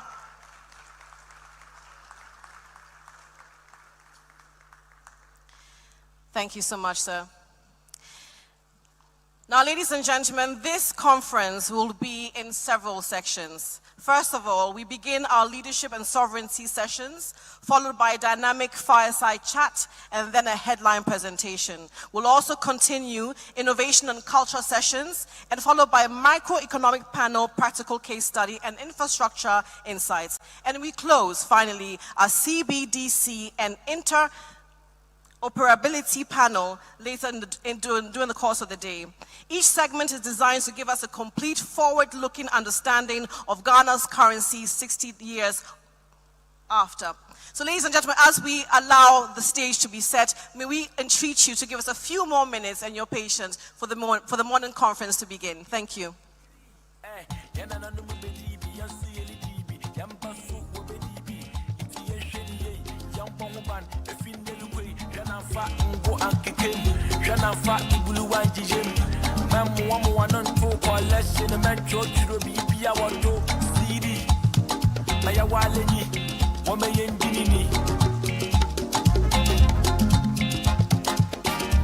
Celebration everywhere. City now is 60 years.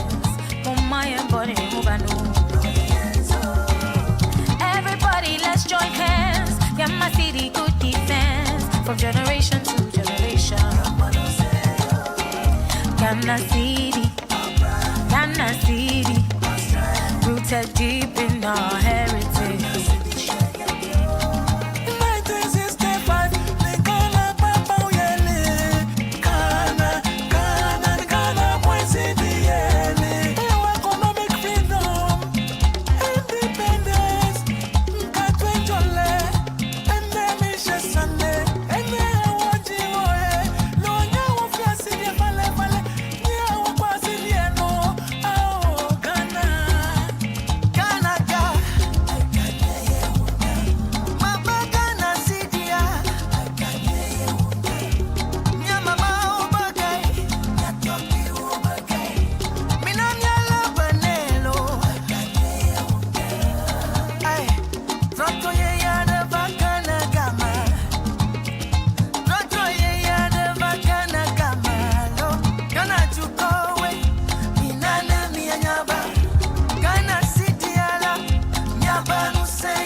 kept us afloat. Economic independence, sovereignty and freedom, keep the city clean. Ghana City, 60 years, and guess what? Let's say cheers. Let's celebrate, let's jubilate, let's celebrate. Cedi. 19th July, 1965. Cedi as a Makudi, Ghana. Don't you go down, Yanchi? Kai, Namulik in Malacca. Cedi as a Doya. Go da Carifi. Ghana, da Sigabanta. Could he see it? Could he see it?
Cedi, where's it 60 years? One hour you Cedi, if you know. One day, woman Cedi, no one so. Hey, ba. Cedi, oh, Cedi, Cedi, Cedi, oh, Cedi, Cedi, Cedi, is 60 years. Cedi, is 60 years. One man Cedi, I swear, ba. Ghana, Ghana Cedi, our pride. Ghana, Ghana Cedi, our strength. Rooted deep in our heritage. Ghana Cedi, our home. It's our home, say. Rooted deep in our heritage. Ghana Cedi, Abedipo, Boof, Kobiko Fikinata, Orokodo, Share, Apimpe, Cedi Noji, Share, Cedi no me, Nuaji, Casero, Cedi, Alaka, Yafi, and it's Cedi, eh, Yana no baby, Yansi, Elibi, Yampasu. All right. It's my pleasure to moderate the first panel session of this conference. And if I please may ask my fellow panelists to join me on stage. We have their names up here, so please, as you come on stage, try and find the seat that corresponds with your name. And please give a warm round of applause to our panel. So if you want to sit here, yeah. Joshua, will you? Thank you. Okay. Wonderful. I will let each of you introduce yourself, mostly because I don't want to slaughter your surnames. I think I'm going to be okay with your first name, so I'll introduce you in a second. But more generally, we're going to talk about monetary sovereignty from colonial legacy to national currency. And we've got a great panel of experts here, from Joshua from the Monetary Policy Committee, we've got Philip from the Bank of Ghana, Abina from EcoBank Ghana, and finally Jean-Michel Godefroy, who was with the ECB as a general director. It's a while ago now, but I'll let you talk to that. So maybe if I can start with you, Joshua. Please introduce yourself in a couple of sentences and then talk a little bit about what monetary sovereignty actually is, what it means. All right, thank you. My name is Joshua Yinde Naba Abo. I'm an external member of the Monetary Policy Committee of the Bank of Ghana. I'm also a professor of finance at the University of Ghana Business School. So monetary sovereignty has two aspects. So we have legal sovereignty and policy sovereignty.